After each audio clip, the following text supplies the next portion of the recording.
somebody who I fired 2 days ago. I don't know why they here. Let's go.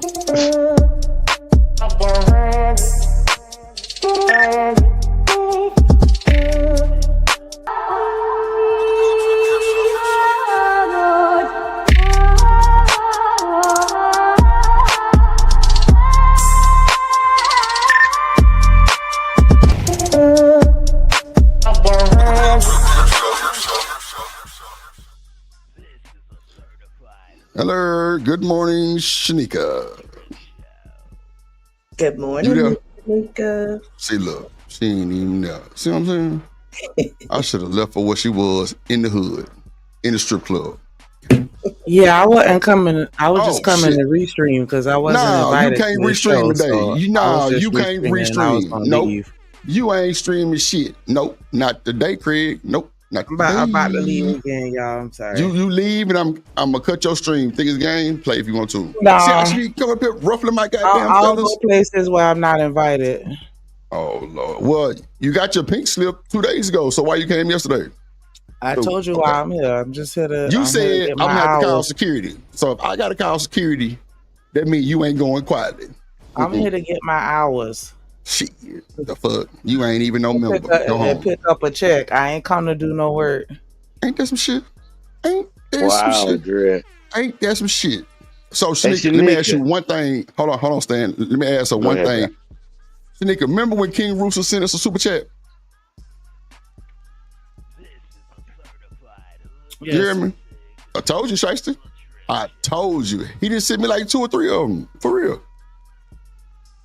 Shiesty says King Rooster ain't never sent no super chat. Shit. Yeah, he did. He did. Cause I remember, like, there's certain people that like never ever send money. Or I don't see it. So when they do, it's noticeable and memorable. It's like him. Memorable. Like when Ferg send money, like it's just certain people that never do it. So when they do, it's like, oh shit.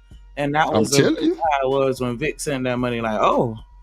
Okay. I'm telling you, Shiesty, I wouldn't lie to you. Come on, man. You know Drip ain't finna bullshit you. That boy sent me 2 or 3 of them, him and Trey Ferg. And Ferg ain't never seen nobody else super chat.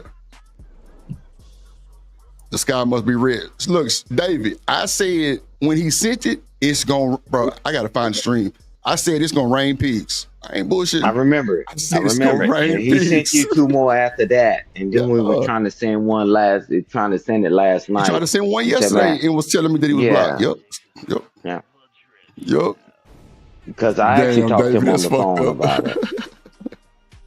Yeah, man. I'm telling you. Watch a nigga come in here and bump out, man.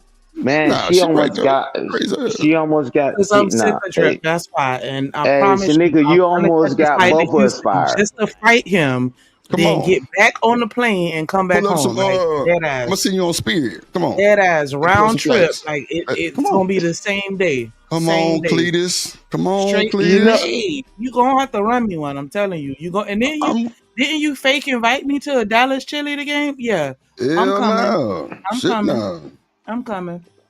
Hey, Shanika, you know why you chose Spirit? Because you said you won't fly Spirit. That's why you said I'm gonna send you on a Spirit flight. You know what? I just saved the video yesterday where Buddy was on the plane and the wheel fell off, and he recorded it. As they were pulling off. I'm not doing it.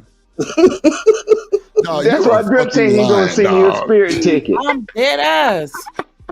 That's find the clip. The tire was falling off, and he's sitting here recording, and he was like, "I'll never fly Spirit again," and I'm like, "Me neither, nigga." And I never fly in the first place. Man, I'm flying Spirit. Fuck it. The wheel come off. I see you when I see you. On Delta. I'm trying to tell you, I ain't bullshit. Well, I can see if you survive the flight or when I eager to put you down. Either way.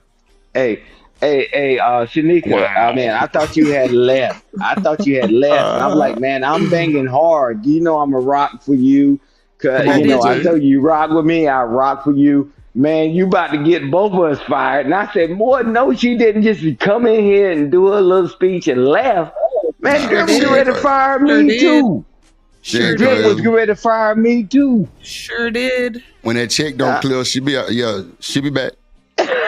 No pay due. Anybody in the military know what that means. And then y'all already like, oh wow, okay. Yeah, it was early. You gonna get so you know what? You gonna make me tell you something in front of these folks. Just leave me alone. I'm trying to tell you, just let Drip make it. You want to catch a flight in Houston? I'm gonna fly you on Spirit, and we gonna meet 50-yard line at the Texas game, and you're through. It's what it is. It's what it is. BJ, tell them I wouldn't make that shit up. I promise you, I wouldn't make it up. Berg, first super chat said, you know I live off $15 a day. And this a little something for the pot. I damn near cried. I ain't lying. I ain't never seen it happen before in life. Look, David said somebody must have died and got it. Wow. Come on, bro. Really? Man, look, he sent me a few of them. I ain't gonna hold you. And yes, it did show. David say, watch for the charge back. Boy, y'all ain't shit, boy. God damn. Hey, Drip, they think Trey Ferg is BSing. He really means that, bro. Who, BJ? Nah, Ferg, Stan, that's a fact. Hold on, BJ said. Yeah, man, he said $15 a day for him and his wife. And he said $15 a day. She get 15, I get 15. Yeah, so, chat, let's go. Let me ask y'all a question, chat.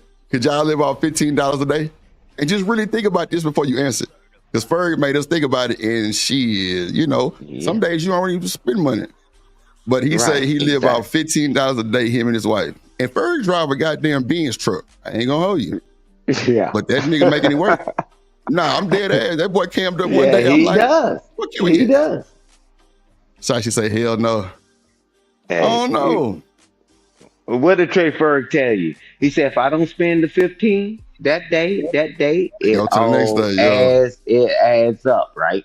Yo, so fact. Over a month, I may have done say whatever, and then I could spend a little bit, right? Nah, man, he really means that, bro. Because I've talked to him, and he really means that.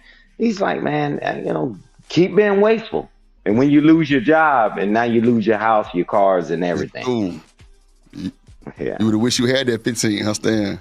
Yes, sir. So BJ say they think they know who hit Rooster. Oh no, you gotta come to the front of the court. I used to live $20 a day when I was young. Shit, come on, David. That's what I'm saying. Like, really think about that shit before you answer, because I said hell no too, Shiesty, and then I got to thinking about it. Like, wait a minute, what did I spend yesterday? And mind y'all, gas is good, bills is paid, everything. See what I'm saying? Think about it, Drip. Think about it, Drip. Some days you don't spend no money. You don't spend any money at all. And that's what he was saying. It keeps growing and growing and growing.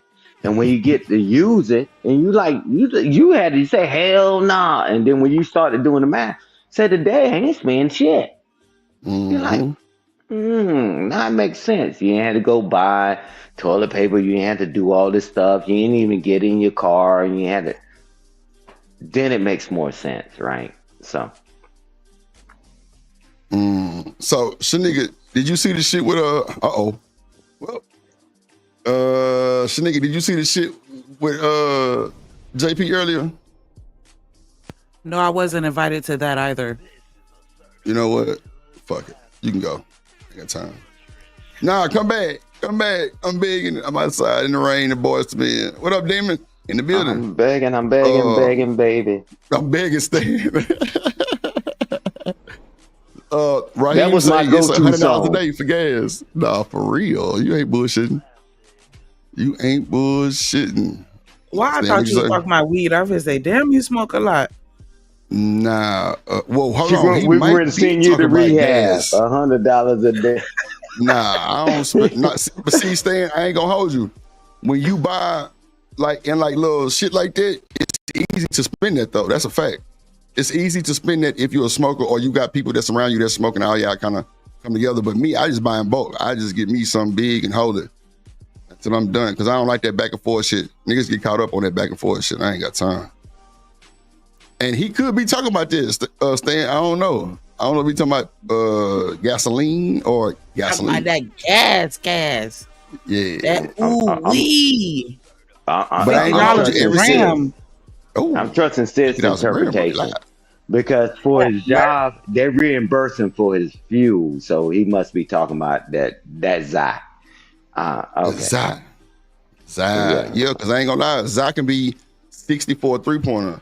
And if you in a legal state that charge taxes, shit, you likely paying $80 or $90 for that motherfucker. With the taxes, that shit high as hell. Hey, Drip, Every time I go to the cookie around. store in Vegas, rough. I gotta quit hanging around you, Drip, because you teaching me all these codes, the Zai, and all this other bullshit. What's that other shit you taught me about the different blend? I was like, wait a minute. Strands. Yeah, there you go, strands. Yeah, I'm like, it's God good, damn. Look, if a motherfucker try to slick talk your stand, you'll be on your shit. Yeah, well, motherfucker, I ain't trying to smoke none of that shit, but I'm just trying to be hip. I'm trying to be hip. I know it's an old term, but I'm trying to be hip. You say hip. What you want to be hip? He said, no, I'm trying to be hip with my brother because it just like when me and Drip talk. I mean, I'm at this point on this and he at this point on that. This is just a jokey joke for the panel. Man, I don't give a shit, man. The military taught me all about all this bullshit that the motherfucker did. When the motherfucker came with that goddamn satanic ass weed and motherfucker smoking, it ain't gonna come out on the test. Drip, you know how quick it took us to figure that shit out? And how many motherfuckers we threw out the military for it? I'm just trying to play empty banner with this shit. He talking about his truck. He talking about his truck. Stan. He talking about his truck. He said pimp God. And they reimburse they reimburse him, and all that, man. And as he builds his business, then he have fuel cards. And Daryl, I'll talk to you in the back how you can get people to donate fuel cards when you start your own business and be in 99. Yeah, because people want you to do that stuff and teach other people how to do things. But that's another place, another time. Yeah, bro. Yep. Cousin. Y'all ain't no goddamn cousins, man. But shout out to that boy. Raheem say pimp God, Lord Jesus Christ. Shout out to Demon, just came in this thing, free to green. Now, Davey, somebody did hide him, no. They did block him. I seen it. I actually pulled it up on the stream and shared it on my screen. They definitely blocked him. That's why I just took everybody wrench, so can't nobody block nobody. Unless it's my top Mars blocking, and they kind of lenient. So, they aren't really just. Nuts. You say what? Block these nuts. Damn. See what I'm saying? See how she just so disrespectful. Yeah, you're getting abused all street. Tell Shanika to shut the fuck. No, I'm lying. No, you're getting abused all stream. Abuse is crazy word. That's all right. I got receipts. I'm telling the police. I'm Tina Turner. That last scene in that limo when he tried to beat her up and she was like, not today. Yeah. Oh wow. Mm-hmm. That's how you feel? Yeah. Then Ike turned to Tina and put his glasses down and said, "You better find yourself." Okay, yeah, you better find yourself somewhere. He drilled in his shit. Eat that cake. Jumped out that thing and ran. She ain't shit. Ain't no clocking shit. That's how you gotta do it. You gotta, ladies, when y'all fighting men, y'all gotta drill them real quick and then run. Damn. See, everybody wish they could get drilled. Ain't that some shit? Just because you got long legs don't mean you fast.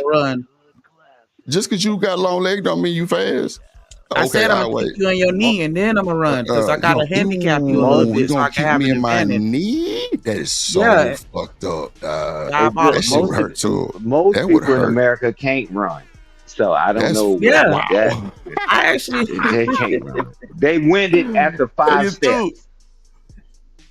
I can run. See beat his ass. Yeah. Damn. I can't go really fast. Like I ain't gonna give you a mile in 12 minutes, but yeah, I could do it. Yeah.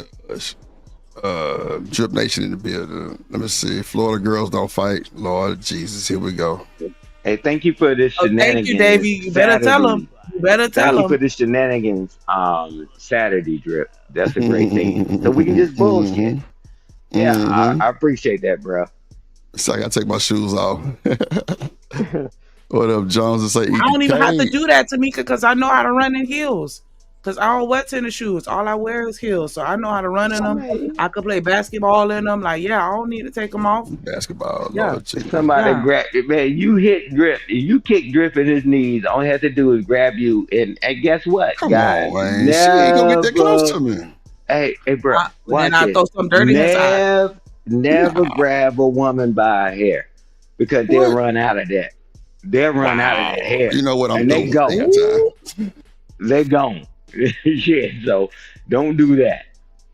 Just hug them. Say, hey, sweetheart, just calm down. Just hug them. Because if you try to grab them by their hair, bro, you done, bro. That mother done got your wallet and everything. You ain't stopping that.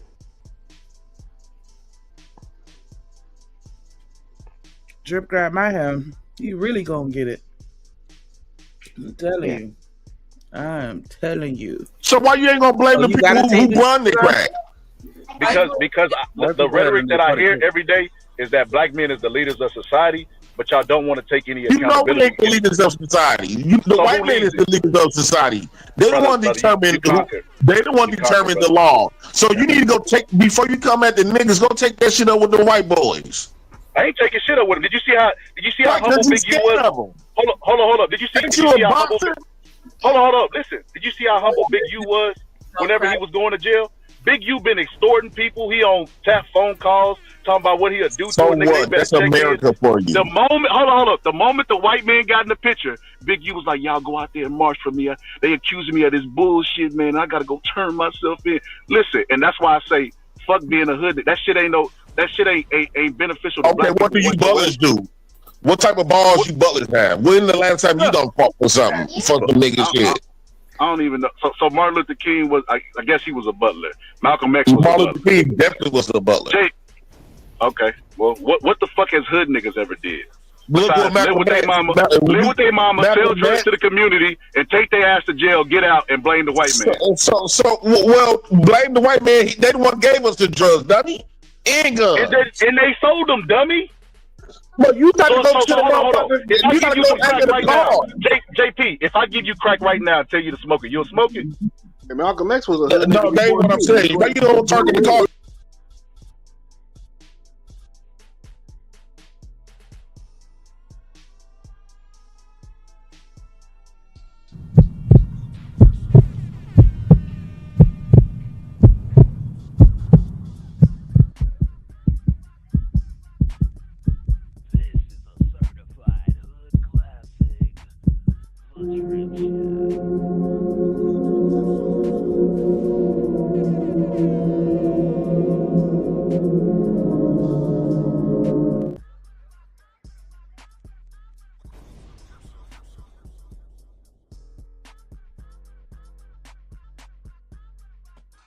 What's good, Derek? I can't hear none of y'all niggas.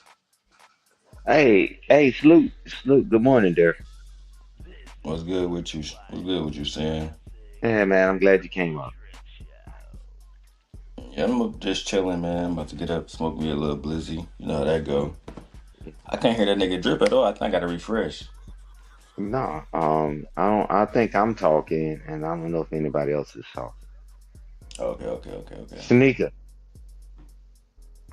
No, Shanika on mute. Drip. Hey, back. Yeah, we got you, bro. My shit had switched over. I got this other live ass little 4K webcam for my little angle shit, and that motherfucker get to picking up my mic. I don't know what that's about. I gotta block that shit, but yeah, Damon, I was trying to add you to the description, and it's like 92 Daryl Longs on that motherfucker. I'm like, well, damn. I definitely didn't know which one to pick, and I didn't even see the daily rundown, but yeah, I'm glad you pulled up though, my guy. What's going on with you? Man, shit, taking care of business, bro. Feel business. How gently going with the baby? She doing good. She got a year, not a year. She got a month left. Just 1 month? Oh shit! Damn. Ooh-wee. So we got this new thing on Saturday mornings, man. 4 o'clock in the morning, early morning Shenanigans show.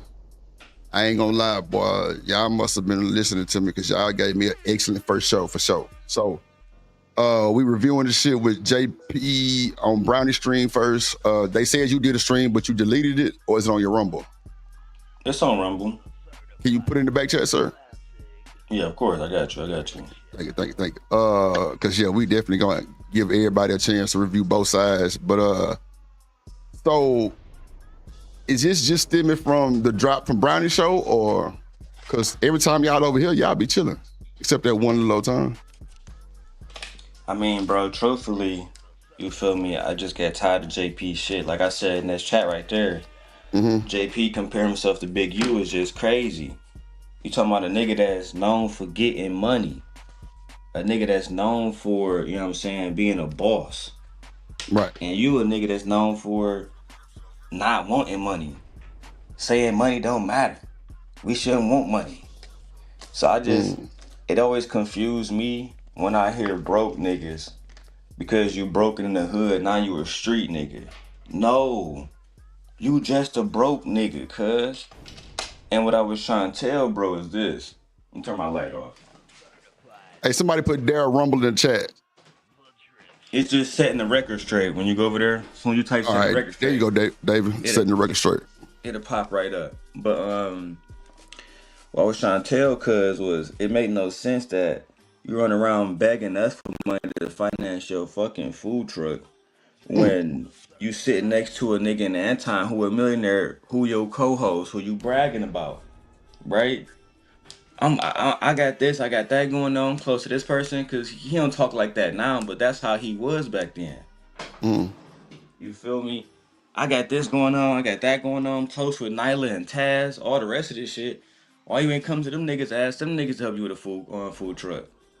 You feel me? Them niggas got a big ass crib in Vegas, big ass pool, and all kinds of shit. Fuck, ain't nobody helping you for. Meanwhile, you going on these niggas' channels, giving these niggas content. You know what I'm saying? Got these niggas looking at you like you a goofy. And as I said, Anton was the first person I saw brought up cuz baby mama, Ro. You feel me? Even then, like I asked cuz, hey bro, you think he would did that to Island Girl Q? You think he would have brought her ex nigga up, who said her pussy stink and something like that? I don't know. Of course he wouldn't, nigga. The fuck are you talking about? But nobody else want to be honest with bro because they like seeing bro just crash out with his life. I don't like seeing that shit. So I told that nigga the truth, bro. You acting like a dirty ass, bum ass nigga. You not a street nigga. You ain't got no money. You not hood. You wouldn't know the do a pack if I gave you that bitch. You don't got no blocks on sale, nigga. If you try to sell this brick to somebody else, they probably gonna rob you, cause they don't respect you, nigga. Like, come on, cuz, let's keep 100. You don't get no haircut, nigga. You dirty. You fumbled the bag with Flora, right? Come on. It's like, dog. At what point do niggas say, hey, bro, this shit is stupid. I'm going to a soup kitchen because I'm trying to save money. Not because I'm a dirty ass, bum ass nigga who can't feed my kids. Come on, cuz. You raising little black girls, my nigga. Little black girls. And then when these little girls grow up and start selling pussy or something, you don't get mad. As I tried to tell that nigga before, what you gonna be 17 years old in high school, saying, all right, girls, time to go to the soup kitchen. Not the soup kitchen. I don't even know what the fuck we eating tonight. Whatever they feed us, you better eat it because we gonna eat till tomorrow. Nigga, they gonna go and find different alternatives. You gotta wake the fuck up, cuz. That's all I'm trying to tell this nigga. You're a parent, my nigga. That comes with responsibilities. Luxury Bucket List say, where's the lie? Lordy Jesus. Well, BJ say, well, there ain't lying. Well, nigga was talking about, Daryl got a $12,000 refund. Bro, I haven't got my refund yet, bro. Yeah. You feel me? He said, you put that motherfucker on the screen one stream, didn't you? Didn't you put that shit on the yeah, bro, I put up on that stream too. Nigga, I showed him the IRS website. My shit still hasn't been sent to me yet, bro. Only thing I got is my state taxes, nigga. That's only $1,500. I can show that right now. That's pending. That's not even in my account right now. That's pending. $1,500. Yeah. This shit ain't hit my account right now, cuz. It still say transaction pending. You can see it right up there. Mm-hmm. You feel me? So, like my nigga, dog, niggas be running around this bitch just doing too much. And like I said, bro, me and him, we've been around for a long time. Yeah. And to see niggas have, You know what I'm saying? Well, he would call it entertainment value. Well, I entertain people. People like the views go every time I come up. That's cool, dog. Do your money go up every time you come up? That's what really matter. Oh, they made money to drop me. Cool. So now Drip making money off PhD, but now everybody making money every time you pop her up. Why can't you spend money to come back? I ain't about to make them niggas no money. What did Izzy Bands did for me? What did Drip did for me? Yeah, That's he not the did. point. He did crack the stream up and told me I wasn't Fight Club, and I was just like, okay, it wasn't bothering for me to say nothing. But and that's nothing. You niggas be dick sucking Anton to this day. Oh, ain't nobody making money but me, but you a Fight Club alumni. Guess what? You know what that meant? That meant you made money for Anton. Did Anton ever make any money for you? No. That's that dick sucking I be talking about. Lord Jesus. You don't hear me running around saying, hey, Drip, I was a Fight Club alumni. There's no such thing as a Fight Club alumni, you dumbass nigga. That was a fucking panel that Anton created so niggas can wild out and go back to their channels and he can make money. That's just the facts, bro. I mean, I ain't gonna hold you. Beans thought he was a alumni too. It's always, with all due respect to Beans, it's always the dirty bum ass niggas who don't care about money talking about some nigga Fight Club alumni. Always the dirty ass, old ass niggas with no fucking life. I was a Fight Club alumni. Shit. Oh God. As I told you before, Drip, when Fight Club first started, it was a million niggas there who had real channels. I'll give you one, for example. Modern Renaissance Man, he's a doctor. That nigga used to be there all the time. You would never hear Modern Renaissance Man, who has over 500,000 fucking subscribers now, saying, I'm a fucking Fight Club alumni. I'm gonna look him up. Come on, cuz. This shit is so goofy. And I guarantee what you, up, if you invite him on the show, he'd come over. He nigga talk like Barack Obama. Ooh. Right, my God. You would never hear a nigga like Modern Renaissance Man. We call him MRM. But you would never hear MRM talking about, I'm a Fight Club alumni, because the nigga already had millions of views before he came to Fight Club, bro. You feel me? Like I said, Drip, it was some niggas there to have real conversations. It was some niggas there to do what JP do. So somebody in the chat say, Doctor, y'all still believe it? Why would they say that? He wasn't a doctor? Or like a real Some people were saying he wasn't a doctor. I don't really give a fuck if you're a doctor or not. But one thing I do know is, let me see, if I look up Cuz right now, he had 462,000 views. He done been on medical panel after medical panel after medical panel. Just recently, he did an interview with Charlie Kirk. You know who that is, right? Mm-hmm. The white boy. I heard him, Political white boy. So I'm saying, like, Cuz is big in this realm, in this space, period. You feel me? He a big Trump supporter, et cetera, et cetera. But at the end of the day, bro, it's like, instead of niggas like a JP, let me keep in good contact with these niggas. Let me make sure I keep wrenches at these niggas' channels so I can keep getting money with the real niggas. No, dick sucking Anton, and then fall out with Fatty. After Fatty make him fall out with Anton, now the story is done now. Niggas is nothing now. That's just what it is. And then if I let you keep going, Drum say this, nigga was like, well, Daryl can't come back online. Daryl can't do this, bro. You gotta find, if they shut this shit down, what, you gonna starve? Cuz you gotta get her to get money when you see that this shit is struggling. He the type of nigga see this shit struggling, still turn on his camera, go live all damn day, beg for money, don't make it, then go to the fucking soup kitchen. When you got the same 24 hours that another nigga got, and you wasting it. Pathetic, bro. That's all I was trying to tell Cuz. Okay. I mean, I can see how both sides can get offended telling somebody that, but at the end of the day, if y'all cool like how all the other Fight Club seem to be, I don't think that was, I think, that was a man-to-man conversation type shit. I don't know. People different. Jackson say he's a surgeon. Go ahead, Stan. Hey, Drip, he's a doctor in orthopedics, right? He even on his damn channel, MRM, he got seminars where he's talking to the youth and they introduce him. and he ain't capping. Yeah, he a solid ass nigga, bro. No cap. Yeah, he ain't capping. I mean, other than the mega stuff, whatever, right? That's fine. But I'm telling you, he's solid because he really and he tells his story how where he grew up in Chicago, right? And correct me if I'm wrong, Daryl, but he said, man, these motherfuckers robbed me, and and all this He other grew up here in stuff. Chicago. Yeah, and he said, man, tell you what, I'm gonna do once I got up. I'm giving back. He got seminars on his dang on channel where all these people are there. He ain't making that up. He's a solid dude. And one thing we got to understand, man, we ain't got to agree on every point of view, but if it's about moving us forward, when we're going to support that part of it. And that's what Daryl said. He was one of them straight narrow dudes, you know what I'm saying? Like, if the argument was going to a place where we start yelling and screaming, he'd just leave. He wasn't one of them, like I said, like, I ain't trying to sound like a hoe ass nigga, but he damn near like a white guy and a black guy body. You feel me?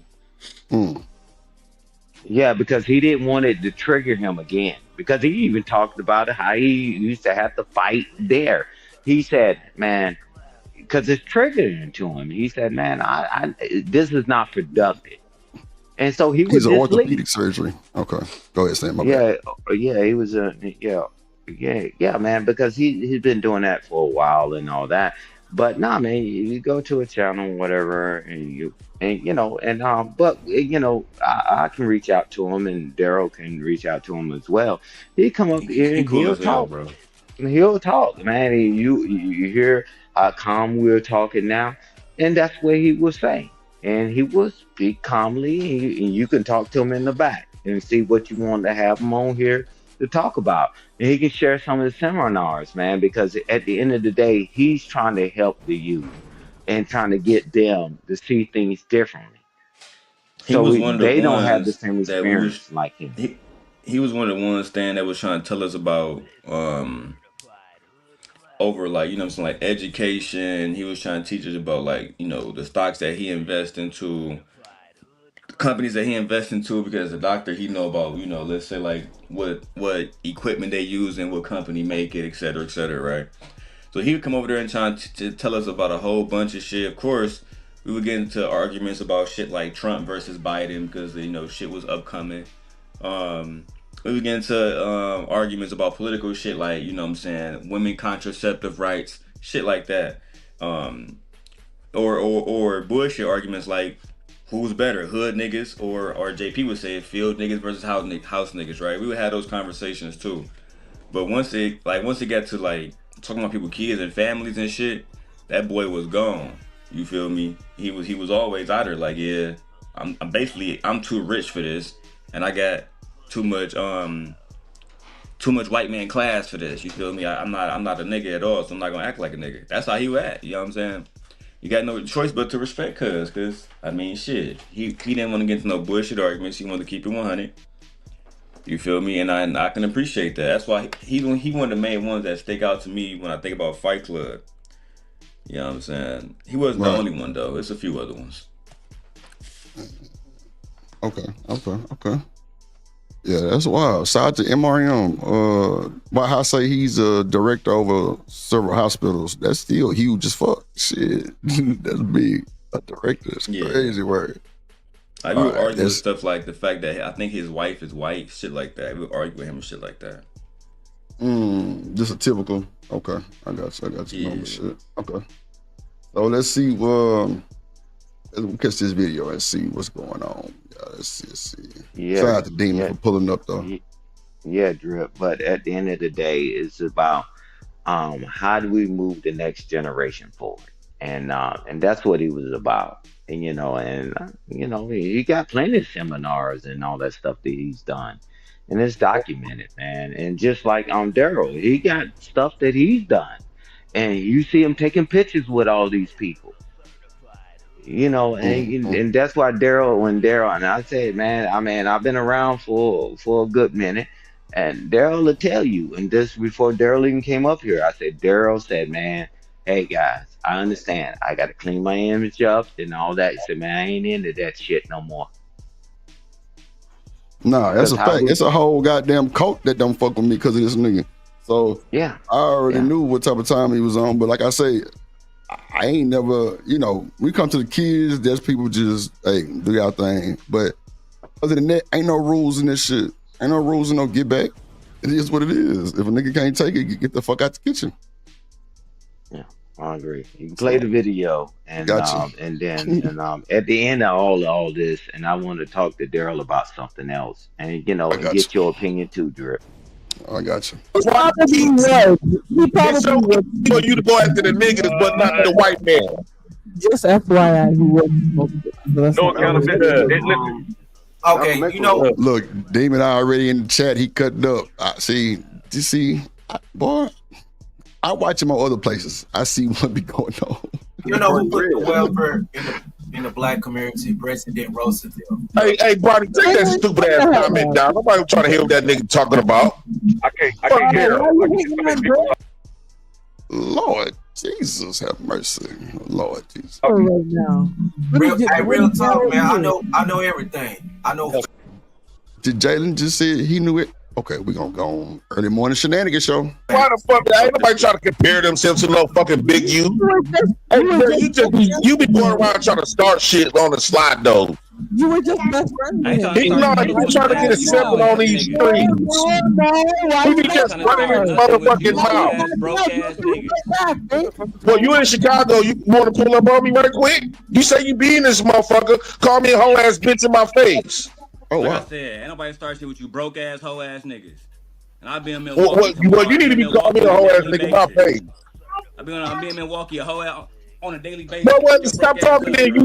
Okay, well, put your number in the play. I'll call you. Broke ass niggas like you acting like you a street nigga when you can't even fucking get a food cart open. You broke, nigga. You're not a street nigga. This man got his taxes back talking big shit. Oh wow. My taxes back. Like dog, get the fuck out of here. I just had that too, nigga. You've been broke for 5 years on the platform. Hold on, let me finish broke ass nigga. You finish your taxes. Put this thing on the AMC 30 screen. I'm glad you paused. No, Demon, if you want me to stop it on any point, bro, just tell me. No, you don't really got to stop. I just wanted to show something. All right. Cause I heard that bum ass nigga World Class laughing. Oh my God. We already got something for you.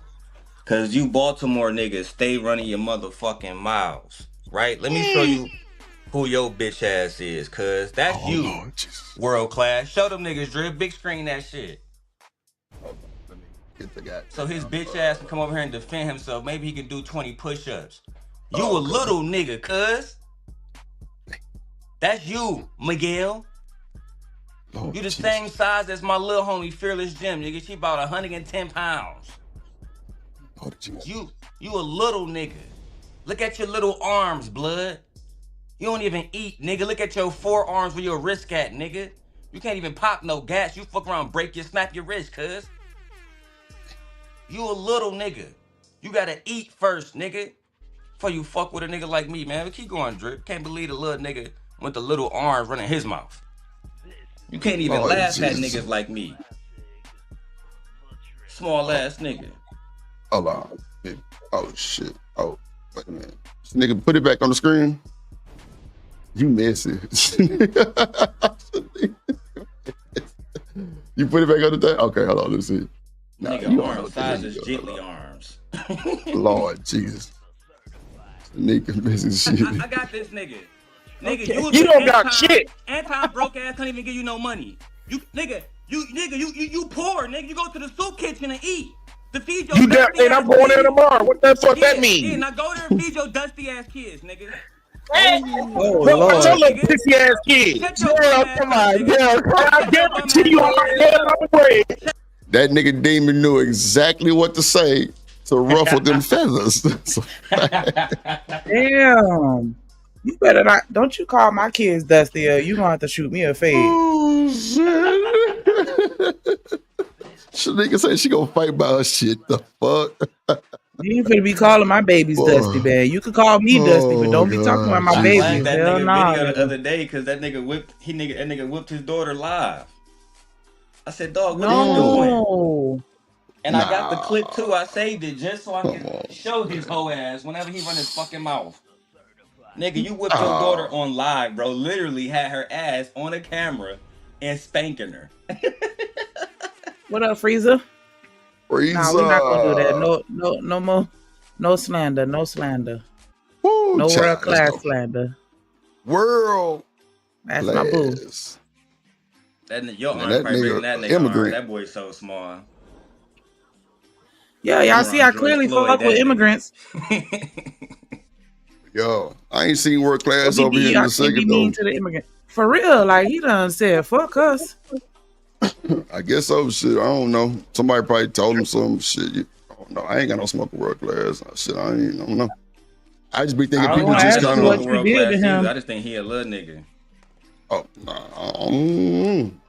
My son arms bigger than that nigga arms. I couldn't tell you either, child. Yeah, I don't know. Bro was over here every day with us fucking around. Then just kind of, I don't know. Oh, well. What you did? You remember? Behind Dr. Corner. It's behind Dr. Corner. Nah, I'm bullshitting. Let me stop. I don't even know. I'm just bullshitting. It's behind Dr. Corner. Don't want either one of y'all. The fuck? I said what I said. She got her roster. Now I was she bullshitting. Said what she said in YouTube. She said what she said. I ain't no Dr. Carter, man. I'm just bullshitting. I love her. Quantum low key fine. Low key. Look. She is, and she can sing. Man, look. She got ass for days. And she can sing. And she a doctor. Shut up.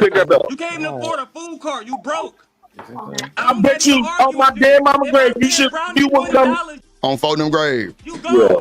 Brownie, how much to get this nigga out of here? We don't work about you fag ass nigga. He broke. We can do this. No, I'm not gonna just waste my money on no dumb shit. How much, Brownie? Unlike I ain't waste my money on. I ain't gonna lie, y'all. That be the hardest moment on the stream when you fuck with two people and one of them niggas get real froggy and want to boot your ass, like get them up out of here. Oh, that be tough. Cause it's like you be like, fuck, like I don't even know what to tell you. Oh, that'd be rough. I ain't gonna. Well, at least for me it do, cause like if I say I fuck with you, I ain't gonna let nobody do you like that. Nah, especially nah. Now Shanika, oh yeah, she gone. A lot of times we can coexist, bro. Like me and the one lady who was money beefing at your channel. You feel me? We don't gotta do that. You know what I'm saying? Sure. Unless you want to do that, but we don't have to. Like a lot of times, like I told JP, bro, I come over here to Brownie channel, I smoke a blunt and chill. But listen to you compare yourself to Big U and say us street niggas, it kind of got me triggered, bro, because you not a street nigga. I don't know. I can't find one nigga that'll ever say, oh yeah, you can trust JP with a pack. Oh yeah, JP got these blocks on lock. Nobody will come in this hood and do anything because of JP. No, nigga. They look at you like a clown. You can't even get a food car off the ground, bro. So please stop making it seem like you a street nigga because you're poor. That's not what a street nigga. Drip, is that what street niggas is in Houston? Is all the street niggas poor, can't afford food carts, going to the fucking soup kitchen to eat? Is that what street niggas do in Houston? The niggas that's connected to the real J Prince? The niggas that's connected to that one little nigga that killed Mo3? Come on, cuz. Niggas ain't going to no soup kitchens. Why y'all ain't tell me he had a tranny girlfriend that he had buddy that got popped for Mo3? Shit, I ain't even know that. Yeah, Yellow Beezy. That's a rumor. I never seen. No, not Yellow. No, not him. They were saying the other dude. Key1. He already had charges because he had a guy that he was dating. That was his girlfriend that he off. Oh, yeah. He popped cuz. My cousin was telling me that, and I was like, I didn't even know that. Years. Yeah. I knew he already had a charge, but I didn't know that's what it was. Like, child. When I was growing up, it was a lot of street niggas that was by. It was a lot of street. That's why I be saying that shit. It's a lot of niggas that. Bro, 1 out of 5. But see, 1 out of 5, bro. He ain't bullshitting because African Bombada and all them boys, they were bi. Like, they were gay. Like that's a fact. Like it's niggas coming out right now to this day saying how them niggas used to do them boys like that, come in there and try to work for them boys, and they end up buying them niggas this and that, and start liking them and start rubbing on them and all kind of shit. I'm telling you, it's a lot of stories on the YouTube that these big guys were goddamn, yeah. And then they a buck breaking nigga in a heartbeat. No, bro, that's what I was just finna say, bro. They had niggas back in the day in the dope game. They would bend you over and strap you to a weight bench and let the nigga do you. No, that's a fact. Oh my God. That's a fact. Miss Joy, I'm dead ass serious. That's the story about what happened with Bumpy Johnson and his daughter. When a nigga, you know, Bumpy Johnson was a part of the Nation of Islam, and when his daughter was a part of the Nation of Islam, and she ended up being raped or whatever, and the niggas got caught obviously on some New York gangster shit. He thinking, oh yeah, they about to put a bullet in me, give me some mercy. Nope, they had somebody named Big Dick Bubba handle that nigga. And, that was cuz name too. Bubba, hell yeah. Yeah, Buster. That was his name. Yep. Yeah, Buster, and they end up getting down with cuz. Crazy work. Hey, crazy work. Hey, Drip and Drip and Daryl. Yeah. You know, we all know the records of the streets, right? Hey, you know, the streets are undefeated. If you stay in that shit too long, you end up in one or two places, right? So now we are reformed, right? And I say we, right? I'm making the collective because we all look alike, right? But I'm telling you this. You can't do that bullshit for only so long, man. I'm telling you. And that's what Daryl is like, man, you talking this big shit about this guy, you comparing yourself to this guy and all that. Because Daryl sat back for a long time. Because now I'm seeing the video. He sat back for a long time. Now we all butlers and we all this. I'm like, nah, man, we not trying, man, because we got things to live for. And we're not going to push that poison into the community. We're not going to harm each other. And now we the butlers, we're the only real ones to get something done because we're just going to destroy the community. Come on, man. That's why Daryl stood up like he did. For one, you talking about my frat brother and Dr. Martin Luther King, and like if a nigga like Dr. King didn't do what he did, and not to give him all the credit, obviously you had to give President Abraham Lincoln credit for signing what's it called, the Declaration of Independence, or is it the what was the other one he signed? I can't think of the name of it right now. There you go. The Proclamation. Yeah. The Emancipation Proclamation, that emancipated slaves. If he didn't sign that emancipation bill, then niggas like us would still be slaves, including JP. So it's like, dog. On top of that, if he didn't die fighting against the South, again, same situation. So how you talking about niggas who got more shit done than you? Nobody in their right mind. Big Meech is the biggest drug dealer America's ever seen on American soil. Born in America. Nobody would say he has more influence than Dr. King. Nobody in their right fucking mind. But JP not in his right fucking mind. He's a fucking idiot. Right? And for a long time, like you said, Stan, we all did the same thing, right? He'll come over here, act a fool. Hey, Drip, that's just JP, man. That's just JP, man. But now, I'm tired of making excuses for niggas.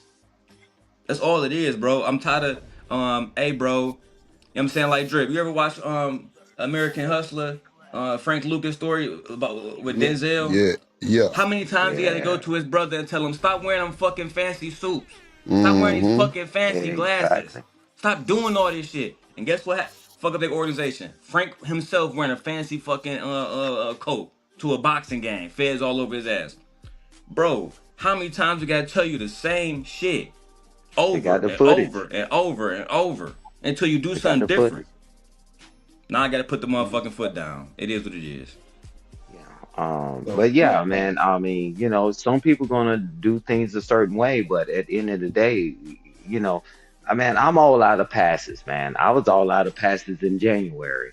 And goddamn, you know, all these passes, man. Hey, man, you be whatever it is, but don't put other people down. I mean, and it's, you know, I know how this thing goes.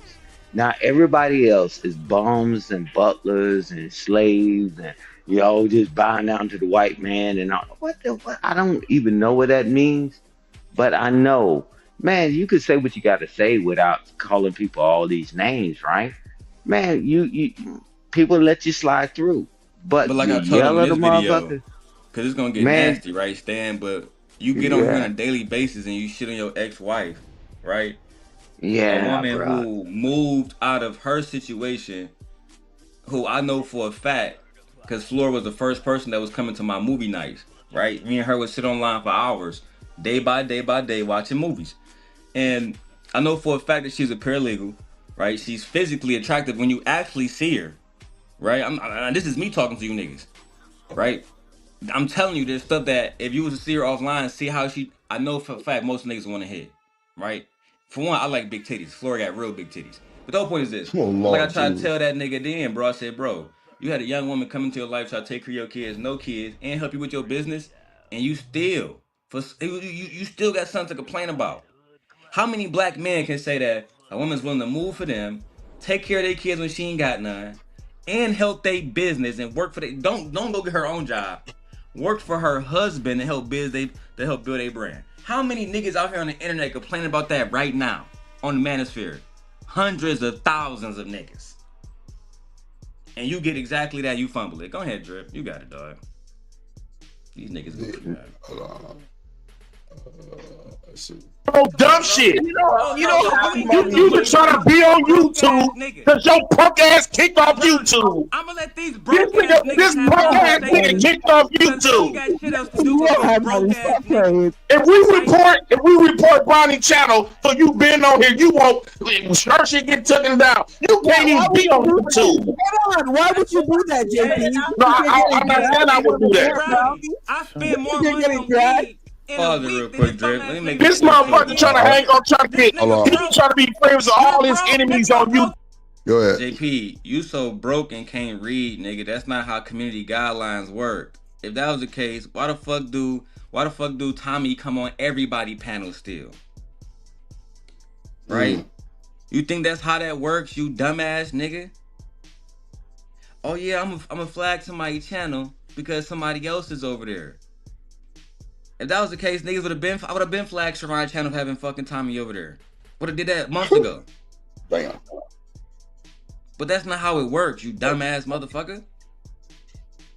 For the record, in order for a channel to be taken down, which is why I keep coming back with channels and why it's a faceless channel, YouTube has to recognize your face on that channel, right? Consistently as the host of that channel. Even more importantly, when it's time to monetize, they're going to ask you for an ID, right? Drip knows this. When it's time to do a two-step factor verification, they either ask for your ID, they ask for you to do a 6-second video of your face. That's a fact. Otherwise, you don't get monetization. You don't get super chats. If Drip had uploaded my face or my ID, his ass would be gone. Yep. Which is why, JP, the channel is not in my name and it's faceless. You gotta relax. Oh Lord Jesus. What up, Irvin? I've been doing this shit for a long time. Jones in? Hey, but think about this, Daryl, is that the people, like you said, Tommy, right? These motherfuckers already on Fox News and they're going over there. But that's why a lot of people don't even want to come back and give back to the community. This guy's on Fox News, man. Most people can't even spell Fox News. Lord, and they keep coming back and they trying to give back. I'm like, yeah, sure. You some kind of way magically you got them banned from YouTube. Cool, but they still come back. Them jokers on the big stage where it's millions of people watching what they doing, and they pay them to show up. And then we won't capitalize on that, but we keep fighting with each other. Infighting, man, is going to be our destruction. I land the plane there. I couldn't agree with you more, bro. I literally couldn't agree with you more. Tommy been off YouTube about 8 fucking years now, but still, they had that nigga face everywhere when it came to the Kamala Harris Trump race. He was everywhere, right? You know what I'm saying? That's like me saying, "Oh yeah, Fresh and Fit irrelevant now because they demonetized." That's not a correct statement. The niggas literally had 17,000 people watching the other day on Rumble. 17,000. You know what I'm saying? So it's like when I hear niggas like JP saying, "Oh, niggas not on YouTube, niggas not on this," you still not talking about what you doing. How much money you getting on here, bro? Or not never mind. You just on here like Stan just said, you're not on here to build resources and build relationships, which is what I've been telling Drip since I fucking got here. Build relationship, do interviews. That's it. That's all this game is about. It's just YouTube game, very simple. YouTube is all about collaborations. It's as simple as that, bro. Network. You know what I'm saying? That's the fact. I mean, that's any industry. Your networking is going to take you farther than your skill set. That's a fact. But niggas always do that. You know, oh, if Daryl come on your channel, somebody gonna flag and it's gonna get taken down. Oh my fucking god. And meanwhile, I done built other niggas channels like Bracy, still haven't been taken down. Fuck out. Lord of Jesus. Yeah, and that's why Drip didn't buy into the BS. Cause Drip caught a lot of hell with you being over there. Being over here. You know, but watch this.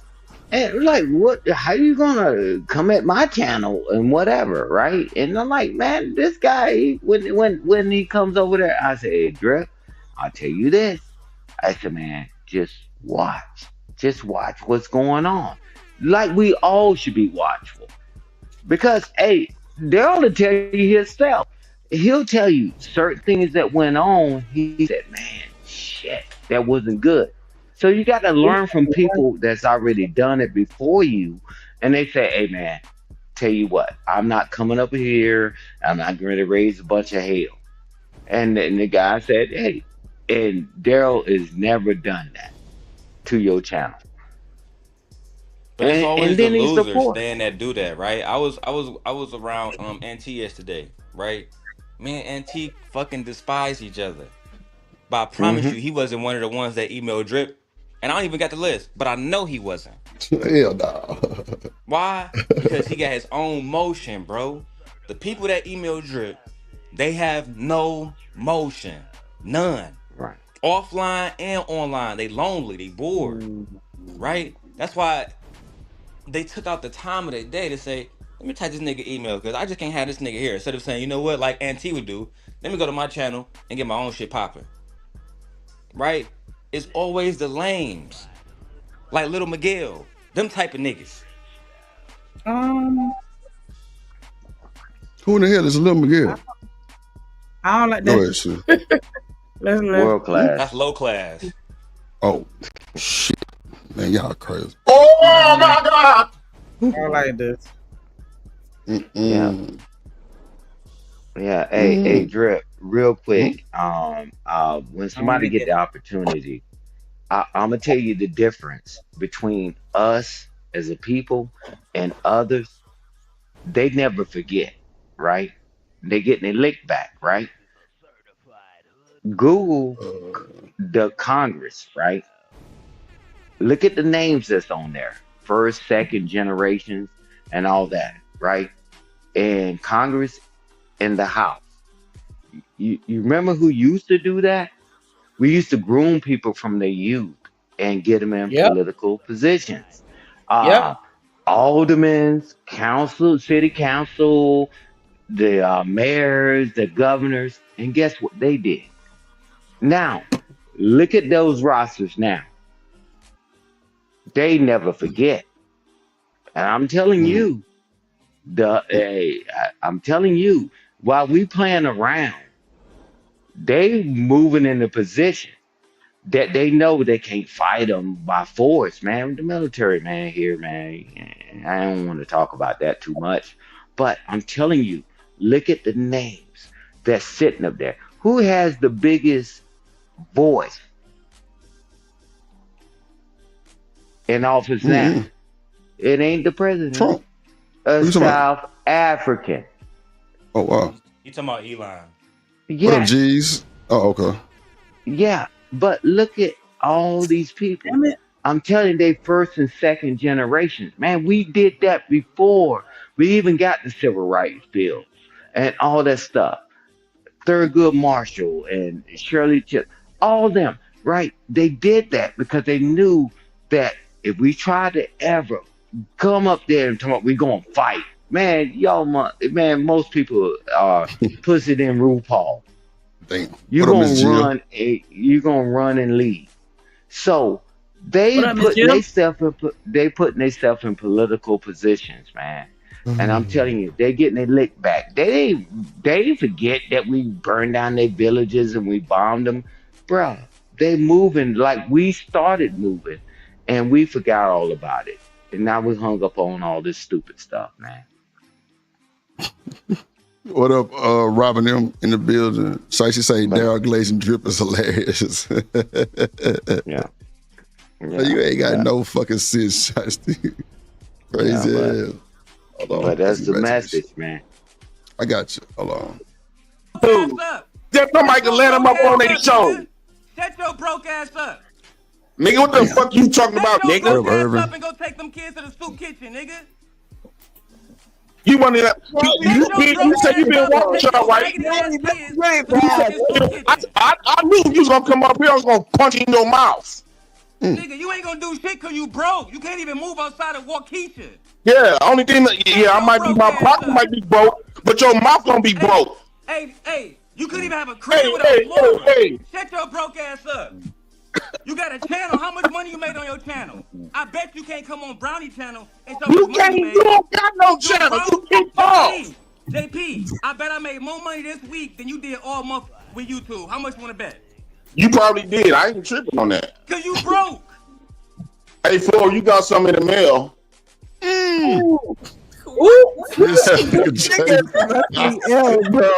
Hey, that nigga changed the whole topic and started arguing with Flora because he knew I wasn't lying to his ass. Bitch ass. Bro, JP is crazy. That boy say, you got some mail. Bro, this nigga ain't shit, boy. Nah, that was crazy. Hey, Drip, you see, I'm meal prepping now. I'm meal prepping now, so I got like 20 different fucking things with these. You feel me? Chicken, rice. Right. Boy, protein. Big protein. Yes, sir. This nigga say you got some mail. Boy, look at him. Boy, that he definitely got the address in the chat. Dumbass. Oh, my God. Oh, shit, boy. Let's see. How did I get in your fight with Daryl? No, you got something in the mail. Oh, so now you want to go to jail for trying to put my information on the internet? Because you will go to jail.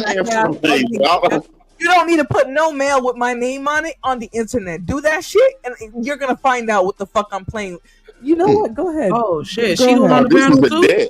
Oh no, death from being married to your. Yeah, she was on that motherfucker the whole time. Shit. Oh my God, she was up there the whole time. Wow. She's up there the what whole up, Kane time. Hitter in the building? He say Tommy is back on YouTube. I'm far behind in the chat like a motherfucker. Damn. Tommy always been back on YouTube. That And nigga is like 8 channels. Yeah, no, I see. No, I'm not. Oh yeah. What up, Sugar? If I see Tommy's channel, I'ma flag him. Oh Lord, gee, Sugar. Shit. Hold on. Ugly black ass, you haven't paid Spectrum. Now I'm gonna blame for your dick. Brownie, what the fuck is going on? I'm talking about a debt. This one argument to the next. You let that shit cancel and open that shit. Daryl. Names. You're broke. Motherfuck Daryl. You got the names of the internet out. You're shameful. Ugly ass nigga. He's trying to get No, off. you got a bill that say you owe $422. No, yeah, because you didn't pay Spectrum. Okay. $422.50. That DS one coming out of nowhere. You did not pay Spectrum. Tell them you didn't pay the internet. This nigga didn't pay the internet. That's the nerve to come on. Sweet, what up? Joke. You are shameful. You're a shameful nigga. No, you got something from Harris and Harris. When did you do this? Harris, nigga, they sent your Spectrum bill to a bill collector. You're shameful. You have no shame that you would say this on the internet, knowing you didn't pay that Spectrum bill. Look at your face. You see, I'm on the internet, right? Somebody else's name, like you Tell everybody you're on Spectrum. My bill is paid. The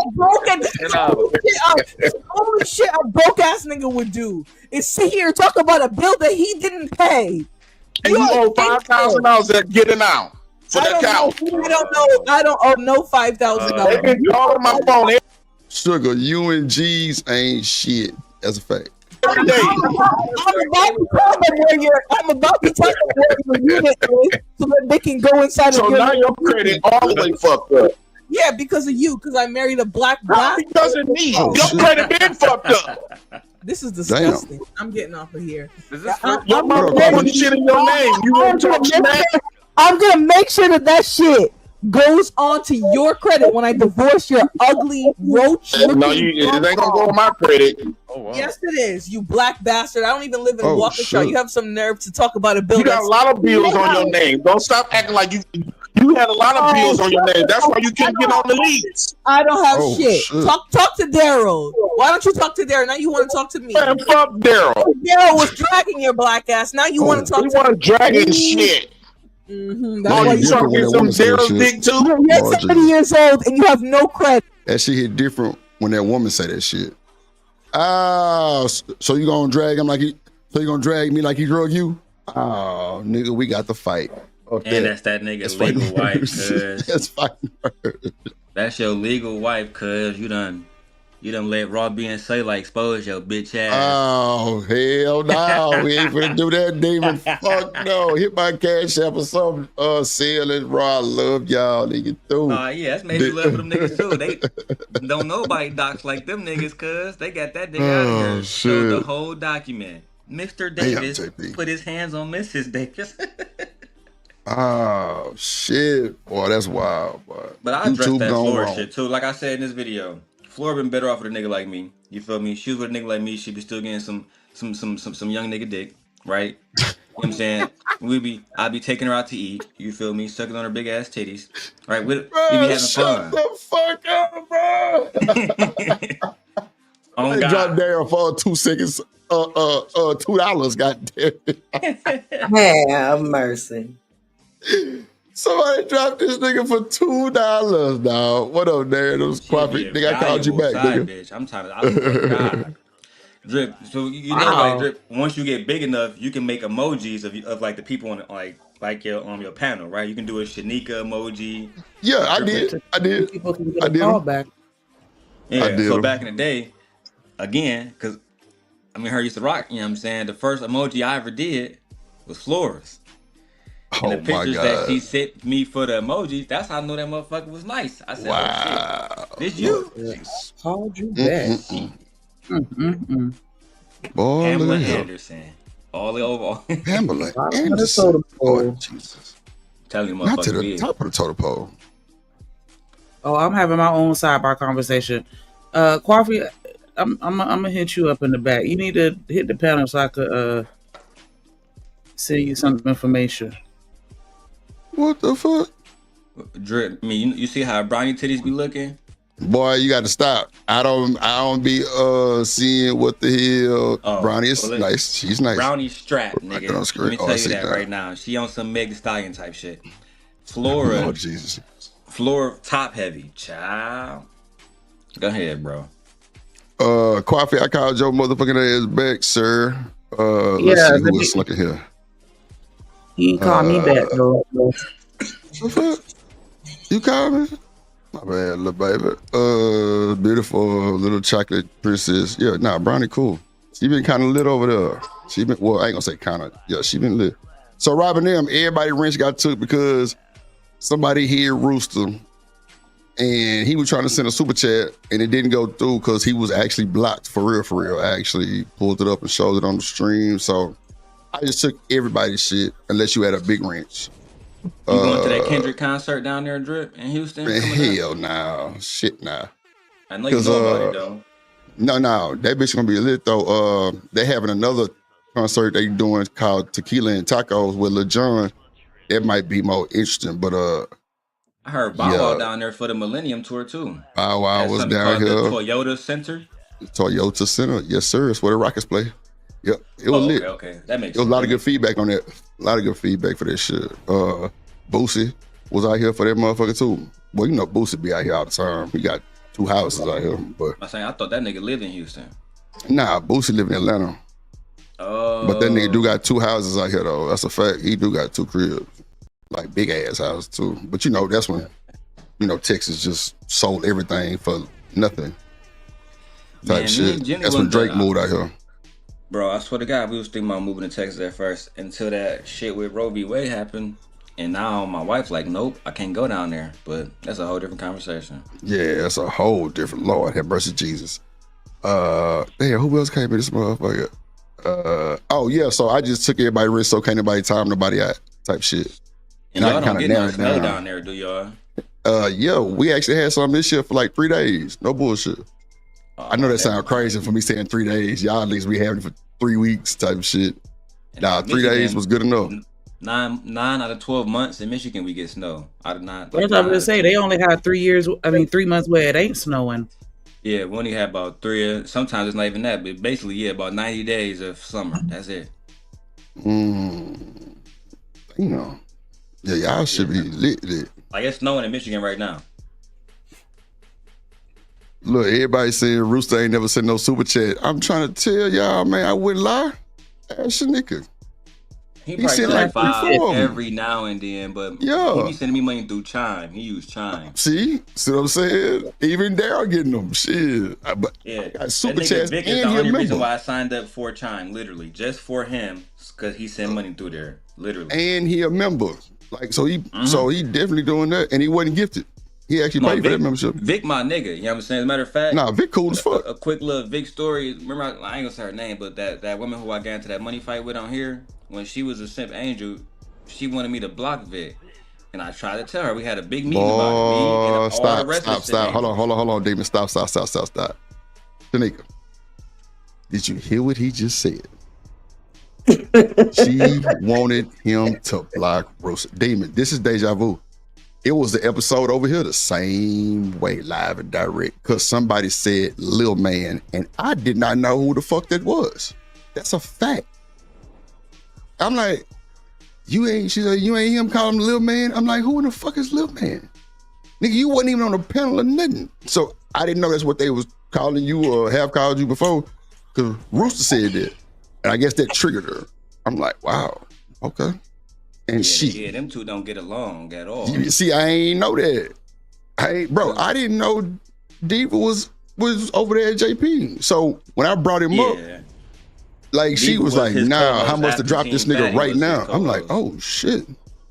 She was actually it was Fatty, and then it was my homie Ronnie Ron. I don't know if you ever met the governor. Shout out to Ronnie Ron. Hell yeah. I fucking Ron. And after Ronnie Ron and them boys made their own shit called Chaos Culture Radio. Yeah, shout out to them boys, Prince Hakeem. Yeah, Hakeem and the other homie. That's when Diva came in and took over the night. I fuck with Prince Hakeem. Oh, okay. Yeah, shout out to Prince Hakeem. That's my dog for real. That boy cool, super cool.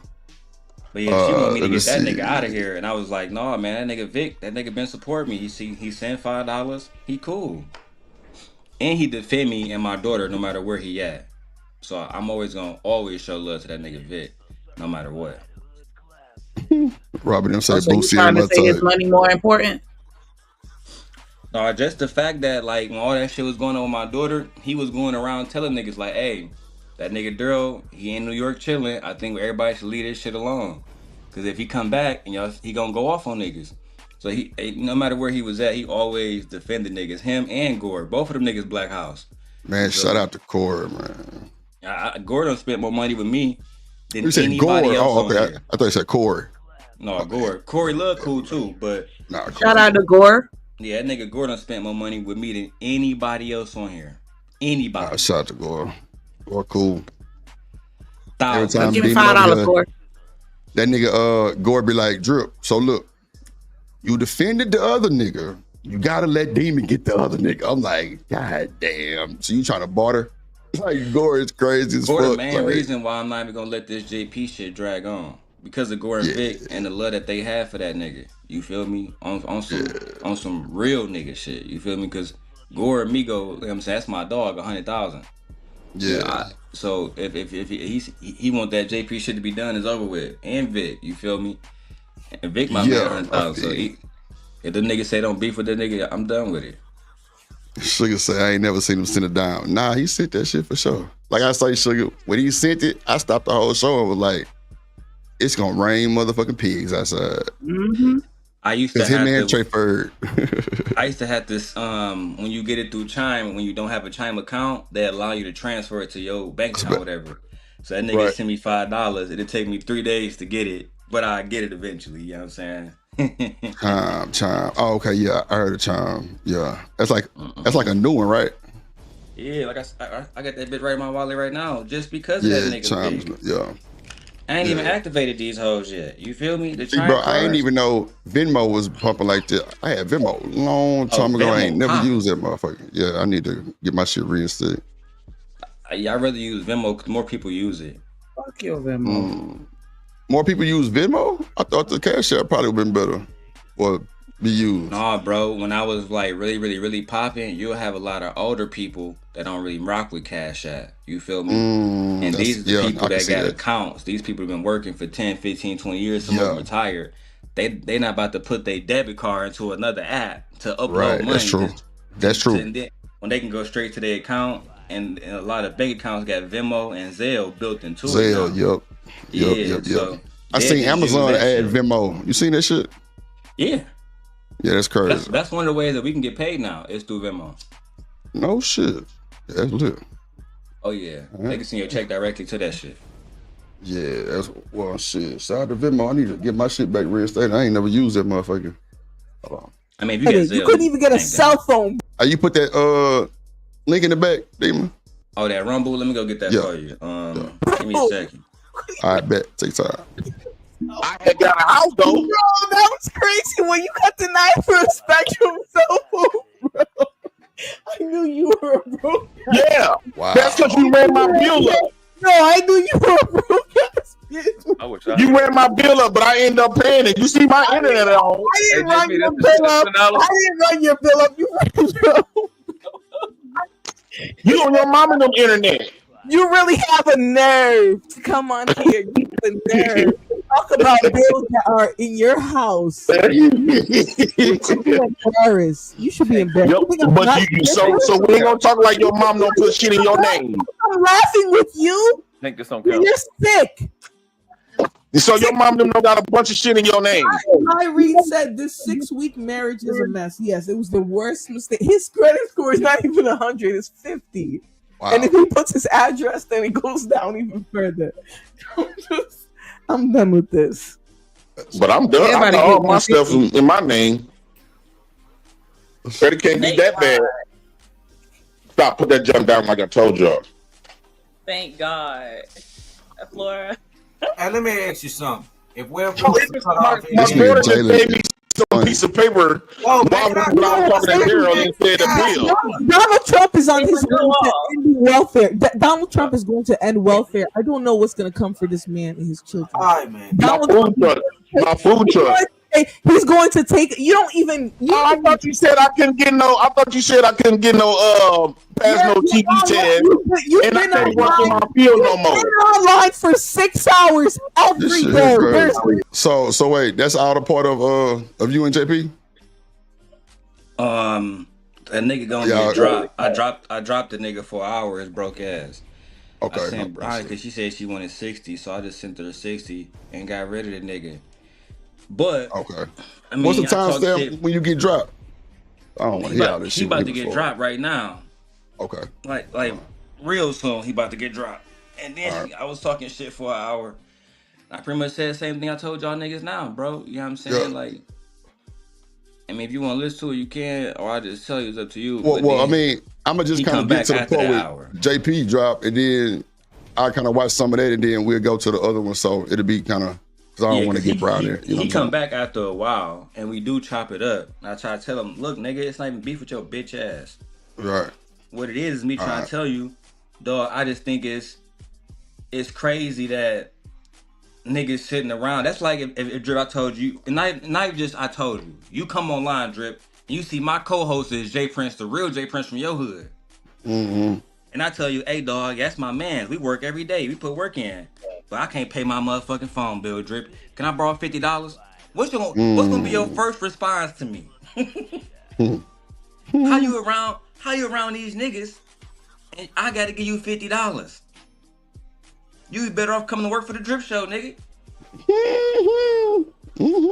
Instead of asking me, I can actually give you work, nigga.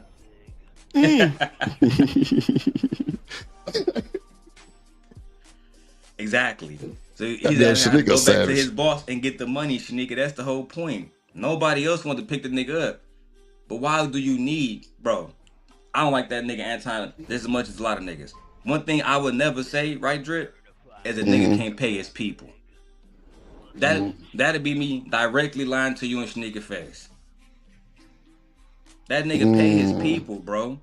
Them niggas, if they don't do nothing else over there, Drip, they don't make money, they don't talk about the hoes, them niggas gonna make some coins, bro, off this YouTube shit. That's what he do. Nah, that boy get some money on it for sure.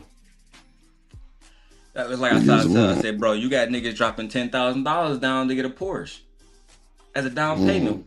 Why you can't help you with a food truck? Oh, it's not his responsibility. I ain't heard a hoopty in a while. That's funny. Oh yeah, he's definitely a hoopty. Okay. But you can play that shit, bro. Keep going. Hold on, go ahead, Stan. Stand up here. He had to go do some business. Oh, okay, hold on. Let me see. No fucking way you have a job, my nigga. No. So if I prove I have a job, you gotta cash at me $100. Fucking job, J Prince. Nobody. Not one person. Well, what? So biggest supporters. If I can prove, stop. Like I said, if I can prove that I got a job, you gotta cash at me $100. I'm not giving you shit, nigga. Go work. Why not? I do run your mouth like you. If you have a job, stop begging. You asked Sherlock to send you a cash app. You think I'm here? Woo wop the band. What you mean? Every content creator asks for cash app. What a broke ass nigga. So you don't ask for cash app on your channel? I'm not going to stop asking for cash. If I'm producing content, I'm going to ask. What you mean? No. So just like you do. Just like Daryl do. Girls and Racer said they were broke together. No, the fuck I wasn't. I lasted not even 6 weeks with this nigga, so no one's going to hold that shit over my head. I don't give a fuck. You talk like you was the prize. Oh, you didn't bring nothing. You were the prize? I ain't gonna lie. You gotta go and accept that L. Say what you want about it, they can't put nothing on you. It's definitely on you. It's definitely on you. Like that will forever be a part of your life. Legally. That you were married to J Prince.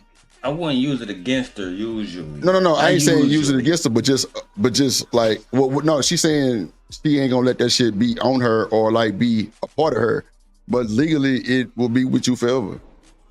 And as long as you're on YouTube, these folks know what happened, and YouTube don't go away. Well, as long as she in this sector, yeah, you're right. Niggas gonna always talk about it.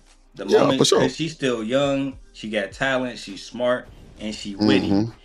Yeah, so she'd be able, and if she start, I know it's gonna sound bad, but if she start to come on camera in a certain type of attire that appeal to a certain audience, I guarantee she start doing numbers. Damn. I told some niggas she better start wearing them bustiers and them capri pants and them if Shanika start yogas. coming on here with a V-cut shirt, I promise you'll get 1,000 more subscribers in about a week. I tried to tell her they only come to see her. She don't be listening to me. Take my shirt off right now. I mean, shit. I bet them folks will send you some money.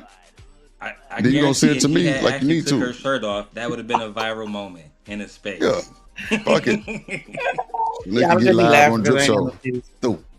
Six sales. But y'all don't know, it's certain niggas in this space that screen record everything. Oh no, don't gotta that's say a their names. fact. You know who they are. That's a fact. Like, nigga, my stream wasn't even done in it. I don't think so. Or if they screen recording it, they ain't watching it. Because I done had a whole nip slip on the show before and ain't nobody catch it. Oh, no, that's a fact. You definitely had 2 or 3 really on the cool. Well, no. You know who caught it? UT caught it. UT caught it and said something about it in the comments. But other than that, nobody else saw it. Shout out to UT. Nah, UT, that boy, like, I was like, what the fuck they laughing for? This nigga UT. Yeah, Boy, he had said it in the chat like, "Nigga, don't expose me." He said 226. I thought I already had it at 2. We already passed 226. Yeah, we passed that shit. I don't know what they were talking about. When you keep going, he about to go back. Let me see. Because I'm literally about to drop, bro. That's why she got her cash app on the panel. Go back to timestamp where you at right now. It's 249. He mean 242. He said 249. Okay, I remember that. 249. Let's go back real quick. 249. Oh, that's the woo out the bam. Oh, that shit was funny as hell. I'm gonna cry. Sugar Bum gonna cry. Oh Lord. I know my boy Richmond gonna cry. No, I think if anything they'll go and take a dump. Laura gonna lose her mind. No, I'll probably go take a shit in your honor. Maybe. If Jay Prince died. I know that's right. Right shit, baby. Because I'm like, what the fuck? What are you talking about? Okay. Sugar Bum, you gonna cry? And you through. That's crazy. He did cam up taking a shit, brother. They might do that. Yeah. Everybody got to. See, that's why I said this before. I ride with Cammy Samuels. Cammy Samuels? What is Jalen talking about? Lord Jesus. Cammy. That's what we was. That nigga said Cammy. My Flora said Cammy Samuels. That's what he said. That's wild. Talking about just now. You right. Yeah. Because most of these females in the black community have this white supremacist mindset. Oh. Brother, oh my God. Hey, it's true, man. This, what the fuck is Jalen? Okay, you know what? Never mind. Bro, be just That's talking. true. You said what? That nigga just be talking, cuz. Man, I don't even want to talk about Jalen. Lord Jesus. Look came across my desk. I found it, Browdy. Look came across my desk, y'all. That's crazy. That is crazy. I be damn. Woo wop the bam. Come on, they got the toilet on that motherfucker. EBT on that motherfucker. Food truck coming April 31st. Did they say April 31st? Wow. Bro, that is wow, boy. God damn. The nigga's theme is on here, cuz. Boy, I tell you, boy, that's wow. April 31st is a non-existent day. They don't exist. Shit. That's wild work. I can't hold you. Damn, that shit was so funny when I saw that shit, bro. Ooh, wop the bam. Boy, that's hard right there, boy. He got the EBT on the. Oh, man. Boy, the glizzy. He got the glizzy dogs. The glizzy, yo. They got nachos in the toilet. Oh, my God. Oh, my God. That bitch had the gap. Oh, my God, bro. That nigga smiling, too. That's what Flora said. If he had the gap, that bitch would have been official. Oh my God. Boy, this nigga JP ooh wop the bam. Boy, that's that word. Not April 31st. Yo, woo wop the bam is fucking hilarious. I'm not even Man, hey, man, why the fuck y'all keep playing around, man? I'm gonna come in there with this belt in a minute. Maybe if you were smart, you could have done it.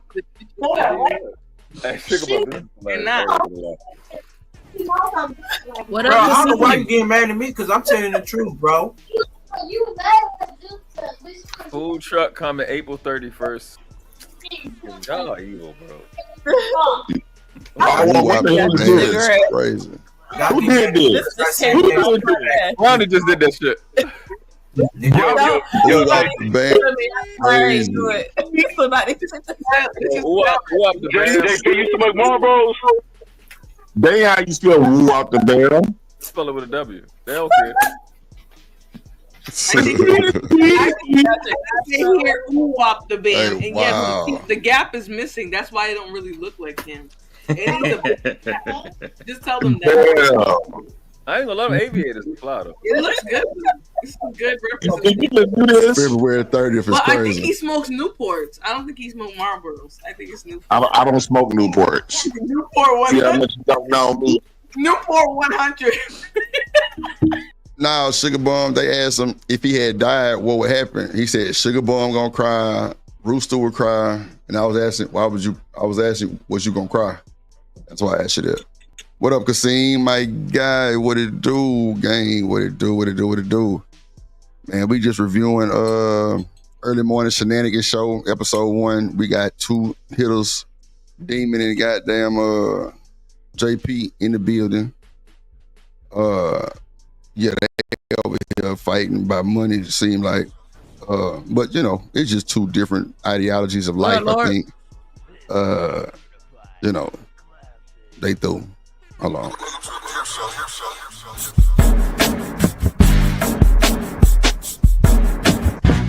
is a certified hood classic, the Drip Show. Shout out to Kasim Kasim Dream in the building. He said, ain't nobody crying but Vic, Lord Jesus. Yeah, the EBT card up there, live and direct. What up, Lord, that is. Yeah, Shiesty say we're gonna have a party. They're gonna have a kickback. Luxury say February 30th. Lord Jesus. Two, you know what though, like y'all sitting 249. here, you know, getting y'all jokes in and, you know, jabs and all that stuff, and it's all cool. But I mean, every now and again, and y'all could judge me how y'all want, but every now and again, like JP will say something that I can understand why he would say it. I may not necessarily agree with it, but I could understand why he says some of the shit that he say. No, yeah, I agree with that. I got a clip that I love of JP that I still use to this day. When he was talking to Tommy Sotomayor. My favorite clip of him of all time. So I clipped it. Yeah. You like that broken clock. He be right 2 times a day. Two times a day, that's it. He be right a lot of times. It's probably his articulation.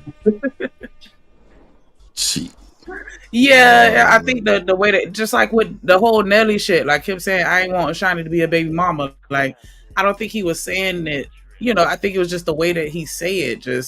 It's hard to digest. It's to his but own he does detriment. say a lot of dumb shit too. He don't care about what he would consider the white man's education.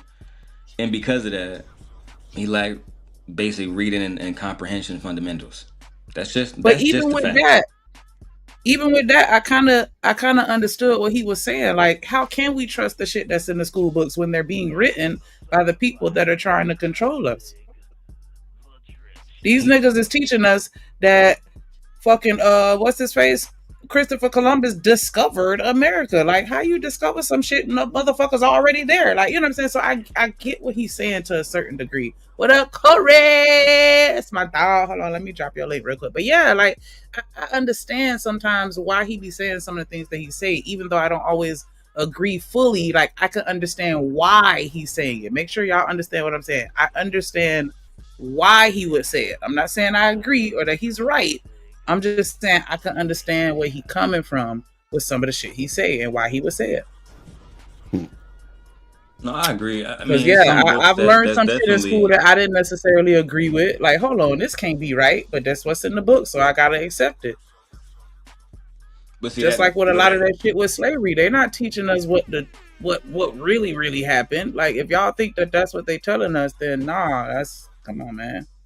Stephen the GOAT, what it do? Yeah, that's crazy. But it was so many different books that was written by black people that JP don't know about as well, right? Because he would call himself a Gullah Geechee, which I'm fine with. Be a Gullah Geechee.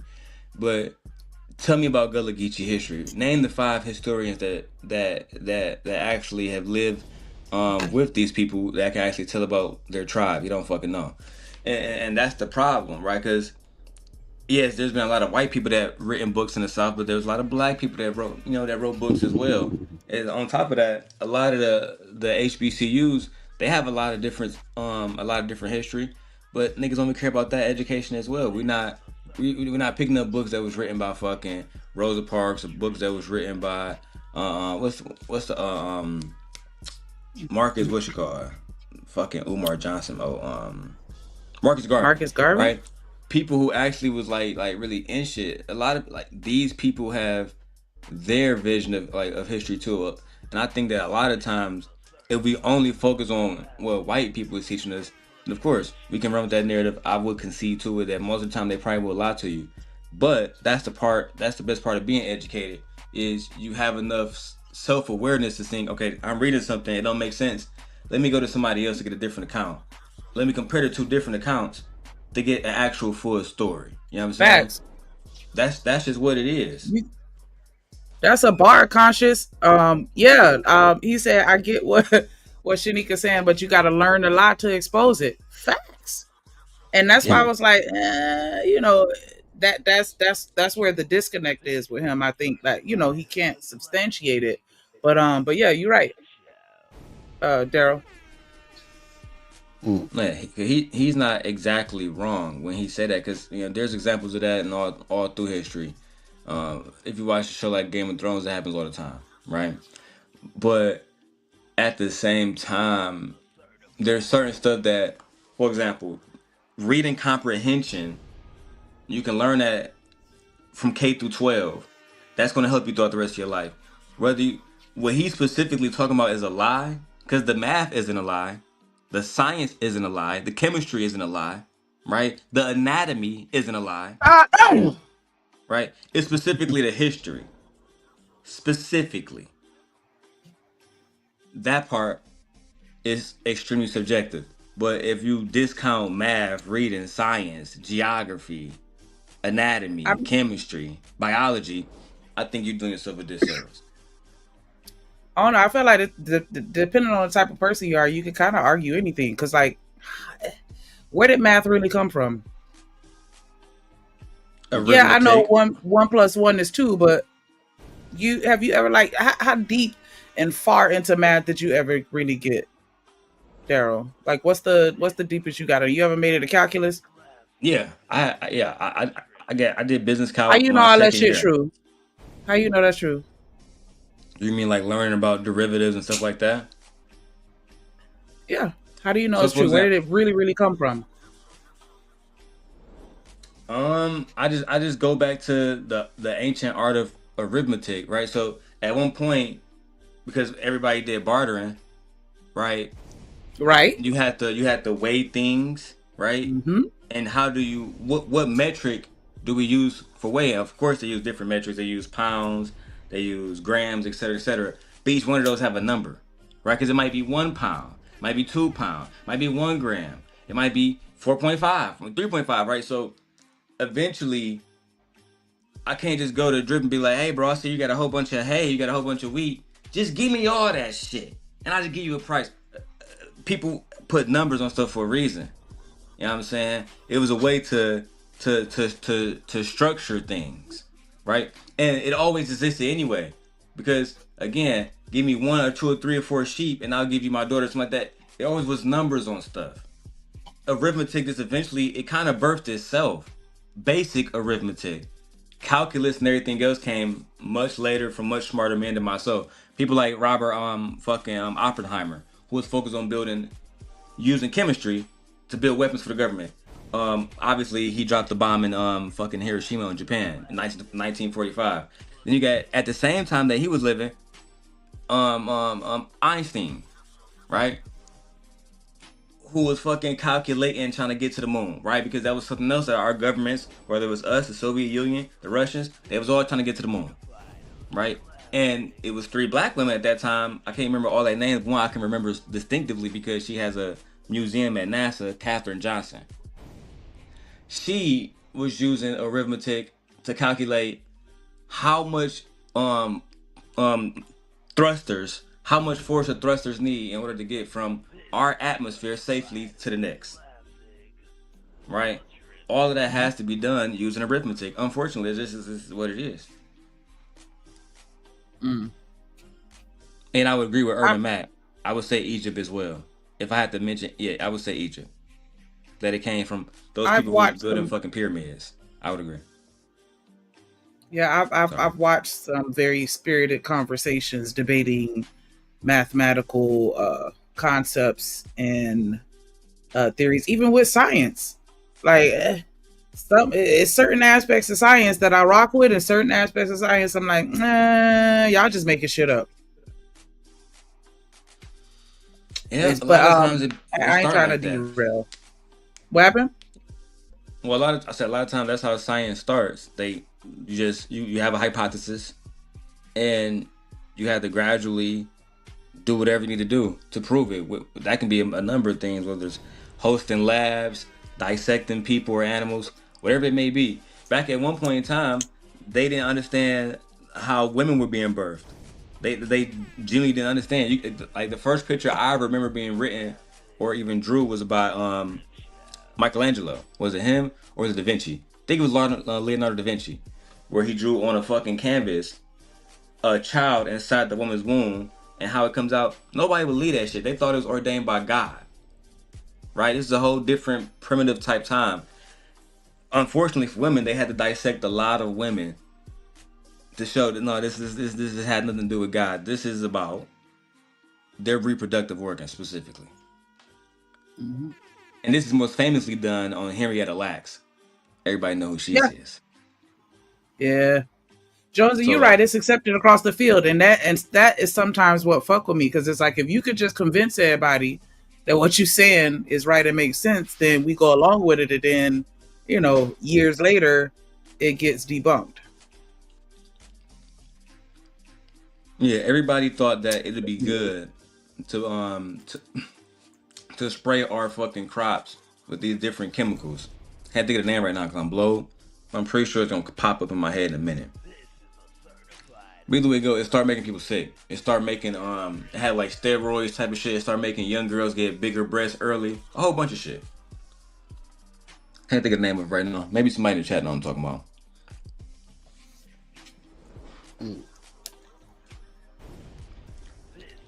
Hold on, let me take shit. Care of our kid. You think everybody else saying I'm going to the soup kitchen on a daily basis so I can save money? Then when these little black girls grow up to despise niggas and think black men ain't shit, then what? I'm done, bro. Bum ass nigga can pay himself to come back and somebody else can pay for the bum ass nigga to come back. It's only $60. Broke ass motherfucker. They even fucked up. Damn.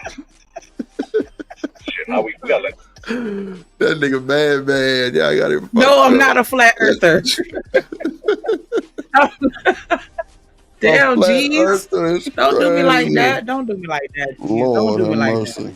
I'm just saying, I'm just the type of person that questions everything. Like, but don't do me like that. I just. Flat earther is crazy. I feel like we should challenge shit like that. I feel like that's our human nature. We should challenge shit. I agree. Human nature. Up and down. All right. I do have my own math system. I bet. Oh, flat earther is insane, boy. God damn. Damn. That's how you gonna do me? I'm a flat earther? I'm stuck on that shit. God damn. A flat earther. He did me dirty early in the morning. He definitely got you hooked up. Talk good. Oh shit. I'm just saying, like I said earlier, I've been around conversations I like being around the type of people that challenge shit. And I've been in conversations where people have challenged everything. And they've made some points that were kind of like, okay, I can understand that. Like, why? That's a very good question. Why? And that's me all day. Why? But go ahead. I'm sorry. Thank you, man. What's your why? Look at that. Yeah, it's suddenly cold in here. That shit, it's upsetting because, again, it's like, we can go to war all day, right? Shit. Me and Aunt T, me and the world class, me and fucking We Unlock. But at some point, right, as black men, all of us have spoken about niggas coming together, being on black power together. Black men supposed to come together. Black men supposed to invest in each other's businesses. Black man this, black man that. And niggas can't even, again, you next to a millionaire, my nigga, and you can't get 10 bands off this nigga? Do anybody up here think Island Girl Q haven't made $10,000? Lord Jesus. Nobody up here is stupid enough to say no to that. But this is what I'm talking about. Oh shit! Niggas like him, instead of you saying, "All right, cuz it's over with this clown YouTube shit," Let me see if I can go to Baltimore and actually get this nigga Miguel to actually put me on. Let me see if I can go out to Vegas where we on lock at and see if he got some business for me. Let me see if I can go to where the boxing scholar at and see if he got some business shaking for me. But no. It's more important to argue with my ex motherfucker on here. I can see my time, cuz.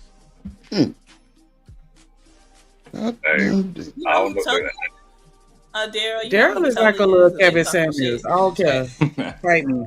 That nigga the simp guy. What the fuck you think that shit mean? No, I'm saying in the sense of like he gonna say some shit, and I ain't trying to D-ride right now, but I'm saying like I feel like the people that don't fuck with you is because like but you got it. of some personal shit.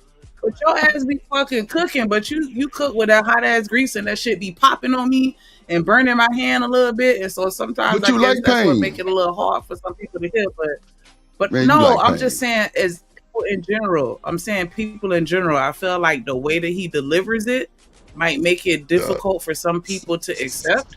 But the nigga be cooking a lot of time. Like I mean, come on, JP. Sorry. No, I'm talking about you. Oh, damn. You're very intelligent. Like I have to give you your flowers. Like I recognize that. So like you're not dumb at all. Like, and I don't understand why people don't like you. But I mean, I don't really know you as well as other people do. But I think that you're very intelligent, and I think that the shit that you be saying a lot of times be spot on. But you just say it in a way where it make it a little hard to swallow. So that's why I say you be like a little Kevin Samuels-ish a little bit because you. The nigga definitely a simp god. That's a fact. Simp god. Yeah, I try to Simp Samuels. I try to treat people, you know what I'm saying, with a kid spoon at first because I don't know. The world not nice, right, Shanika? The world is harsh. Especially on people like us, black people. You got it even worse. You got a double minority. You're a woman. So it's harsh for everybody. And especially for men, my patience is only so thin, right? I only can tolerate so much before I lose my patience, and then I have to just get my point across. It's like, have you ever seen the Tupac analogy where he talk about how where people were starving where he's from, and he would say, I would see white people in the building, right? And they would sing to him, try to be nice. We are hungry, please let us in. We are hungry, please let us in.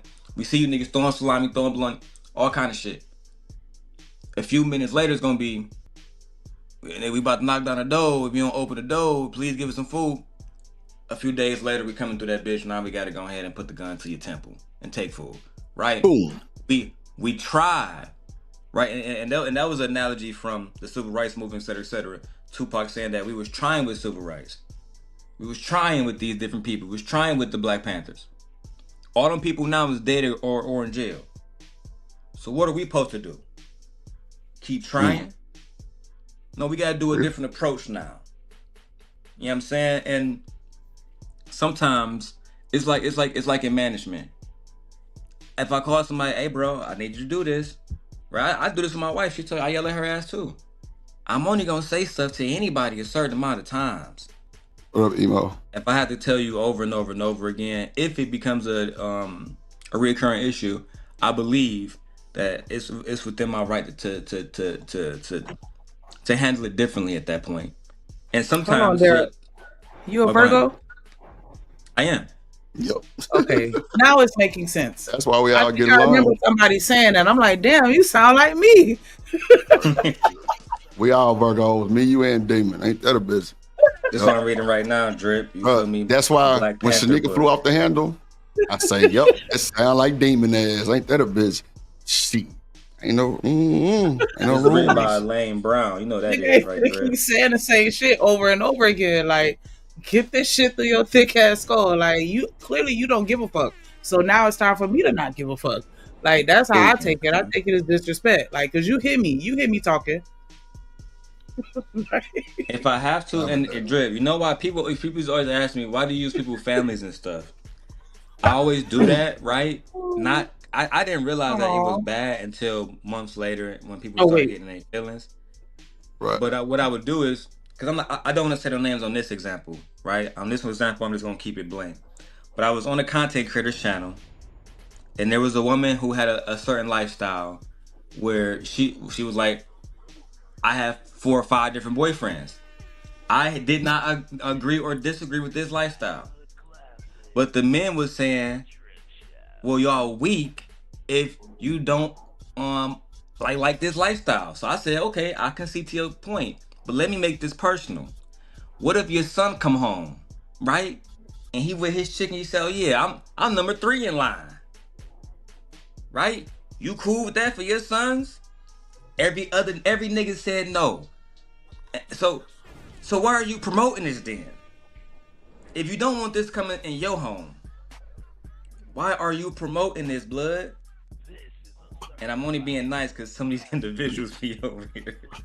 But the whole point is, if you don't, you got to better stand on something, bro.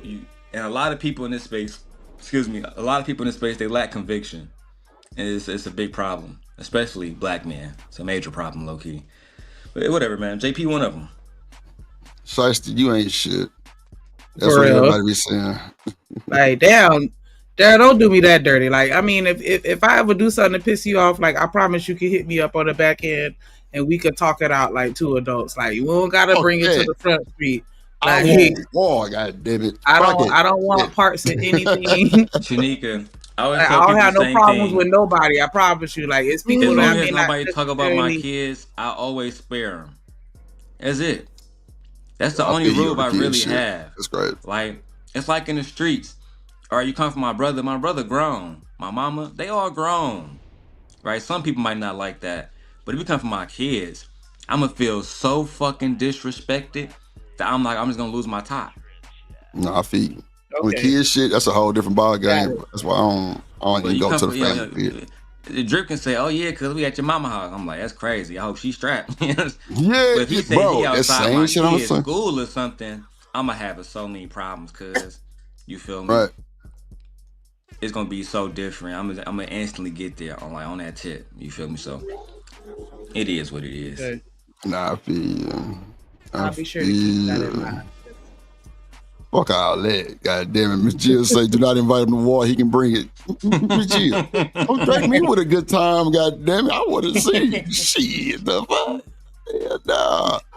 I don't know about they that. Say, how you gonna say you don't come for your kids, but you come for other people's kids? Cause then you just call somebody else's kids Dusty? Oh, you ain't shit. Yep. I did. Yeah. You. Davey is not lying, right? And I just admitted it is a tactic that I will use to hurt. So Demon, look what Robin M put. She say Daryl will crash out if you disagree with him. Demon, how many times did we disagree when we first linked up? Or first just, you start coming over here just, kind of interacting. A lot of shit. Come on, Robin M. Like, as a man, you gotta just know how to handle other men. When you try to little boy and disrespect, ain't no rules coming back from that. So if you ask for that type of smoke, then that type of smoke that come, I mean, we hate to see it because it get brutally and unruly, but at the end of the day, you can't call for nobody and not expect them niggas to answer. That's just the motto I stand on. Bro. You feel me? Like I told you, last time I talked to GOAT, that nigga Taz, he was like, yeah, bro, I disagree with how you handle that shit. I understand why you did it. And I told, hey, I disagree with you, nigga. Mm-hmm. You the OG, but I handled it how I needed to handle it. It is, and it's done now. You feel me? But I didn't need to go off on his wife and talk about his kids and all the rest of that shit. And I was in Vegas just a few months ago, so I could have popped up on a nigga. We could have just got it in. But at the end of the day, he not really disrespectful. Like I told you, Fighter Complex, when originally, he was like, yeah, nigga, I gotta ban you, cuz I done got like 60 emails about you being over here. I'm like, all right, bet. But like 2 days later, he was like, hey, bro, I see you ain't really, you know what I'm saying, you ain't really dissing. I said, nigga, it's nothing to diss. I'm in your house, you asked me to leave. That's it. You ain't say get out and go take care of your dusty kids or some shit. They don't have been in your top, cuz. You just said, hey, bro, please leave my house. Don't smoke in here. You feel me? And I'm like, all right, bet. I'll leave. It is what it is. You know what I'm saying? That's like if Drip was like, hey, bro, I can't have you over here. You gotta leave. All right, bet, bro. Izzy Band, he did the same thing. He was like, he called me personally, like, hey, bro, you can't be over here for like 3 months. Not in the chat or nothing. I ain't talking about that nigga and what he got going on, bro. You feel me? It was like, all right, bet. Say less, nigga. And then he hit me up one day, was like, nigga, you good now? I was like, bet. Say less, Come nigga. on, BJ. Like, bro, they already on my neck. It's already on my neck. Like I tell them. I told you, I felt so conflicted about it, bro. I swear to God, I did, Drip. I had like 1 or 2 days and I was thinking, should I just leave this nigga channel alone so these people can come back?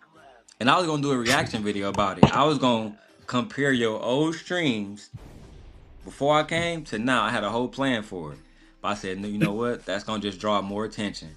Let me just fall the fuck back. This nigga say got a plan for it.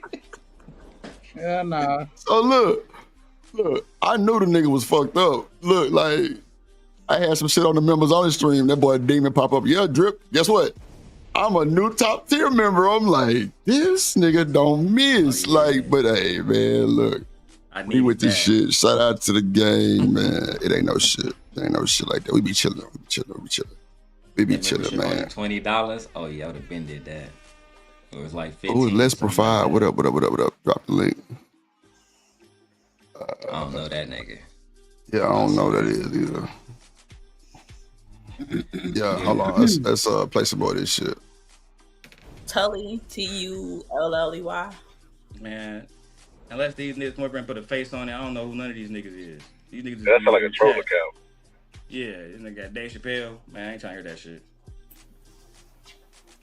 Damn, and the only thing JP can do is sit in the chat and just keep talking shit. But if it was me arguing, he would come right up here. He can't come back. He got to pay to get back up here. What are you talking about? Oh, he don't got $60. My bad. He don't got it. But nah, that is crazy though. How you beat somebody who bitch you, buddy? I'm gonna say something right quick, man. Right quick. But anyway, you know how many times I SBE people, especially women, because women need to learn how to hear the truth instead of want to hear the nigga that lying to y'all. All right, Jalen. What the fuck is Jalen? Shout out to Jalen, man. Real shit. JP, I'm not hating on you, JP. The last hit you had on your channel is when because you was being a bitch then, acting like you had all the answers. I called Ronnie, Ron, and Victor and said, hey, dog, Princella just told me she want to talk to a group of niggas. Only a few niggas that she want to talk to. She want, and I handpicked you niggas specifically. That day you called me, you said you made money. You said you got more views than you ever have. How the fuck I'm hating on you, nigga? I done have to call your bitch ass or Sharon. I called you hoe ass niggas because you niggas channel was on decline mode. Nobody come to your niggas shit. You haven't had a big interview since. Where the fuck is Judge Joe Brown at? What the fuck are those? What happened to those endorsements and the barbecue? Oh, I forgot. You don't have a fucking business no more. I'm a lie. I don't gotta even address that, big dog. Brownie. Congratulations, babe. Congratulations. We don't like what's good, brother. What's good, man? What's the congratulations for? You know what the you can forward that shit now. Well, I had debated it. Put your business out there, but... Okay, yeah, that was crazy. That nigga still Who the mad. fuck is the separate files? BJ is me. Still mad. He got dropped from what you call panel. That nigga Izzy. Crown Heights spent 500 to drop that nigga. Yeah, that was wild. But that's not the first time I've seen Crown Heights do that shit a few times. You got a nigga trying to corn bomb you? Nah, I don't know. I don't know that's Cam. BJ said it's Cam. Cam. You don't realize that. Which Cam? I don't know. I make niggas cam up. That's what I do, you know, for a fact. What I do. Nah, yeah, they got the Cam. Oh, he say it's Cam. Oh, okay. I ain't even see this. Huh? It's pinned to the top of the chat. Oh, he back from Colombia? You know what? That probably is Cam. Send that out. I'm sending out the goddamn link. Post at the top of the chat, Cam. That name do sound nice, but shit, Cam. Her name is Come on up here so I can cut your ass out. That too. Fucking disappear on me, nigga. And I heard you was on the outside. I never go off on Shanika. I like Shanika. Shanika pretty and shit. I heard she's white bag Cam. He admitted that shit though. He said that he be over there. Drip. I don't know if you remember that, but he already admitted that. Nah, I know. I'm fucking with him. If that's Cam. Yeah, I know. Let Jalen live. Nah, Jalen cool, man. I ain't got no smoke with Jalen. That's crazy. That nigga be saying some weird shit. Weird shit. Okay, so that's I hate done. you. We can get through it though. We can get through He's it not though. lying to you, Shanika. He's being honest. Black Hawk, I appreciate it. Fucking damn. I mean, but I'm just already. I've always been like, I don't really share a lot of information or talk about my kids like that. Like even my friends don't be around my kids like that. There's only certain ones that I allow to spend time with them like that, because I'm very selective and like I don't post pictures of them on social media and stuff like that. Like, nah, I don't like You that. can ask Nate. Unless Kids you be need over to be here. left off the internet. I told all the simp angels when I first met them. I said you shouldn't trust nobody but yourself. I don't trust y'all niggas. I trust me. My wife was there. She's a simp angel too. But why do everybody think that we trust everybody? Because we just have them over here. I don't understand. People I just can't want to judge trust nobody people from out the of nowhere past. for I no mean, reason. I think it's foolish to just trust people. oh, that is factually. Cam motherfucking ass. Yeah, bring your ass, nigga. Where the fuck you been at? Bring your motherfucking You know, ass to Jim the Jones. front of the Boy, you church, got a little goddamn it. ponytail. Where you at, Boy, nigga? your ass goddamn bowling, fly looking ass. Goddamn Mexican. Boy, where the fuck you been?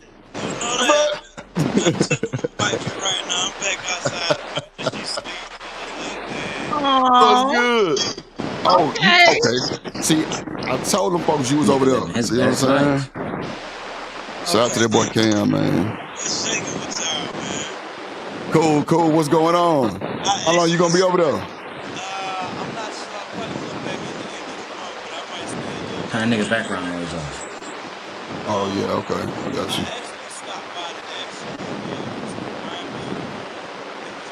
Right. Damn, I took that bitch out still.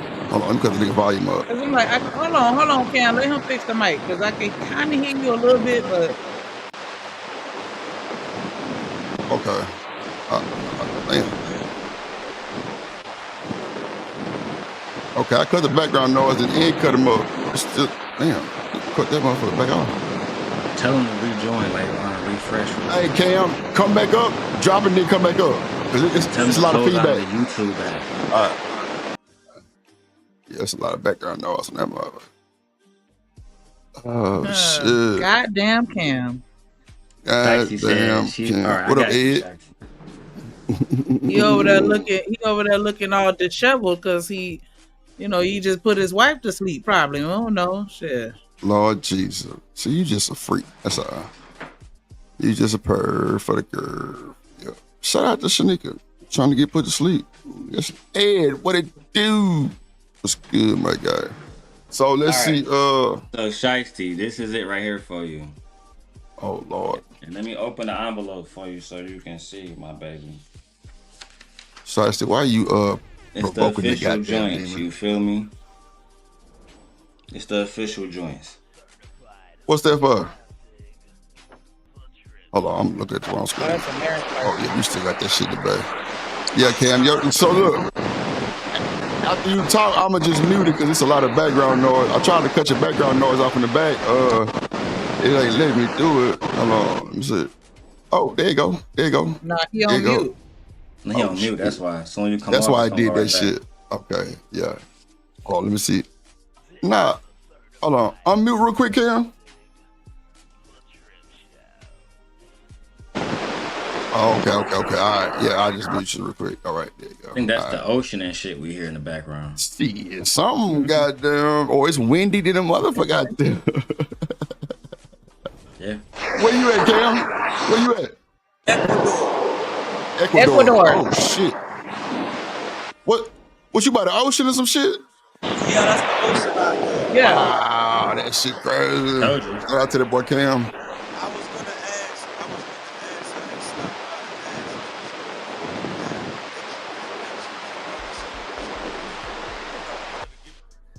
I can't hear you, Cam. What you said? Right. Go ahead. Cause I was like, yeah, he said he was gonna ask something, but I couldn't hear after that. You got to write Put that it in the back. chat. Yeah, put it. Oh, hold on. Let me check the back chat. Okay. All right, Mr. Joy. Yeah, put it in the back chat, Cam. What Cam say, he ain't got damn Ecuador. Shout out to bro. That shit looked nice when he was showing that shit. That's how I know he was. Yeah. That nigga on the board or something.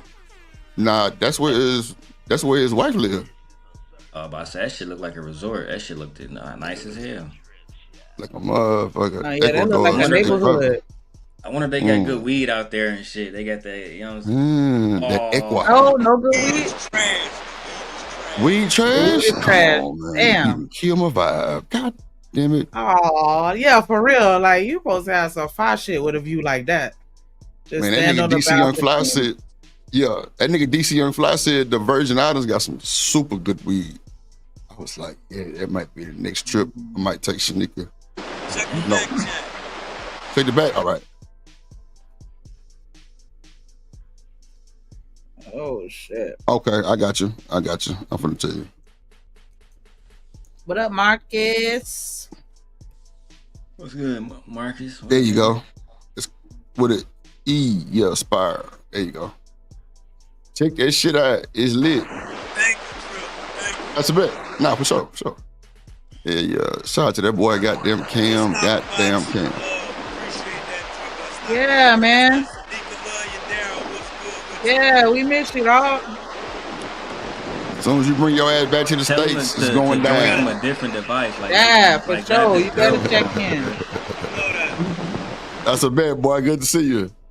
Yeah. Shout out to that boy Cam, man. He finally. That's all right there. That nigga is out there with his wife and he still checked in. Sure. Like, cause I wouldn't have been thinking about y'all ass. I ain't even gonna hold you. I mean, yeah, no, it just depends on, like status type shit. But nah, shout out to Cam. I feel that. Hey. Nah, but he actually needed something too, so, yeah, shout out to Cam, man. I ain't seen my boy in a minute. Like a motherfucker. He out there with baby, thugging. Shit. Nigga through. Nigga living good. Hold on.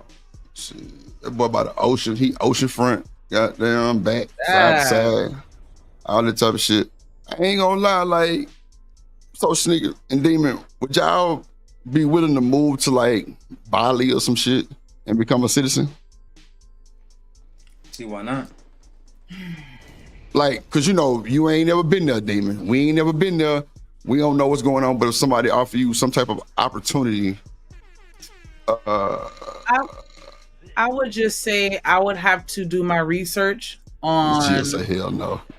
I would have to do my research on how they look at us.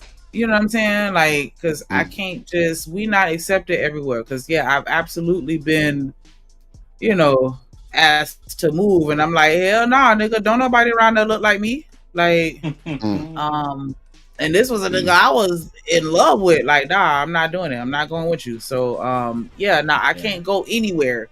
But if I feel like we're safe, then yeah, I'd consider it. G say only part-time.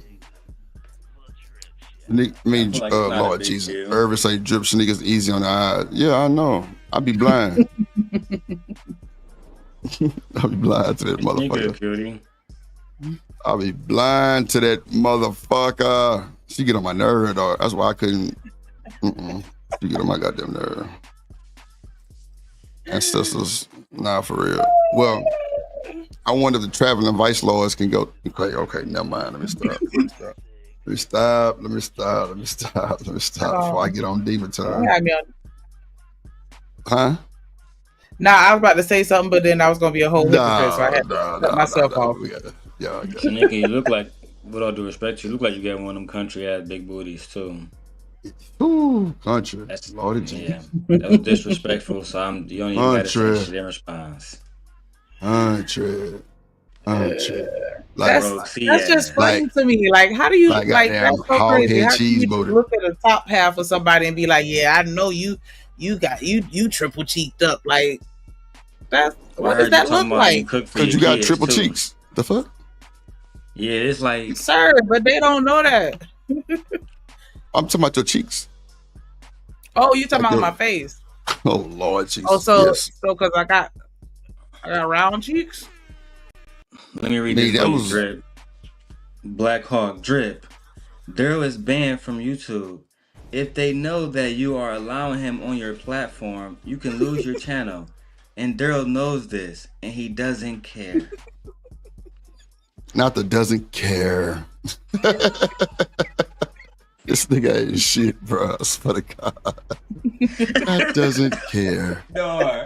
Lord Jesus. Black Hawk, I appreciate it, bro. I'm not laughing at Black Hawk. I'm laughing at Showtime, man. No, that is hilarious.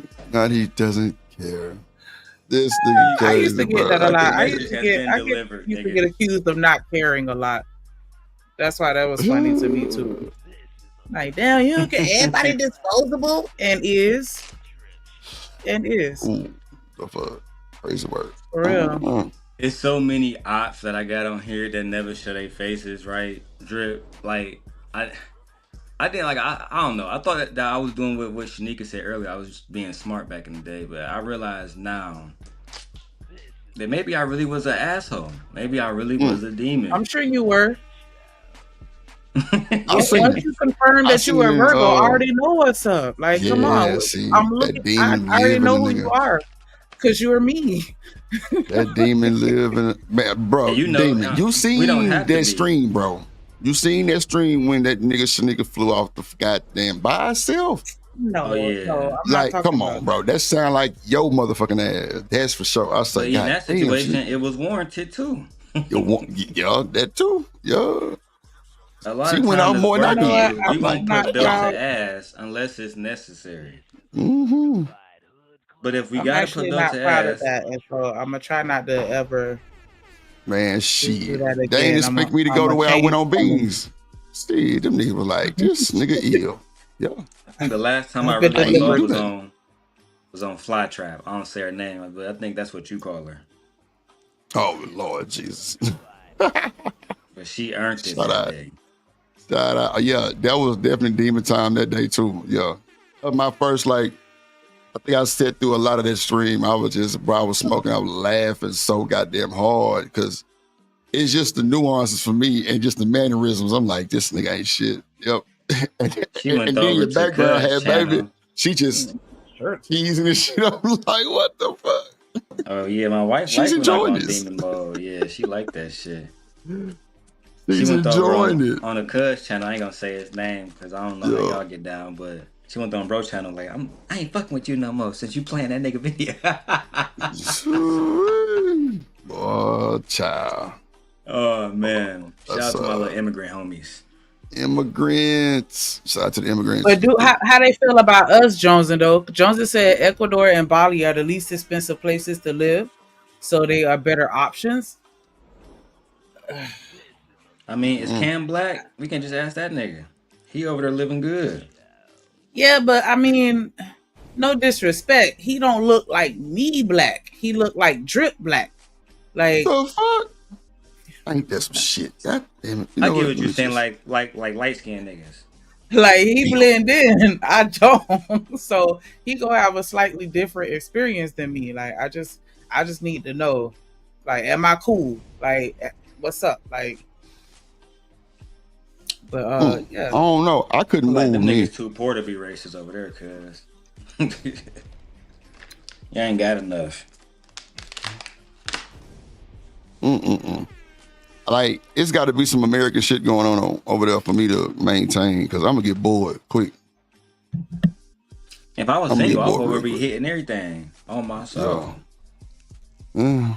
I don't know. I feel like I'd want to like kind of absorb the culture, like, and kind of like take me to all the historical landmarks. I want to go to the museums. Like, I want to understand like what y'all got going on over here. Yeah. I'll be going to the nightclubs, the bars, turning She up. looks like I don't know about that. I think I'd be a little too scary for that. No, I gotta have somebody with me. I need security. I don't want to go to no bar with people drinking. You probably can get a strap down there and be just fine. Yeah. I don't know if they rules the same. But still, that motherfucker be hot as fish grease. Yeah. That's like they got better gun laws than we do. Our gun law is more strict. I feel like they got like Texas type gun laws. Yeah, Texas gun laws, nigga, you can walk around with strap out. Like what? Oh my mama and them. Yeah. I'm talking about, nigga, my little partner be riding this booster, boy, be Draco in the backpack. My big what's that damn gun called? The Judge on his hip. Open. Like no bullshit. Ultrasound. That's wild. She say a lot of sun. You not do a 3D ultrasound? Babe, you got that 3D ultrasound picture in there? That's what I want to see. Can you bring it to me? Facts, we a vibe, Jonesin. I'm telling you, I'm a vibe. Baby, like, for real, if you hang out in person, you would have loved the fuck out of me. Everybody does. Like, that's just how it go. Like, it's just gonna be a good time. That's it. Right, I want to meet Rogue C in person too. Rogue C, the voice drip. Party time. Say Cap. through. Cap. That's why she ain't been over here. Yeah. She say she can't deal with it no more. What happened between? I'm like, but baby, I love you. POP, hold it down. You say, fuck that. I know where to find her. Smart. Bomb Cherry channel. She over there. You can find her over there. She say, oh yeah. She what's called Bomb Squad for sure. Out to the Bomb Squad. John say she love Virgos. Nah, Virgos is just naive. Like we be like, see Jones and Virgos. Don't do that. We fall hard, but it's just cause we fuck with folks. Be friendly for you. All of us Virgos. That's why I keep people at a distance. I ain't even gonna hold you. Like, just stay the fuck away from me. All of us are Virgos over here. What? Huh? Drip, you a Virgo too, nigga? Yeah. That's why I'm telling you, like, nigga, I'm with the shit. I be chilling. Like, but in my defense, so a lot of people come and they approach me and they, start conversation and I'm engaged. Like, I feel like I can, I could pop a convo, with anybody. Because, I can acclimate to any environment, no matter what the socioeconomic level. Like, even them bougie ass crackers, like, I can get them to chuckle too. Like, that's just how I go. But I don't feel like I'm, okay, I may be a little friendly, but not like friendly. Like, it just depends on the situation. A lot of times I be mean as well. We can come off friendly because we cool, I think. Really on the cool. Like not friendly, but just kind of like you can keep your money in your pocket if we out somewhere. You feel me? Like we that kind of cool. So it's easy for you to be friends with us. But friendly, nah, because I'm not the most approachable guy. Like, that's a fact. But I mean, you would really have to fuck with me to just get that type of side from me. But I don't think we friendly though. Cause Shanika definitely a savage. Demon's a savage. I know my ass don't bite my tongue for shit. Man, like, I could be, maybe I'm being delusional, but I can be friendly, right? Like, it just, like, I gotta be around you for a little second. Like, it can't just be, I'm randomly walking past you on the sidewalk and you say hello or say something to me random. Like, nah, if we're in an environment where like we at a day party or something like that, and then you just I don't know how to explain it, but not every environment I'm friendly, but I can be friendly. I can be very entertaining. But Jill say she got a Virgo child. They're very interesting. Yep, we are. Like we try to be perfectionists. That's a fact. Cause I know I didn't. Yeah, so you get it. I'm not overly friendly, but I shit. can be. I'm a vibe. Like, yeah. Yeah, more like a vibe. Like we Yeah, sociable. that kind of friendly, not like, you know. Like we sociable. Like, you know what I'm saying? Nick can top it up and have a good conversation without being just echo chamber or like pausing and shit. It could be a good conversation. Yeah, we it doesn't definitely have to call be that shit out awkward. too. You say what? I said it doesn't have she to a be Scorpio. awkward. What up, Playboy? In the building. So she say she a Scorpio. I give up. Don't talk to me. Crazy ass woman. It seems to say a Taurus. Okay, that makes sense. Taurus and Virgos, like, yeah, that's super compatible. I fuck with One of my the best every friends time is he a come up here, we have Taurus. good conversation. Y'all low key crazy. Just a little bit. Hell Just yeah. a little bit. And my homegirl, she from Brooklyn too. One of my best friends. Like, she's a fucking Taurus. And What up, Marcy? baby, can't get us together. It's gonna be trouble. Trouble. Here you go. I mean, but you know what though? Shout out to If me, you, and Brooklyn. Demon went out, I think it'll be trouble too. I ain't gonna hold you. I think we sliding first thing look crazy. Like the first one. Put the picture back up. I mean, the sonogram. Sorry. Oh. What up, Marcy? Oh, that's the little baby? Yeah, let me see the God other one. Let me damn. get the other. You see it? Oh. Oh, that's some 3Ds. You Yeah. like already Boy, I sick got of your that. shit. That's why you just like, man.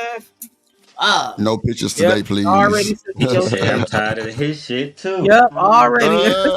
Already over here with his hand on his forehead. Like, hell nah, man. Oh, shit. That is beautiful. That's beautiful, beautiful. Just grassy. Her birthday on April 24th. She bigger now. Oh, I don't mean to put her business out. Well, no, I ain't say her name, but yeah, she April 24th. That's one of my best friends. April 24th birthday? I'm September 1st. Because, you know. I'm a Virgo. Mine is 17th. I come first. Hey, Shanika. Hey, Drip. Kasim, April 27th. What up? What up, little baby? What up, sis? They was reviewing that JP shit that happened yesterday. How the nigga was out of his mind acting Damn, like your mom. I know they wild. Jenny, investor. What's your sign? I'm a Libra. Libra. Yeah. What's up? My birthday September 26th. No shit. Oh, so you right. Wow. That's crazy because my nephew birthday the 24th. He the last day of the Virgos and he is, he rough. I don't like him. Sometimes. My mama the 25th. Mine the 17th. Crazy word. Damn. TMKC say Taurus. Say Virgos and Taurus is TMKC. Who your kids?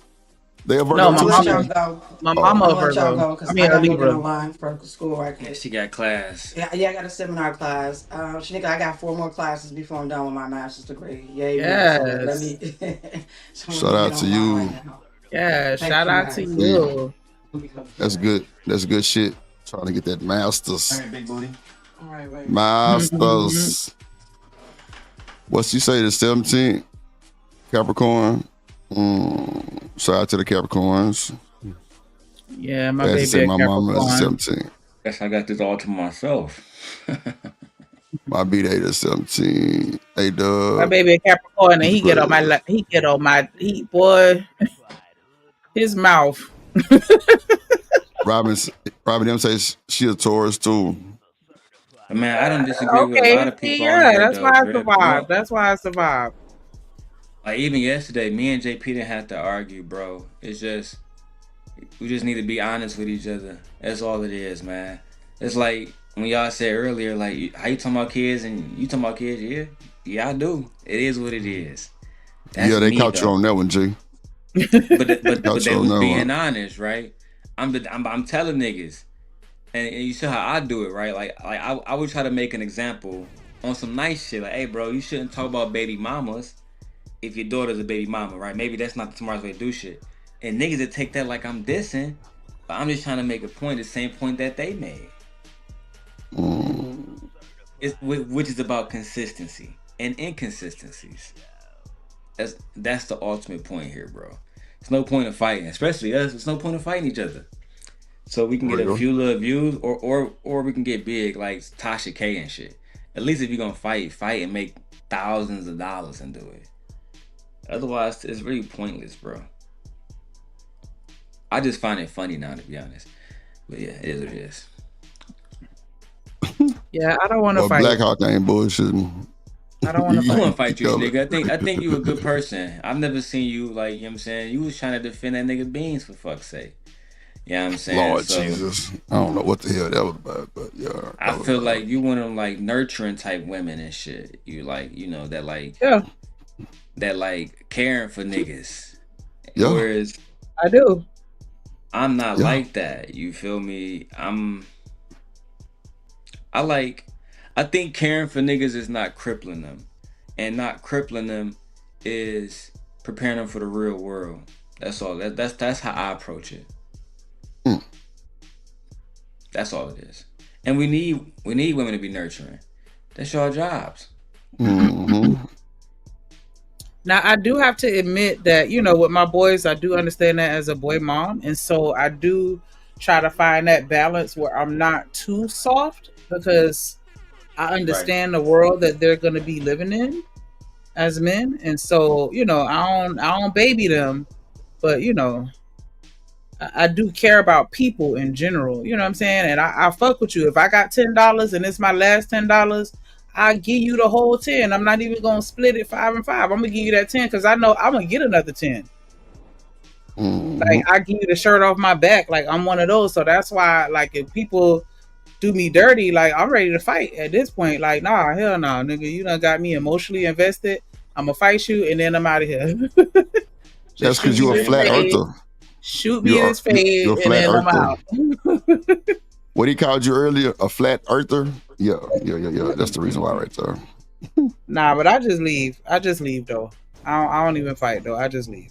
You just gonna come home and my shit gonna be gone and I'm gonna be gone. And that's it. And you never gonna hear from me again. Where you going? I'm one of those. I will disappear on your ass. Like, I'm not even fit to fight you, argue with you. I ain't got time for all that. None of that. I'm out of here. Man, make sure I'm not a flat earther, Marcus. Don't. I'm not a flat earther. That's crazy work. That's drip being petty. Nah, that's what they say. And make sure I hit the like button, man. Support the show. Hit the cash apps and the super chat. Let's do it. Early morning shenanigans. Yeah. I'm over here wilding. We ain't gonna be here too long. We just want to give a 4-5 hour stream or some bullshit. And, you know, kind of roughly our fellas early type shit. BJ say here Aries. Oh, yeah, Lord. Yeah. And from New Orleans, that's just a fucked up combination right there. Like, you can't be Aries and from New Orleans. Nah, we not having that. What's the Aries? What they be doing? Fighting. I mean, you know. Oh, okay. Quick to fight. BJ here boosted straight crash out. Nah. Oh shit, my boy. Dad. Hold on, give me 1 second.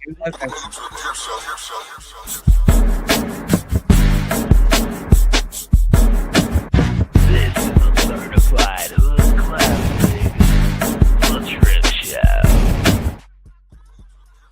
Yo, what it do, Kasim? In the bro, my bad. I didn't even know you was back there. Shit. What's up, man? I had to come all these damn Virgos up here. You know, all these damn Virgos up here. I had to bring my Taurian energy, you know what I'm saying, up in the building. What it do? What's going on? Yo, what's up, man? I be trying to catch you, Drip, but sometimes I'll be commuting, or when I'm ready to come on, you just be logging off. So just like this morning, I seen you was up a little bit, so you know I got my paperwork and stuff finished. I was like, yeah, you know they talk about zodiacs, you know, all these Virgos up here. I'm a Taurus, so you know, let me go ahead and you know spread the love a little bit. Nah, for shit show. Appreciate you, Kasim. How was your weekend, my guy? Well, how was your week? It's been raining here in New York City and cloudy as hell. You know, it's like our cold is different from y'all cold, right? But hopefully, like on Sunday, the sun will come out, you know. But the rain is good for the trees, you know, because it's springtime here in New York. Now they're just starting to bud and the cherry blossoms is blooding and stuff like that. And so the trees outside is nice. But after it stopped raining and the weather get warm, now I really expect the trees to come out. But Other than that, man, I've been chilling, hearing what's going on in this space. I've been in the clouds like a lot, so I see a lot that's going on, and it's not necessarily troubling or concerning, but we as a people in the community, man, we need help, bro. We need help. That's a We need fact. help. I agree, man. I I'm do be coming agree. to New York soon because seeing my cousin just he just got married. Him and his wife bought a spot in Williamsburg. Oh yeah, Yeah, Williamsburg. that's what's up. That's from far from you, Brooklyn. Williamsburg. No, it's not that far. It's shoot. There's any one of the well, it's mainly like the L train that you can catch going out there from the city. About 20 minutes, I guess, where I'm at. Yeah, In Chelsea, it's about 20 minutes on the L train. But yeah, Williamsburg is expensive as hell now. Mm. Expensive as hell now out there in Williamsburg. I think, they moved from you Long know, Island. They said Long Island was expensive. yeah, yeah, yeah. If you're coming from Long Island over to Williamsburg, you're gonna save a little bit of money, but not a whole lot. So you might save, maybe like a few hundred, maybe 300, 400. But Okay, hell, okay. your rent out there in freaking Williamsburg is like 4 G's, 4.5 G's for like a one bedroom. So it's crazy out here. Mm. All Yes. y'all Dang. New Yorkers Not a one crazy, bedroom. man. Shit. Yeah, yeah, Damn. yeah, yeah, yeah, yeah. That's high But as fuck. yeah, it's high, but you could get those salaries out here. In New Oh, York, you can get okay. those six-figure salaries. Out here. It's not uncommon for people to go shopping. Spending 500, 550 a week. Just in groceries. It's not When it's you not in it's not that Manhattan, common. Drip, Yeah, they you're got right. these little pier parties in New York when you can go like to these different piers, parties on like every different pier, bro. It'd be lit too. Yeah, yeah. That's Damn, on on the beers? That's wild. Yeah, on the west side, or West Side Highway, they have various piers, and each pier has distinct things going on. One pier might be playing jazz, a next pier might be playing, salsa merengue. The next pier we're playing hip hop. The next Yes. pier down there got a rock and roll concert. Like, yeah, man, you could just walk the west side and whatever's your thing, you can just go on the pier. They have like dances and classes and stuff where you can learn before you go out there, like salsa merengue. There'll be a band out there playing on the pier, but then right in the front of the pier, there will be this couple that'll give you like dances. You learn how to dance for like 45 minutes, and then boom, they release you. They cut the umbilical cord, and then you go on the pier and dance for real. Yeah, Damn. Have you seen that new Louis Vuitton store on Fifth Ave? yeah. I was just there last week. I bought a new pair of the new millionaire glasses, the yellow ones. I bought a pair of those, Check him and out. then the new Okay. the new wallet. Yeah. Haven't had a chance to Check wear him them out. yet because it's been so freaking cloudy outside. Not the me now. Wow. Yeah, Yep. these are millionaires. These glasses here are millionaires. I Shout just out to grabbed that boy Louis the Ray Vuitton. Though. Ban Metas, the little glasses with the camera inside. I'm about to use those for vlogging. Yeah, I think I'm Oh gonna get a pair of shit. those when I start to go fishing in the summertime. I think I might want to get a pair of those and then vlog my fishing trips. Where Yeah, you I'll be let you know going how they fishing at? are. Oh, bro, I go Brighton Beach, Coney Island, Jersey, Long Branch, New Jersey, Red Bank, New Jersey, where I used to live at, Oh, Asbury Park, New Jersey. I think I went on a boat maybe like once or twice, but I don't like that too much. You know what I'm saying? You got all these crazy ass dudes up on the boat. You know what I'm saying? And they ain't got no lives. All they want to do is fucking talk your ear off to death. And I'm trying to fish. You know what I'm saying? I ain't want to be hearing no damn right. conversations. But and it's like $900 to go out there. For the day. You do catch fish though, but I just don't like to be crammed up with all these dudes and they ain't got no life. They just want to talk their head off. I'm come out there and fish and meditate. If Right. you come out here What to y'all be catching Chicago, out there? Casine. Oh, my bad. Go ahead, Drew. No, I'm just asking Um, what they be catching out there. It depends on what season. Striped bass season's about to start here in April 15th. Mm. April 15th is when it starts here, and then it just goes all the way on. After that, you got bluefish, fluke, sea Mm. robins. You got weak fish. You got all kind of things. I think when the water temperature gets anywhere between 65 degrees and 72, you can pretty much catch anything, and that's when mainly people go fishing because you have a big variety of catching stuff. Mm. Okay. They don't Okay. limit y'all on what y'all can catch. During the early season, like right now, when the striped bass season start, you can only catch them, between 18 and like 28 inches, but it's like catch and release. You can't eat them, right? Because it helps the ecosystem, because they're going up to spawn and lay eggs, so the next generation of fish can come. So they're very, very limited. But after like, I think it's May 15th, then you can pretty much, you can pretty much eat them. But um, not a lot of people eat the striped bass here, even though the water's a lot cleaner than it used to be. it's just for sport. You might catch like one or two, large ones, 38 inches or whatever, and they keep those, but they don't, you don't see them with a whole big bucket of fish, coming back from the piers and stuff. You don't see that. Oh, you know what? Let me take that back. Down by South Street Seaport, you see a lot of Chinese or Asian people down there fishing, and they eat the fish, and then they sell them to the markets. So That's a there are fact. some people, yeah, there are some people that do that for a living, and they make pretty good money if you catch them out there on the right time. But hell, I'm not a morning person. I'm not getting up at no damn 3 o'clock in the morning, waking the Yeah. roosters up just to catch some fish. Nah, that ain't me. Roosters. Yeah, and my grandma used to Yeah. call it "wake the roosters up." She's like, Mm-hmm. "Kasim, when you hear them roosters crowing in the morning, I'm the one that wake them up." Damn. She wasn't bullshitting. It be Shut like up, that for sir. real. Yeah, my people fish real heavy. Like captain's Yeah, license. That's why, yeah, they regulate the hell out of that shit down here. Like and if they catch you, you going to jail. Oh yeah, yeah, the they catch a lot goddamn of people in. game warden stop your ass. That's a fact. Yeah, And come on Yeah. your boat and yeah, take your shit. yeah. You gotta have a little license. The license here in New York to fish is only $2. But every now and then, particularly on the east side, um, that part where the water is, you see the game warden, they be like in plain clothes, you will never know. And they'll Mm-hmm. sit That's there, fact. they be chilling, they be sipping on something or whatever, a drink, and they'll just wait for somebody to catch something. As soon as you catch them over the rail, they right there. They slip their badge out and like, yo, let me see, let me see your ID. Hmm. And they catch a lot of people, mainly like Hispanic or Guatemalan people here. They catch a lot of them, Mm. because they just trying to feed their families. But you need the $2 for the license. Yeah, in Texas, I think it's like 13 or some shit, but it's like per season. I don't think it's like a one-time thing. I think it's like every time Yeah, a it, season. it is. But you used to be able. It used to be free. I think only this year they just started charging like the $2. But before that, it used to be free. If you around the Hudson River, East River area, it's free. It's recreation because in the summertime they have these little pilot programs where the kids can come out and learn how to fish and stuff like that, and they'll catch like little small snapper bluefish and other little things like that just to get the kids into it. And that's pretty much how I got into it. My dad dragged me, one day to go fishing, and this was like when I was like 7 years old, and I've been fishing ever since. Mm.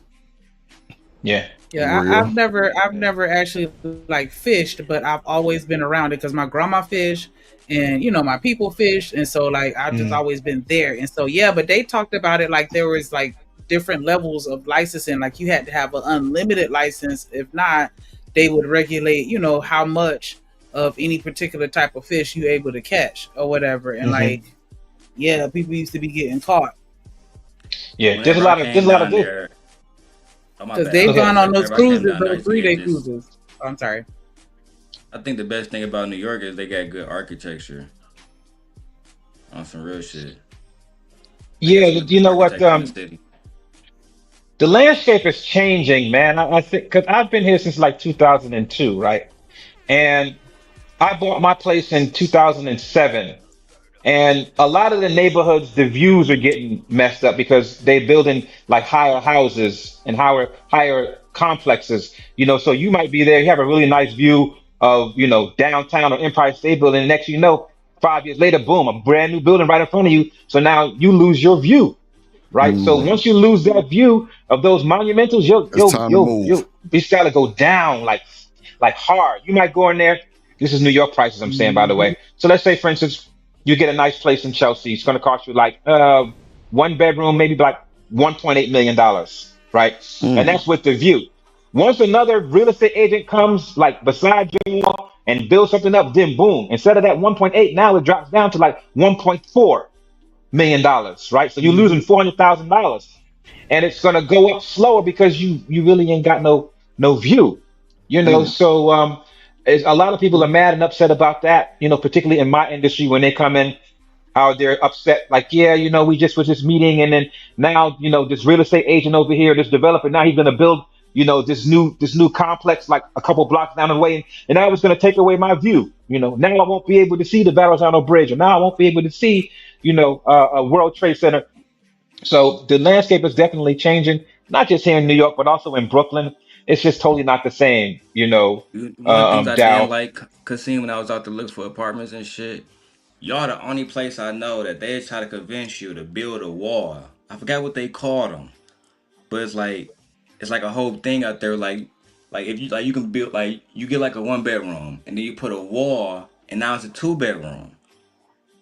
Yeah, Daryl, they cut that out. You know what I'm saying? I think they cut that out. What year is this? 2000. They cut that out in 2018 because um on the Lower East Side of New York, there was this landlord that was doing just exactly that. He would have like this big, he would get this big studio loft, and he would build these walls, and then he would break them off as units, and then he would rent out those units. However, there was this one family that died in a fire, right? Because it was an illegal structure. He didn't have the right permits and stuff like that. So they was cooking in there, and the electrical thing went out, and the place burnt down. And then when the city did an inspection and found out that he had these rooms, this whole thing is divided, he was doing those rooms. They cut that out, so that's no longer legal here in New York. Damn. Yeah, man. Yeah. That's wild. Yeah, because they used to make those landlords used to make heavy money off of that. Heavy money. Yeah, that was a big hustle, Drip. The wall thing, I heard about that. I'm like, nah, can't fuck with it. You're right. That's I ain't trying to do no wrong. Sneak. Yeah. Y'all got a wild system out there in Miami or Florida? Nah, they're not doing that. I ain't heard of that. Damn. I think they was making more money off the units, like Kasim said. Like, there's so many people looking for housing out there. People will pay $1,000 for 400 square feet.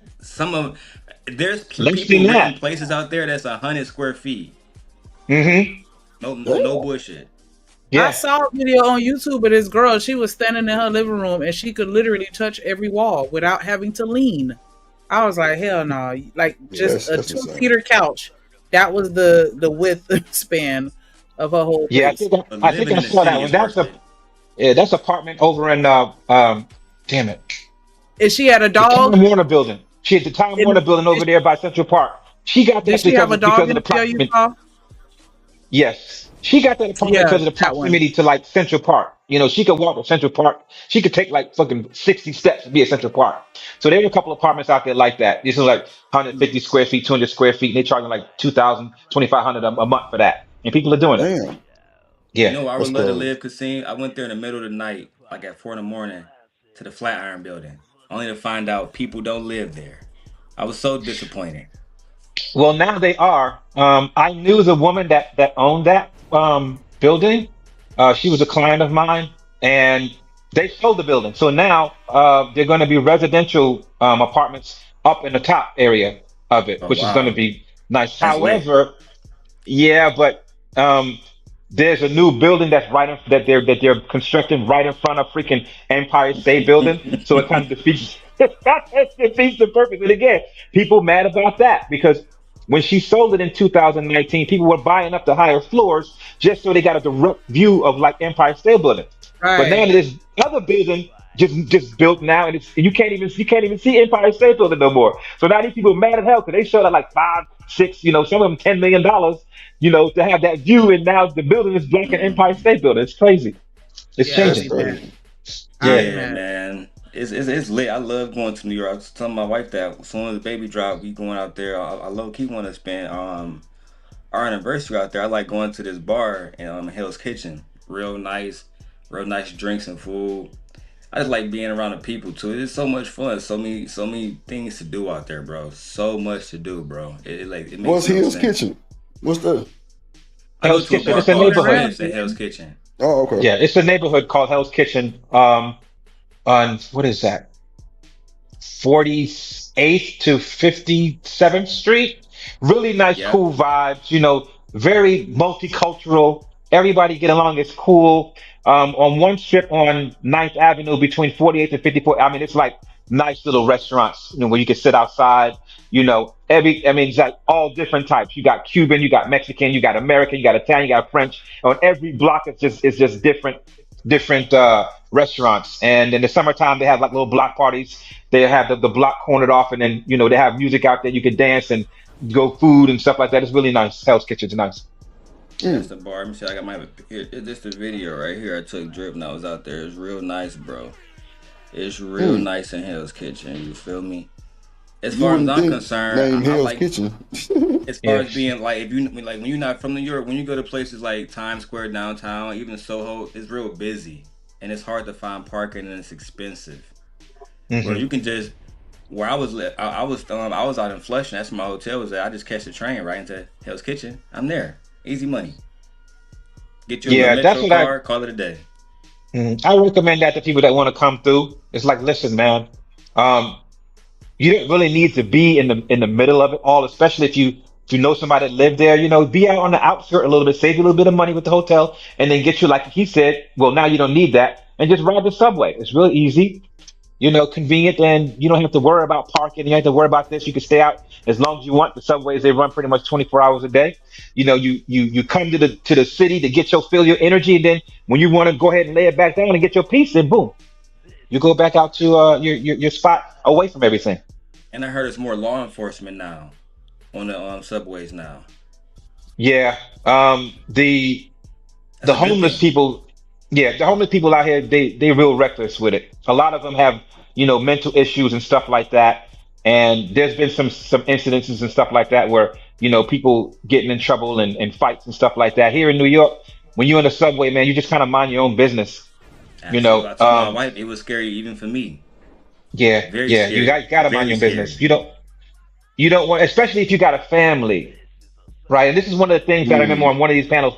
They were talking about would you help like a random stranger or a random stranger that's in trouble? You got to think about stuff like that. Not in the When you subways in hear New all these York. stories, no, no, no. The best thing that you could do is from afar. You can say, "Hey, man, stop it." You try to persuade them from afar or call the cops, but don't jump in there because these homeless people, man, they got weapons on them, and next thing you know, you're gonna get got. It be You land up dark in the in a lot of those hospital. subways too. You know that. It be real dark Yeah, down there. yep. You be in the Yeah, hospital you just gonna leaking. let them clean you up clean? You gonna be in the hospital leaking, right? For somebody Leaking. that you don't even know. Then here it is, your wife or your girl and your kids coming to visit you to the hospital. Talking about, Daddy, what happened? Daddy. Well, this one girl, she was getting jumped on, by this one dude, and I tried to help her out. And now they're like, damn, Dad, now you out. We depending on you. It be going You could have down called the around that cops or bitch something like drip. that. They be having the Yeah. ambulance niggas parked inside the alleyways. I told my wife about that. They got alleys in New York that go for miles. And people be in there. Smoking, hanging out. You'll be surprised. I never walked Yeah, down any so of them. Very dangerous. it's not that we don't want to help, Shanika, but you here in New York City, you got you because you hear too many stories about people trying to be the white knight and they get stabbed or they get buck 50. You see it all the time. So you just I got to get remember, like, listen, I got a family to go home to. I got somebody that's depending on me to do the right thing, and if I help this person and I get slashed up, that's gonna last me forever. Right? And I can't provide for my family. So the best thing that I can do is either yell at dude or call the cops, but I'm not jumping in. I'm not doing it. Mm-mm. Cause Drip, think about it, like in your hood, even like in places like Detroit where I grew up at, in order to to meet where people like Casino has money in order to like let's say heretically get them or whatever, you gotta go where they at. In New York, everybody in one little pile together. On that same subway can be somebody like him wearing $1,000 glasses or it can be a homeless person. It can be Hmm. I swear to God, you can see somebody with a Rolex and you see somebody that's poor on the same. That's why when I was there was a lot of cops that had to stay on the subway all night long and ride all night long. That was their whole job because it's very dangerous there, bro. I couldn't emphasize that more. It feels like a amusement park when you're there. So many things to do, so many people. So I love being there personally, but even in certain circumstances, I was like, yeah, I want to take my wife through certain parts, like Grand Central Station. As beautiful as it is, from an architecture standpoint, it's very dangerous there. Yeah, yeah. And just like Daniel said, New York City has the most millionaires, in the world. There are 383 million millionaires. I mean, I'm sorry, 380,000 millionaires walking around. You got 157 centurionaires, meaning 100 millionaires, and you got 69 billionaires in New York City. So just like Darrell said, when you're on the train, the person that's over there is a good chance, it's a millionaire sitting on the train with you, riding with you. Yeah. Damn. That's crazy. It's fun though. It's very fun. Hey. God damn. Not an amusement park. So fun. It's so fun, Drip. I ain't never seen that A-Dub, but I'ma look. And what did he say? It's women everywhere. Yeah, they starting to come. They're always out here, But as the weather warms, as you start to notice them more because now they start to wear, take the big coats and stuff off, and they're out a little bit more. There are a couple of neighborhoods now that's been redone, that they're not allowing traffic to go through. They're trying to get that all the way from Park Avenue, but that's not going to happen. But there are a couple of city blocks that are cut off to like car traffic only, pedestrians only. So they'll have like chairs and booths and stuff out there. That's where all the women hang out, over there. Watch this. And Watch this, Drip. Kasim, how often do you go to East New York? East New York? Hell no, bro. Nah, man. Do I know somebody? I think I know Stefan, my homie Stefan. He lives out there in East New York. He always trying to get me to come out there. I'm like, nah, fam, I'm good. Come to where I'm at. Drip, you know what East New York is? No. Tell him, Kasim.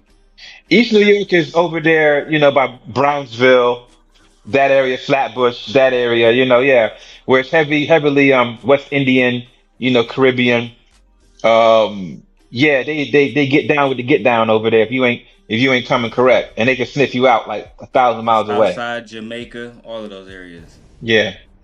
Yeah. Not Brownsville. Very dangerous areas. Yeah.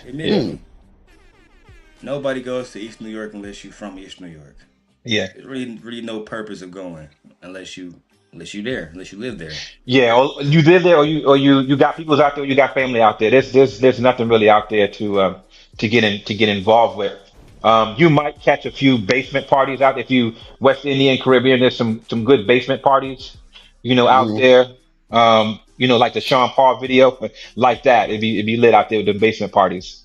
But other than that, there's nothing really nice to see. The basement parties? Yeah. Oh, shit. Yeah, man. Them basement parties be lit. It seems like some shit in Houston. One of them goddamn after hours, the Pink Monkey. Goddamn, it was one downtown out there too. You know what those is, right, Dre? Yeah. They got speakeasies all over New York. Yeah. They trying to hustle. Yeah. You got them, and then you got the warehouse parties that are nice. They're mainly in Bushwick, Brooklyn. You can find some. There used to be some on the Lower East Side, but the police, they done crack that down. That's where you go, like after the clubs is over with, and then the after club, then you go to there. You get there like 5:30 in the morning. You get there like 5:30 in the morning, and it's a huge freaking warehouse, and they have all this music and stuff, and then it just pile up, and then people leave out of there like 10 o'clock in the morning, 11 o'clock in the morning. Yeah. Yep, that's the Pink Monkey. Yep. Yeah. That's the Pink Monkey in Houston downtown. That's for sure. I remember the first time I met Taylor Bell, he asked me about the Pink Monkey. I was like, what the fuck do you know? But I didn't know that he was from Houston. Yeah, he definitely knew. Goddamn shit. But now, because the Pink Monkey don't even open till like 2:30 in the morning. I want to say. Yeah, like 2:30 in the morning. And what time is it over with?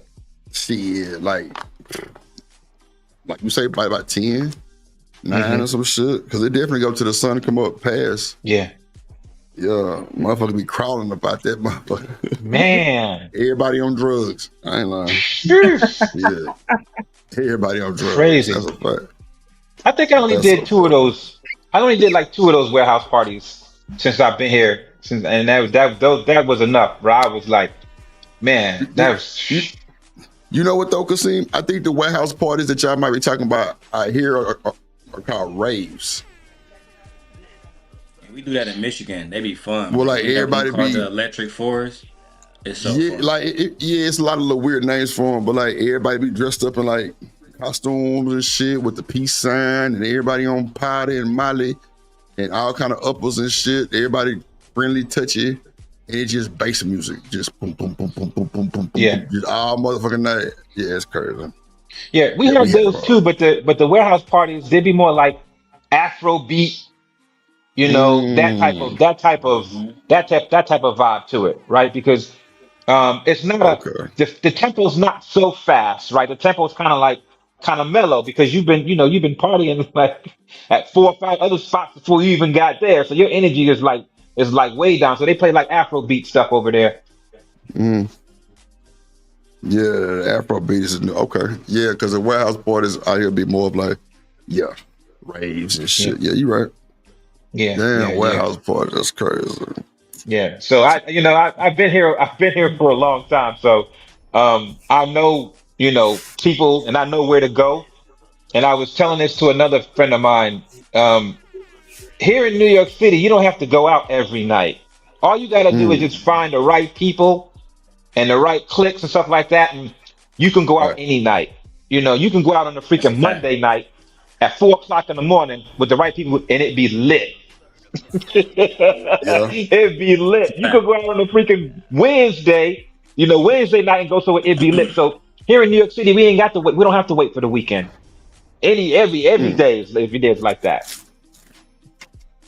I really like being in Flushing a lot. You feel me? Out in Queens. That's why I choose to stay at whatever I like. Come out there because I know I'm gonna get a good price. The agent's gonna treat me good. Good customer service. The food good. Shit super lit out We there, don't bro. fuck with this nigga. I swear to No, God. you're right though. There's this one. I ain't gonna broadcast, but there's this one boulevard out there in Flushing. Where the girls is out there, man. If you got that money, you can have some fun, yeah. Money, they out there. Yeah, man, they out there, and the little construction workers, after they get finished with their construction jobs, like 3:00, they all be out there, and the girls be all out there. The city been trying to shut them down, but they just can't shut it down like that because how they do. But that the Asian girls will definitely take care out there in Flushing. That's like Bissonnette in Houston. Crazy word. Lord Jesus. Flushing, my baby. Yeah, they was in the newspapers and everything. It was in the newspapers and on the news, Flushing. They be out there flushing, Lord Jesus. Yeah, they be flushing out there. So, nigga, I heard you was on Flushing Boulevard last Thursday. Let me find out you was flushing. What the hell? Yeah, that's like Bissonnette Street out here. Like, it motherfuckers having head-on collisions for trying to make a U-turn real quick to go get a girl. No bullshit. But you got motherfuckers walking down the street looking like Megan Thee Stallion, Kasim, and that's a fact. Oh yeah, Houston crazy. Like Bissonnette is like it's like $1 billion street. No bullshit. You got little niggas out there driving Rolls Royces. That's a fact. Damn. Drugs heavy. Oh yeah. Men on one side, female on the other side. That's a fact. Damn. And don't get caught slipping. Your ass is through. Ass through. through. You get caught, boy, you hang it up. Yeah, I think over there out there in Flushing, it's been pretty calm. They're doing the right thing out there. They're not causing too much trouble. They're not making the neighborhood like too bad. Yeah, Astoria is the good part of Queens. Astoria is really like Queens. Really is Jamaica. To being honest, is it really that bad, Jamaica Queen? Yes I hear and like no. a lot of rap about that shit. A lot of people rap about that shit. Jamaica Queen. It has small, Jamaica has always had a presence in Queens, right? You find a lot of more affordable housing out there in Jamaica, right? If you get pushed out, which is a lot of people are getting pushed out of Manhattan, pushed out into certain boroughs, and they're getting further out, getting more into Queens. South Bronx right now is up and coming. They're building new condominiums out there, and they charging like $3,500 a month out there in the South Bronx. Damn, in Bronx? Yeah, for a 1-bedroom in the South Bronx, $3,500. Okay, so they gentrified. Yeah. It's crazy out here now. Yeah. What's our prices for like apartment, Shanika? What's our prices? For like a 1-bedroom, It depends on the way you at, of course. But if you want like a nice, decent 1-bedroom, that's gonna be like 2,500. Damn, that's what's up. Man, you can get you a 5-bedroom house with $2,500 a month mortgage. That's a fact. Yeah. Some of we paying right now, we pay $2,400. But that's Broward prices, mind you. Right. Like that's not Dade. That's Broward. So what Dade is cheaper? Yeah, I was when we went to. No. Dade is more. Unless you're going to hood. Okay. I mean, shit. I don't know. Yeah, if you're gonna be in the hood, then yeah, but. New York's so expensive, cause I had really had my mindset. You can probably think I'm crazy for saying this, but I had my mindset on Yonkers. Yonkers. I couldn't afford them city prices because I was like, it's too expensive here. Yonkers is expensive too.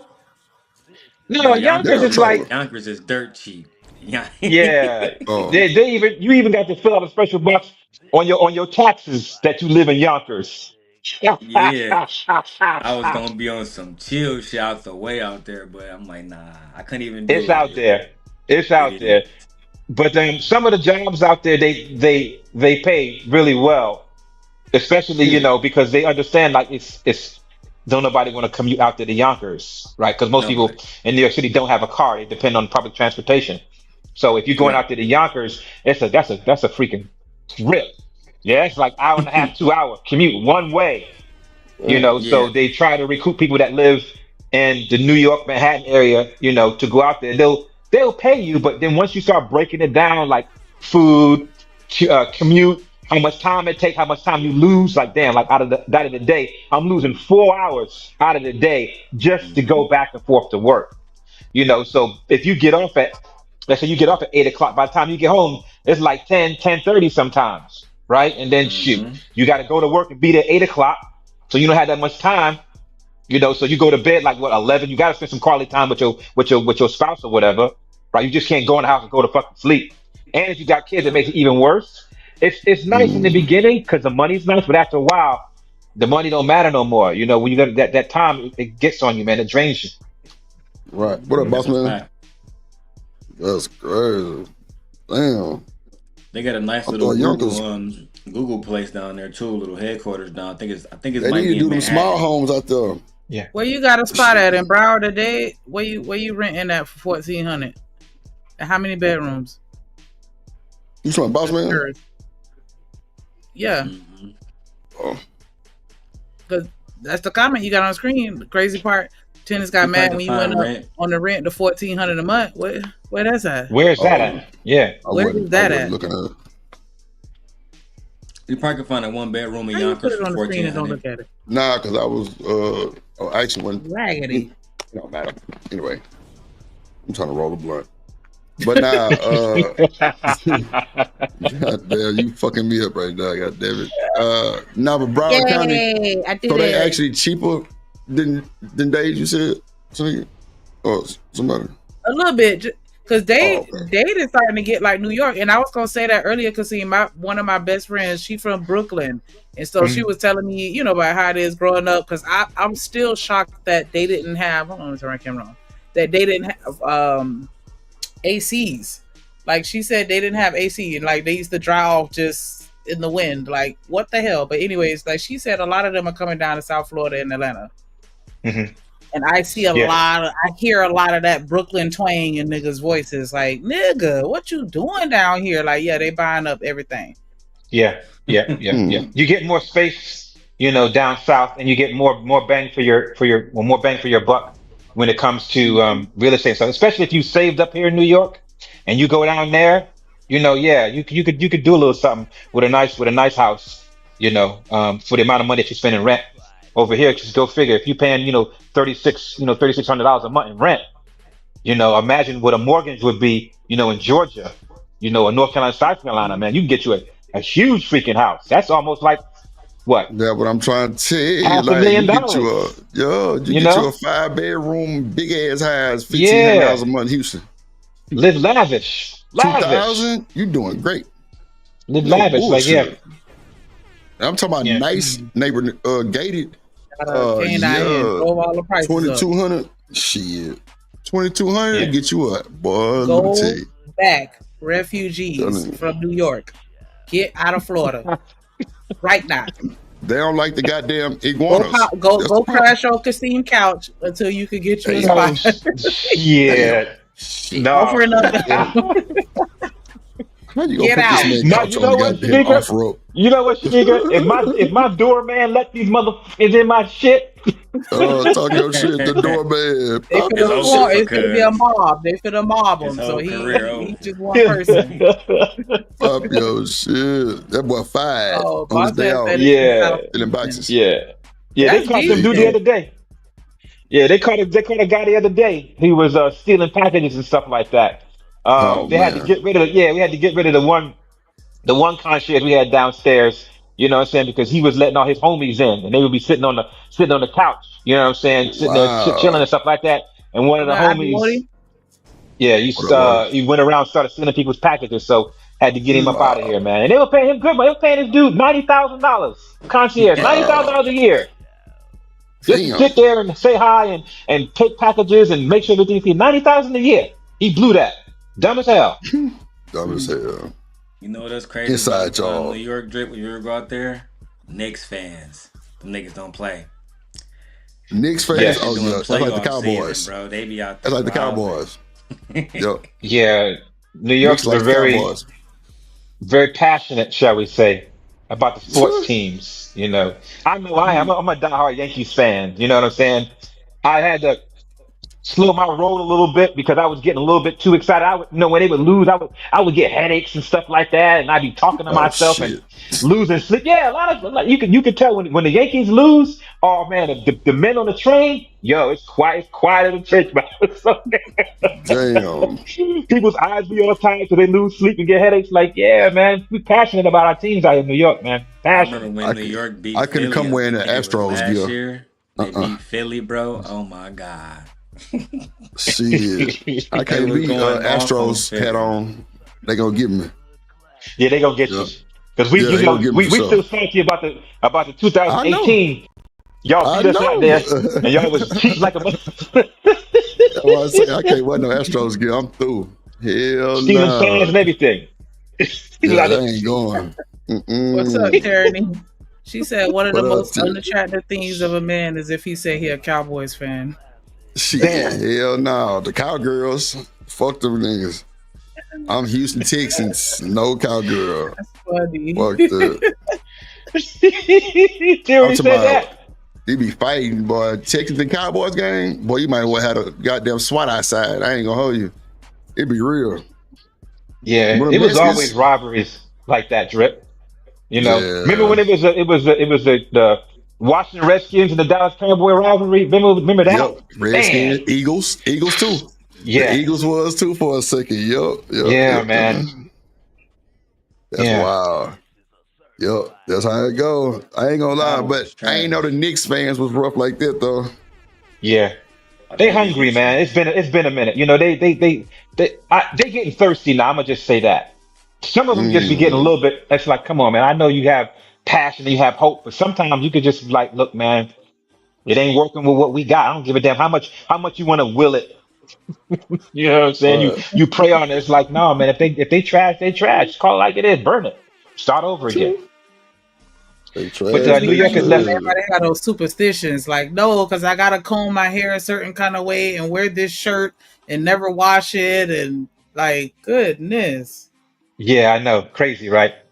Wearing a little, what do you call them, little strings and stuff, whatever, and you put it around your ankle or whatever, and you don't ever take it off or something like that. Man, that thing be catching so much germs and stuff like that, and all your sweat and dirt, and you never take it off. Next, you know, you got a ring around your damn ankle, and it unsolid into your skin and your bone and whatnot, man. Get that out with that foolishness. A ring around your circle. I mean, yeah, man. Oh, Jesus. Yeah, man. One of these dudes had that. I'm like, damn, bro, is it really that serious? Damn. Shit. You say West Virginia, Florida. It's me. Well, ain't the place no more. Yeah. What's up, Abby Walden? I guess I gotta eat my words because I have a piece of cloth that I have tied around my ankle that my people prayed over. You thought it was a soldier rag. And I never Nah. take it off because That's your I soldier was rag. kind of wilding out when my daddy passed away, and it was like, they had to put a little prayer oil on it, even though I washed it out. And I do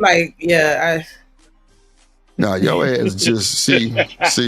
They should have put I a can't say goddamn nothing. I gotta eat my words. ankle monitor on your goddamn ass. That's what they should have did.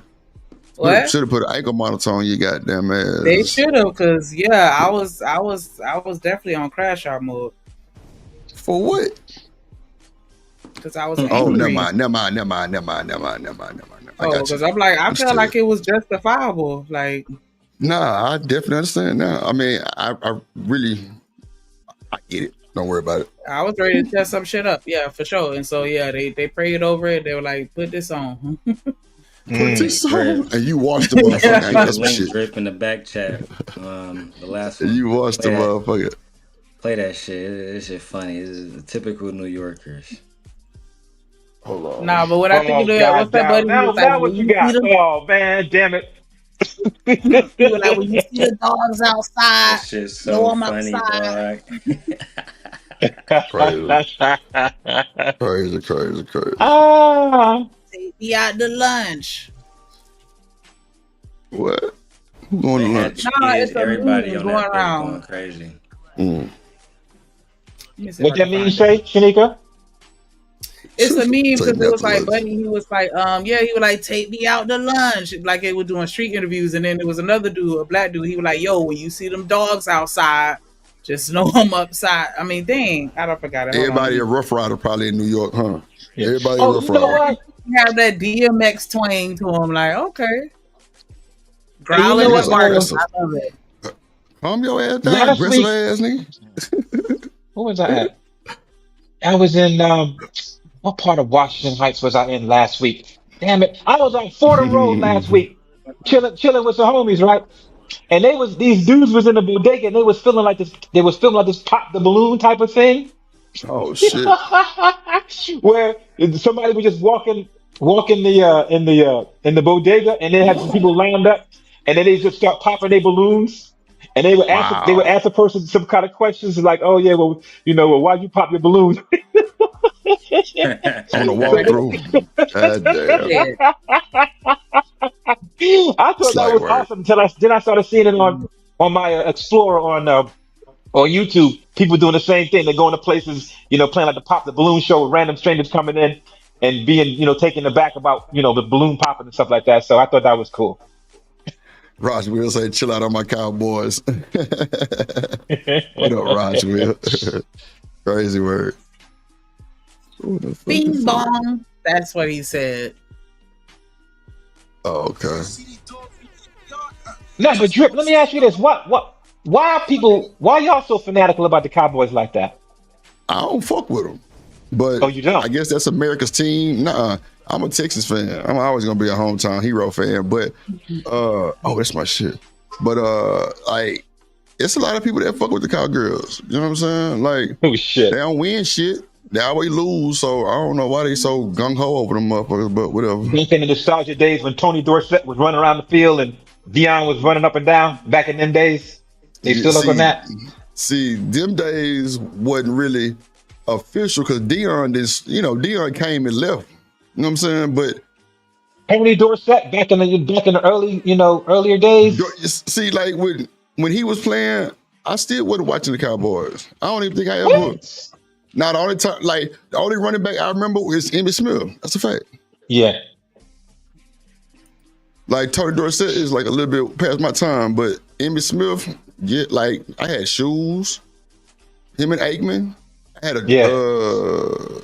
I ain't never had no gear, but the Emmitt Smith shoes about the most I went. Mm. That was it. Now that I start to reflect on it, I get it now. I get it. Because I was the same way, obviously you could say that about the Yankees. It's kind of like the same way, but my football team, in my house, my dad, he loved the Eagles. My mom, she loved the Giants. Right. But I like the Steelers. I was a Steelers fan because I liked the black and gold. Plus, I had some relatives that lived in Pittsburgh, so we had this big tryout. It was the Giants, it was the Eagles, and I was a Steelers fan. But when it came to baseball, it was only Yankees, man. They wouldn't have nothing else. Yeah.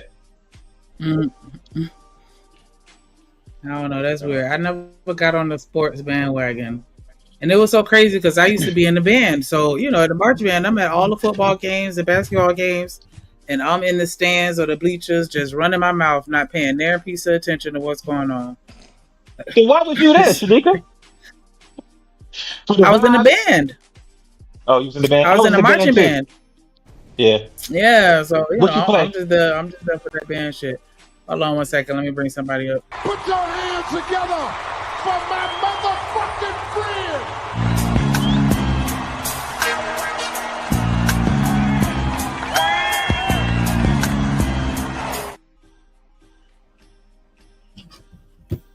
It took y'all long enough. I was back there a whole minute and 30 seconds. My bad. Drip ain't shit, and I had them got distracted. What's up, ADS? Listen, what up, Kasim? What up, Zip Guard? Shanika, my baby, my boo, baby. You know I love you. And Drip. You know what I'm saying? What's up? Oh, hear us, damn energy. So let's cook it up. Yeah, y'all talking sports today. Y'all got my attention. Let's ride. You know what I'm saying? You want to know a hot take? You want to know a hot take, Lord ADS? Since you what? You want to talk sports? Let's go. Larry Bird is better than LeBron James. Damn, that I don't know where you got that information from, because to me LeBron is he's not Michael Jordan. I think that's a very ugly thing to do, to compare the two, right? It's two different eras. Michael Jordan. Yes. You talking about the person that Larry Bird swept, right? Back in the day, that couldn't win the single game against Larry Bird. Talking about that Michael Jordan. Yeah, that Michael Jordan. I can see my time.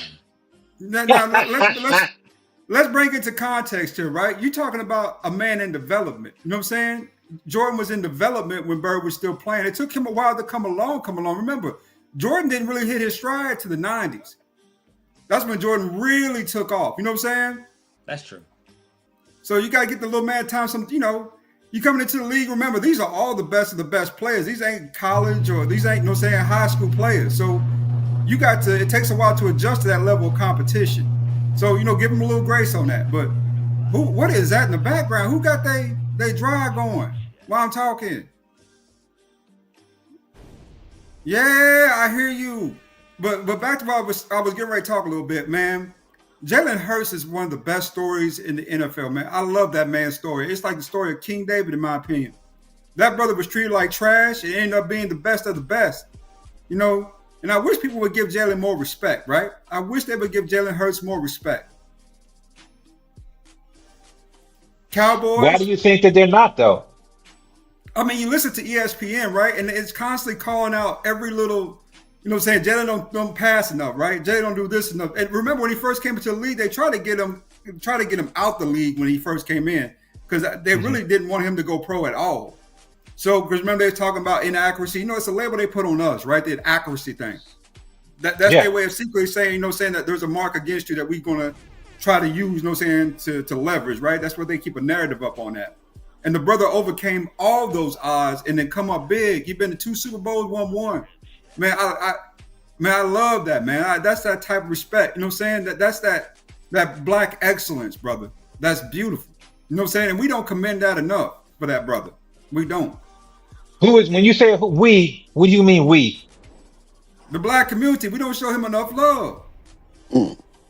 Yeah, but don't you think there's this burden of proof that we have on us anyway, as black men. That's just like our baseline is much higher than anybody else's baseline. So some things that we might think that we are good and stuff like that, it's like, you just did like the bare minimum type thing. And I think that's a good spirit to have, right? At least it keeps you on your toes. At least it keeps you more competitive, and it doesn't keep you complacent. So those things that they were saying about him, I could kind of agree on. If he could take it 2 ways, ADS, he could be like, "Oh man, y'all motherfucking hating on me. Y'all know it," or he could be like, "Hey, you know what? You're right. This ain't gonna do nothing, but I'm gonna use this as fuel to get in the gym, to get on the field, doing off time and get even harder and get even better." to make even better metrics, right? So that's just how I look at it. I think we should celebrate us, Brother Kasim, more often. We should celebrate us. Think about this, brother. Right now, when it comes to, sports in general, but especially football, we are the cream of the crop. You got Jaden Daniels just came into the league. CJ, my dude, my nigga. What's up with CJ? That my boy. Dak Prescott, let's represent. Dak Prescott representing. We got Patrick Mahomes just killing the Super Bowl running up on Brady's ass. Brother, we got something to be proud of, brother. We got something to be proud of as black men. Look how far we've come. You know what I'm saying? We don't get no credit for it, but let's just keep it real. We the cream of the crop. And we need more, we need to show each other more love for that. You know what I'm saying? I think that's a very high end, achievement of excellence that we don't recognize as much as we should. We are excellent, brother. We are the best of the best. Even little Kyler Murray, the little bird, he cooking down there. The little bird be cooking. Who is the little bird? Kyler Murray. Oh, the little bird. And then look how they treating Russ. They treating Russ like he trash. Russell Wilson is not trash. He been to one bad team in Denver that treated him like shit, and now it's like they won't stay off his ass. ADS, do you black people, we don't really take Patrick Mahomes under our wing like that. We don't really let him come in our circle like that. You understand that, right? No. See, that's the problem with black men, in my opinion. We abandon our own too often. Just because they are a certain hue, brother, that's us. And you talking to a Super Bowl champ with 3 Super Bowls, and guess what he identifies? He could very easily identify as mulatto or mixed. He said he black. He said he black right off the top without even a second thought. I'm black. And we won't respect that. And our community, I don't understand what the black community is protecting. I don't understand what the hell y'all talking about acceptance into the community. No. Y'all need to be accepting. That's different. What up, Coach? We don't love each other, the way we should, and that's a problem. Man, but where do you think that stems from, though, ADS? Niggas tear down niggas worse than anybody, bro. Ain't no love coming from another nigga, Lord ADS. I'm sorry, bro. Like, I show my brothers love. No, you out of a shitload of millions. I'm just saying, but for the most part, a lot of, bro. I did a stream the other day where it was talking about the black folks' business with the relationship with black people. It's fucked up. Mm-hmm. It's fucked up, bro. Like, they do black people dirty, bro. But they're nigga fix the slime in the ice machine for that white person.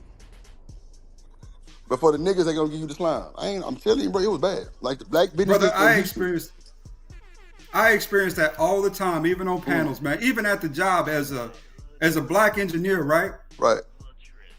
White folks, saying you already know they don't want you there, right? But you're not there for them anyway. You there, for your own agendas and, and what you came for, right? You came for something else besides their approval. Right. But when black folks come on board, man, I see it all the time. They be down there bootlicking these white people, and these white guys to me is just white people. Okay, just because they got a different hue don't make them better than you. They just got a different hue, right? Real. And I'd be surprised at how many of these niggas be like, white knighting for the white man. It's wild. It's wild to see that shit. That's wild. Yo, you ain't bullshit. I know in Houston, them motherfuckers was bending over backwards for that white person. For a nigga, they gonna give you the simplest basic service. I don't know what that's about. And they got a big ass picture of Martin Luther King up in that motherfucker. Let me tell y'all a little secret. And it's not to be disrespectful, but just to keep it real, right? That even with white folks, they got a hierarchy. There's white people who don't fuck with other white people that we fuck with.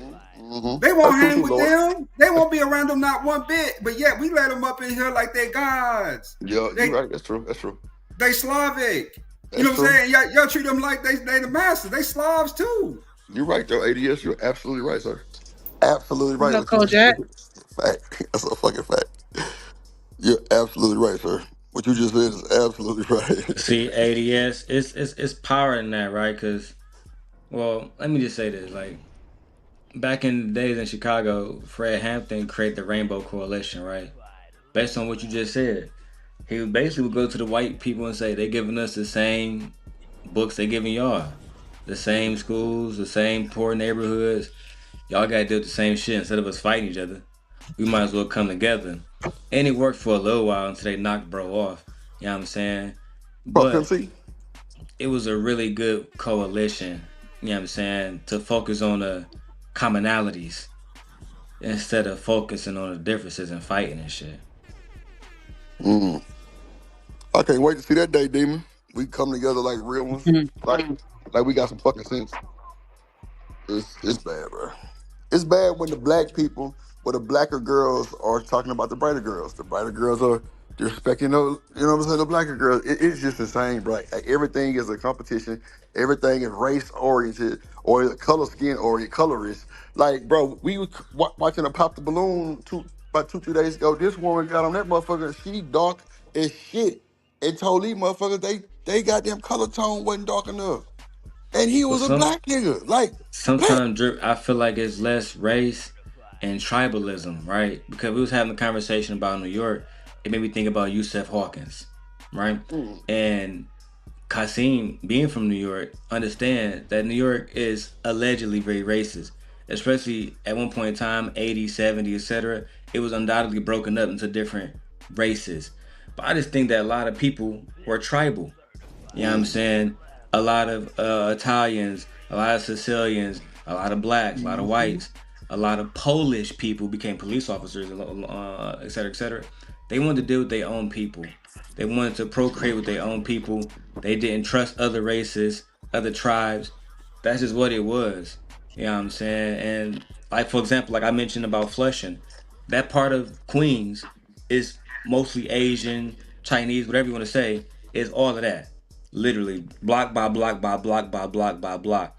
And I have to believe it's because they just prefer to be around their own people. That's where you go to get jasmine tea and shit like that. You know what I'm saying? You go out there because you know what I'm saying that's just what it is. Versus going to, like he said, Flatbush. I wouldn't go to Flatbush to get hot pot. That'd be ridiculous. That's wild. It's about tribes. You're right, Daryl. You're very right. But tribalism and racism are all sentiments of territorialism, right? Men are territorial. You know what I'm saying? Because they're protecting their resources. They know that when black folks go into their communities, they have nothing to trade in return to them. You know what I'm saying? Because they don't want your women like that. You know what I'm saying? You want their women, but they do not want your women. There ain't no exchange there. You know what I'm saying? We keep our women, we come get yours anyway. That's how it usually works, because yours come with us. You know what I'm saying? You know, when it comes to resources, right? You know what I'm saying? Even if you got a car, right? You know what I'm saying? They'll give you a lower stint on that car, on that house, right? In that neighborhood, because their property value is higher than yours. So it's not a fair trade to them. You know, as a man, you just got to go in there and take what you want. If you want their women, go talk. You know what I'm saying? Go talk to their women, right? Ain't no shame in that. You know what I'm saying? This ain't 1950. Go say what you want. You know what I'm saying? If you want a house in that neighborhood, you know what I'm saying? Go buy a house over there. You know what I'm saying? Remember, this is America. You know what I'm saying? If you don't like the American law, go back to the country in which you came. Talk your shit. Yeah, pop off on them. I'm with you, I promise you. Just keeping it real. The way I see it is, you know, saying Americans are Americans, no matter what hue you is or whatever the damn, right? Wherever you say you come from, you know what I'm saying? Wherever your lineage you say it come from, if you here with us and you was born here, you just American, the same as me. Why do I give you any extra favoritism because of your skin hue or any of that shit? You get nothing from me. You know what I'm saying? I'm a black man. You happen to be a white man. We both men though, right? Every man is competing for the same resources. Real. You know, so why are we giving them cool points just based on them hanging out with us and being with us, right? Versus say, okay, you know, what do you have to offer? If I go into your community, you know what I'm saying, you're going to be nice at first because, you know what I'm saying, you just don't want to seem like you're a certain way. But I know after a while, your true colors is going to shine through. So beautiful like a rainbow. You know what I'm saying? Like true colors shining through. I see your true colors. I like that song by Cindy Lauper. So don't be afraid. True colors. I like that song. Damn it. You about to make me play that song now. Let me go to my computer and play it. Oh, shit. Lord, 80 years, you hit that motherfucking goddamn nail right on the head. What up, Brownie in the building? Goddamn shit, I'm telling you, boy. Give them my see, look. I used to tell Okay, motherfuckers in the Kojak. Discord, ADS. I used to tell motherfuckers in the Shame, Discord, look, shame. I bring my motherfucking rope from Home Depot to every show. Every show. I'm a give you that motherfucker with the grace, and you gonna hang yourself. That's just how this shit go. I ain't got to do shit. You gonna hang your own Somebody shit. talking about Kojak for 10 seconds. For what? The fuck? That's my dog. I see that shit. I see it. That's something we don't discuss as black men. Why are women so afraid? Because believe it or not, women in other communities do like us. They love black men. They do. But they're afraid to come over here because they know one thing that black women don't know about us, right? Let's just say it out loud. White women, Latin women, Asian women know when they cross over to us, they can't go back over there. No men's ain't gonna have them back. They're gonna be saying, you tainted. You tainted with nigga blood. Stay your ass up out of here. Yes. Versus And you know what? That's why. But ADS, that's why you'll see a variance between the younger white women dating black men. Their fathers really don't like that, right? They really, really despise that because here it is, his daughter's in her prime, birth years, right? Where she's the most fertile, and they don't want their family tainted like that. It's not until those women get older where they don't want to have children, like in their 30s and 40s, then it's perfectly okay for them to date outside. But when they're younger, in those birthing times, no, they don't. Them dads don't like that, like at all. That's why Yusef Hawkins died, literally. Drip. You know the story. That's why he died. Let's say it out loud, right? The black community is the only community that allow our women to go and procreate with other communities of men and allow them back. We the only community. Yeah, but the women ain't even doing that in mass.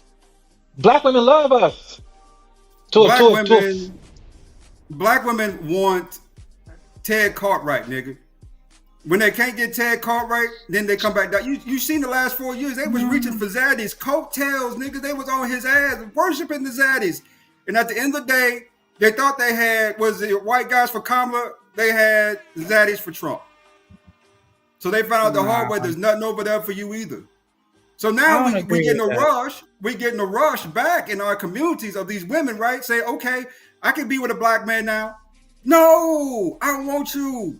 Your tainted ass can stay over there with them. Who? These black women. I'm sick. What? I'm sick of their shit. They can stay their ass over there. Why? Because Something wrong with his Wi-Fi. I don't know what just happened. Get your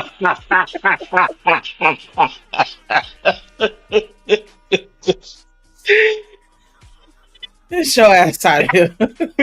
Why are black men not allowed agency to be territorial? Why are we not allowed agency to be territorial? Why can't we say this is ours and you can't have it? Every other culture we can say this is ours and you can't have it, but we can't say this is ours and you can't have it. We're not allowed to be territorial. We ain't allowed full agency like we should be. That's not fair to us. Damn. It just seems a little hypocritical for you to shout out loud, I don't date black girls, and then still turn around and be like, but you can't date them either. I'm going to keep it 100 with you too, right? ADS, the reason why, I can this Yusef Hawkins, rest in peace to the kid, first of all, but unless we plan on using force on both ends, on the women and the men, it's really not a conversation. No, Daryl. See, this leads to another thing, right? Women get protections, men get freedoms. Ain't no safety net for men for freedom because we get the freedoms. The women get the safety net. So, saying favor ain't fair, and there is a double standard. And that's one thing we need to be real about. We're not all going to be equal in this game of life. You know what I'm saying? Things are going to be different depending on gender, right? How we view things. So for us being disingenuous enough to say, oh, we're going to give them equal, opportunity to do what we do. Why would you do that when other cultures of men do not do that? White men do not do that shit. But Asian men for sure don't do that. Us out, though. It's luxury. Well, be a man to go in and force your way in. How about that? I think that's harder said than done. Like that's why I kept using Yusef as an example. Yusef did nothing wrong. He went from one part of New York to the next to meet a girl that invited him there. And I can't remember exactly what happened to him as far as where it happened at, but I remember he died. You know what I'm saying? He died. You said may God bless and rest his soul, but that's one man. I'm a man. I have my own agency. You know, men. It's sad to say this, but yeah, territorialism can reach the point of death because people believe they're protecting their own, right? Protecting what they have. You know what I'm saying? At the end of the day, that does happen, right? But that's not the norm, though. You know what I'm saying? In a lot of cases, you see nowadays, especially in this day and age, where black men ain't getting the leftovers like they was at one point with a lot of these coaches of women, right? I see big chicks at the gym all the time walk by, be like, the black guy's supposed to look at the bitch. You overweight. I'm not looking at you. I'm looking at your friend. You know what I'm saying? She petite, sweet, and cute. I'm hollering at her. I'm looking at the Latin women like that. You know what I'm saying? I don't want the leftovers. You know what I'm saying? There's still some good leftovers in the world, but that's few far in between, right? I want some of the stock. I want the stock. I want your white women. I want your Latin women. I want your Asian women. I don't want the ones that you throw back, right? That nobody won't. Damn. How long you been thinking like this, ADS? My whole life. I remember I'm from Kentucky. That was one of the things that at one point in life I thought was a curse, but it ended up being a blessing. I was raised around, I mean, every black person in my town was my cousin, so I couldn't date them. I brought a girl home one time and my mama freaked out. She said, boy, get her the hell up out of here. I hope you ain't touch her. Because that's your first cousin from Linda May. That's your cousin. You better not been touched her. Ever since then, I just kind of started dating different cultures of women, right? My first real girlfriend was Janie Ann. No, Elizabeth was her sister. I dated her first, then I went to Janie Ann. Damn, the sisters? You dated the sisters? Both of them. God damn it, bro. This was in Kentucky. Yeah, brother, yeah. That's Hank out there in Kentucky? Yeah, nigga, yeah. Where Hank at? Somebody get Hank. I don't know where Hank is. Damn. Wow. You want the truth? I didn't even date a black woman till high school because we moved to Louisville. That's the major metropolitan. Yeah, the major metropolitan. I'm from the States. Yes, and Chicago is very segregated. Like, if I want this, like, smash on a Latin girl, like, well, there's Latin people everywhere for the most part. But those specific ones that, like, live in Chicago, they live, like, in a specific part. It's very, very, very segregated there. Very dangerous. The West Side is segregated like that. A lot of white people over there on the West Side. Lot of them over there. Like, you hardly see any black people over there. Because I was just up there back in, what's this? I think December. And I was there for like 10 days in Chicago on the West Side. I hardly see any black people. And the places that I went into, the bars, I was like the only black person there. I'm like, holy cow, this shit crazy. If you want to see black people. And see, this is part of the reason why I don't date black women. They tend to want to undermine everything you say. What up, my concubine, A Vixen forever. You my concubine for life. There you go. You got my attention. Sugar Bum, don't be jealous, baby. You concubine too. I'll just say that is a very interesting perspective to have grown up in a town where you're essentially related to someone on some level, and so it's kind of like I gotta I don't know, that is interesting. I hadn't even thought about that, like as far as a reason to date outside your race just to be safe that you're not dating family. Like, that's extreme. I think. Yeah, like that's wow. Like, but I have been in small towns where everybody either know everybody or related to everybody and hunching on everybody. Like Jones has said, the kissing cousins, where they don't even care. Like, just it is what it is. So how many close calls I had with cousins back in my youth? I mean, close calls with them. How many? A few, my brother. Quite a few. Put a number on it. I hunched on one of your cousins. Almost did one time, man. Ooh, it got close. Nah, you did. I think you No, did. I didn't hit that. I did not hit that. I did not hit it. No, I did not. You kissed her though. You kissed her though. Not once. Damn. I don't know about that. Was y'all humping? Almost did. You know, Come on, ADS. I ain't going to tell y'all the story because it's so traumatic. Even for me to even re-say it, it's traumatizing for me to even talk about it because it was so close one night, brother. I was like, how close did it get? Her brother walked in and broke it up. Kojak, her brother walked in. Black. My sister walked in and broke it up. Her brother, right? I was in the room with her, and she literally. And keep in mind, I'm a youth, right? I'm young. I won't say the age. But she pulled down her pants in front of me, showed me her pussy. And you went. Almost. He walked right in right at the peak of time at that moment. What's going on? What y'all doing? If it was not for that, though. Let me talk to you, my dog. So when you was going to school, because I lost my virginity in my adolescence as well, was all the girls like in the classroom, in every classroom at every period, was they all blood, like cousins and shit? When I went to middle school and elementary school, for the most part, yeah. There was a few in there that wasn't. About high school? High school, I was in Louisville. We had actually left, and when I was in the 8th grade, to move to Louisville, Kentucky, right? Lexington, then Louisville. So when I went to Louisville, I mean, I didn't know anybody there. Not a one single solitary person when I went to school. So, and that's how I started dating. It wasn't your family, so you could have had sex with those girls instead. A few of them, yeah, a couple of them. Okay. My first fiance in high school, she was black actually. My first fiance, she was black. Damn, luxury. What up, Ron Matt?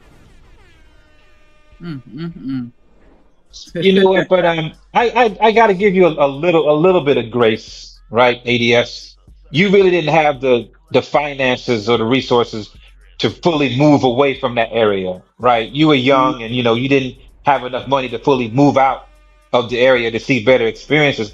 But however, once you did get to a certain age, you did have the opportunity to move out, of the area to get into other areas where it's less likely for you to be, skinning with your kin, right? What they do say in the South.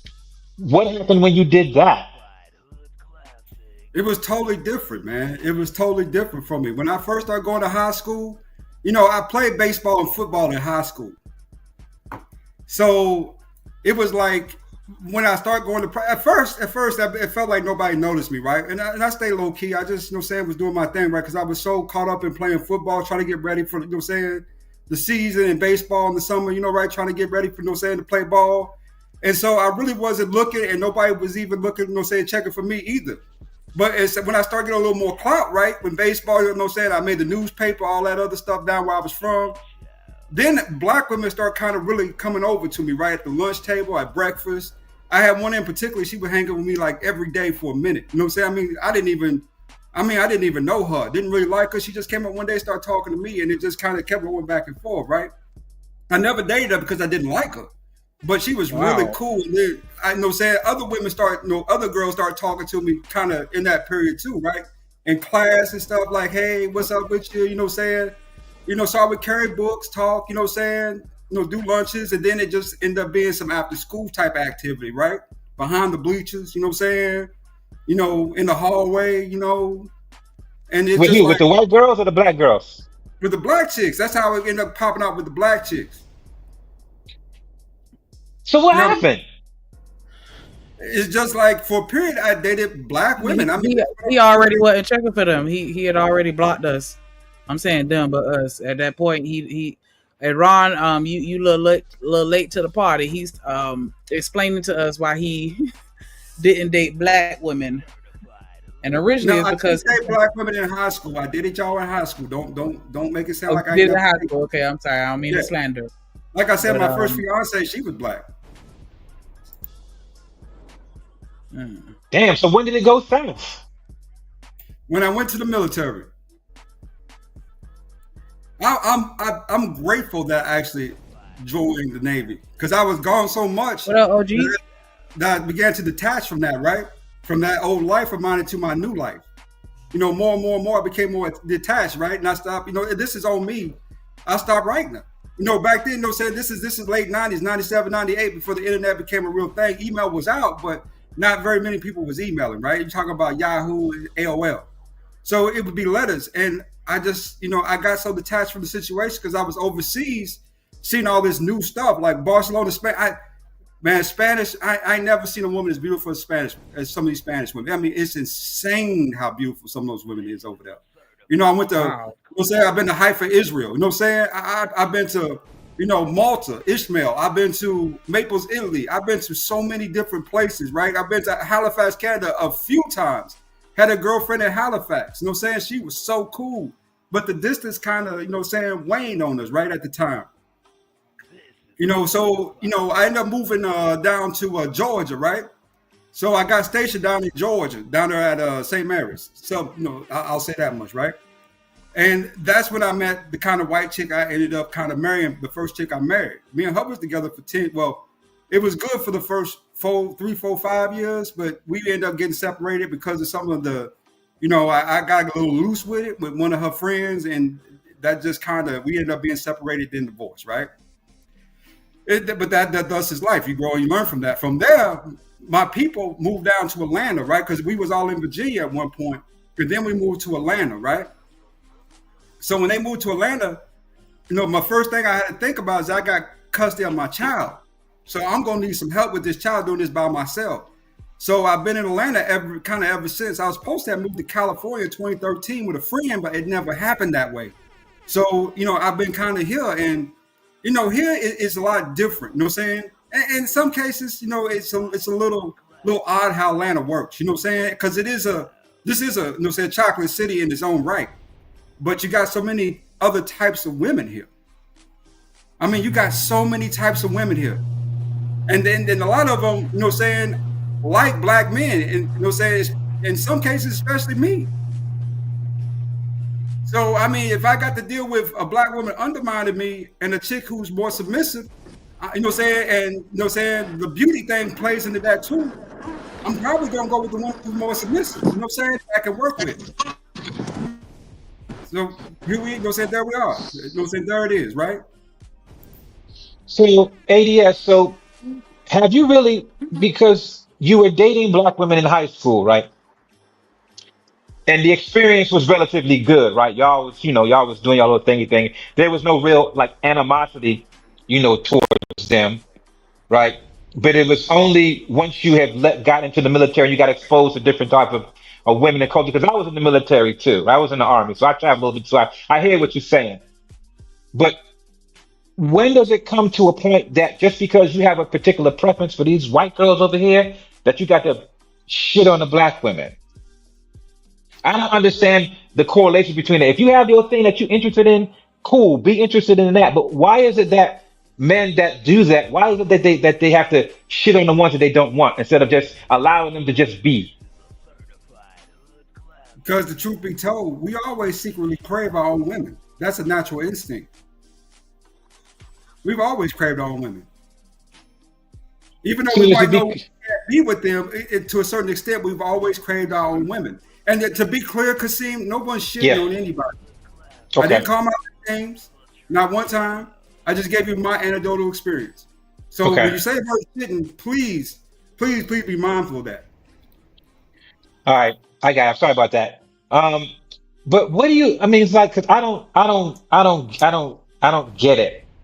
I don't get, because I know there's a lot of people that have different preferences and stuff like that to certain types of women, and the ones that they don't want, they just don't really talk about them, you know, that much. They allow them people to go about their lives and to do their own things without, you know, saying bad, vile things about them. And I'm just wondering, like, how do we end that? How do we stop that? Right? Let me ask this. So, do you see what you would say would be I would ask you for you to go into some of the vile things men say about women, but I know that's a list of those things, right? The white men do it too. Asian men do it. Because at the end of the day, black men do it. Because at the end of the day, it's more. I think of. Let me see if I can phrase this right. Mm-hmm. It's dissent, right? It's a form of dissent. Almost, it almost feels like anger in some cases, right? Because you feel as if black women have failed you for what you know saying wanted to look for. So you kind of look at them sideways, right? You know what I'm saying? So, but black women do it to black men too. I mean, we do it to each other. We just, you know what I'm saying, we tend to take the side of the woman instead of saying, okay, this is a common thing in our community. I think it is dissent. It is. Let me ask you something. What was the trigger from the black woman that made you feel that way? Because I just got back on my phone. I ain't hear y'all talking. I think for me, if there was a trigger, it would be kind of the offensive attitude, right? You know, do you know how many times that I've been out and I've actually, it's very odd with black women. It's very strange. They say that they don't want you, right? But they don't want to see you happy with nobody else either. It's almost like they want you in reserves until they're ready to pick you, you know, until you hit a certain status or point, right? I've been in so many relationships, especially if the chick I'm dating got black friends, black female friends, where they would chime in very vocally, right? About our circumstance and situation, you know what I'm saying? And it just kind of, to me, was always a very offensive thing. It's like, if you don't want me, let me be happy over here. But it's like they won't say it, but they do it, right? They're like, we can't do that. We got to mess with this, you know what I'm saying? Because at the end of the day, you know, it's almost like they're territorial with us, right? And say, okay, he belongs to us. You can't go over there with them. But yet we don't really want you like that either. So we're going to put you on reserves. You know, so we're going to poison the well on this end and then put your reserve on that end until we're ready to pick you.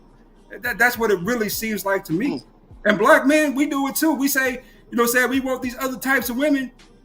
Let's be coy. For all these brothers who say they like these other cultures of women, you know what I'm saying, y'all too afraid to go talk to them. So how many of y'all is really dating these other types of women? I think very few brothers is getting, you know what I'm saying, good stock out of other cultures of women. So to me, when people talk about that, that's just a talking point. Because I know most of these dudes, you know what I'm saying, ain't even, you know what I'm saying, talking to these women, nevertheless getting one. Can I chime in? Go ahead. I'm sorry. I just want to take a second to say hello to Coffee. Oh, shit, this nigga. Hey, go ahead. What's up? Man, I had to come up on here. I don't know. I just I was with you when you talked about, you know, being in a small town and everybody being related to you, and so that's why you kind of ended up venturing out. Like I can take that, but I do have to be honest and say, because you were saying that you're not shitting on black women, but I think that it seems that way to you. But some of the things that you say, maybe I'm just listening with a offensive ear and I'm taking it out of context or the wrong way or whatever, and forgive me if I am, but it's just some of these statements that's coming out your mouth is feeling that way to me. Like, I don't know. Maybe it's just me, but it does seem like you have like some type of you really have an issue with us. Like, and I don't understand what experiences you had to paint that narrative for you, because I just really don't feel like. Before you say something, go ahead. I was gonna say, answer Shanika real quick, and Coffee can have it. Well, you have to clean the wound for it to heal. Somebody get in there. Get in if there. nobody says anything, guess what? It'll continue to fester. You got to pour a little alcohol on it. It's going to sting, but eventually it will heal. Now go ahead. You got a coffee. My bad, brother. Yeah, I just want to say this, man. I think you have a right. I know, because for many years on YouTube, even in the Black Manosphere, a lot of dudes say, you know, hey, man, y'all can't tell each other how to, you know, grieve about these women, or how to, you know, how people say who hurt you, or who, you know, that's the number one thing, they say who hurt you. You know, I'm kind of starting to believe that, because time is up for that. My thing is, you have to go find your tribe, and I'm not speaking on you, Lord, you know, but you got to go find your tribe and find what works for you. Keisha, Pookie, any of these people haven't done anything to these guys to bring this stuff to the internet. You know, they're constantly crying, and I'm gonna say this: crying about women they don't want. You know what I'm saying? I mean, you got to find what works for you. And the ones that do cry, they claim they're going to find the women that they want. They found the women they want, even across seas. Then they come back and they still crying. Even Austin, what's his name? Austin Holloman. He has stopped crying. Yes, he's went on his way, and he separated himself from the Passport Bros because these dudes have given a bad name to the Passport Bros simply because, you gotta really be honest about it. Are you looking to just get pussy, or are you looking for a wife? You know what I'm saying? That's the problem right there. These dudes are trying to make women their wives that don't fit the wife criteria. You know what I'm saying? The same ones they complain about are the ones that they're going after, which is crazy. Can I add something to that? Yeah, I think I really do believe is that, you know how they say your mama black, your sister's black, your cousin's black? I think that we, in our DNA itself, right, we crave black women. We really do. I hate to say it like that, but I think somehow or another, no matter who we get with, it's not them. So you saying that you don't want to crave? I'm sorry, I don't mean to interject. Please forgive me, but you saying you don't want to crave us? It's just innate. Like it's not intentional. Is that what you're saying? In most cases, I mean, I could walk into a room full of black women and be chill, right? Talk to them, chill out with them, and have a conversation, But when it come down to it, though, at the end of the day, I have to ask myself, what am I doing in this room with these black women? If I say, this ain't what I like, what am I doing here, right? But I'm here with them and I'm talking to them, and I'm enjoying the conversation, and it's just like, I shouldn't be here, but I'm here. So what do I do, right? How do I handle this? And at the end of the day, you know what that's called, Lord? That's called being able to still appreciate the company of black women, regardless of who you date. You know what I'm saying? Because I think that, because there are a lot of guys out here that date white women or women that are not just non-black, and they really go in on black women, like a Shannon Sharp, not Shannon Sharp, Donovan Sharp. These kind of going on Shannon Sharp too. Shannon admitted that he doesn't really deal with black women as much. There's so many high-end profile names that when it comes to black men that outright have said in the past, especially on platforms, that they really don't deal with black women like that. Yeah, and that may be true, but the thing is, regardless to who you date them because you're dating them, or you're marrying them because you're marrying them not because they're white or because you feel that they're better than black women. That's one thing I've never done, and my ex-wife is not fully black. You know what I'm saying? I mean, that's a deeper conversation, right? In some cases, but have you ever been out with another cultural woman, and at the end of the day, you can relate to her, but it's not really relative? It's cool, it's great, everything's okay. Nothing's wrong with the relationship, everything's all right. But it's like you feel like you can't fully love her for some reason. Wait a minute. What you mean? You mean the one you with now? You talking about the non-black woman? Nigga, what? No, I'm just stating a general question. It's a general question. Is that what's going on out here?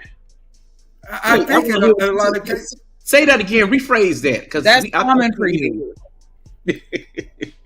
When you out with this is a general question, just not me. Take me out of it. No, I don't mean you. I'm saying like the people that you interact with, like that's a common thing amongst your peers where they have that same feeling with the people that they're in relationship with.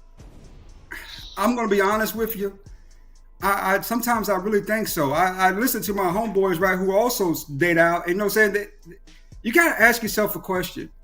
What come you're never satisfied with one woman?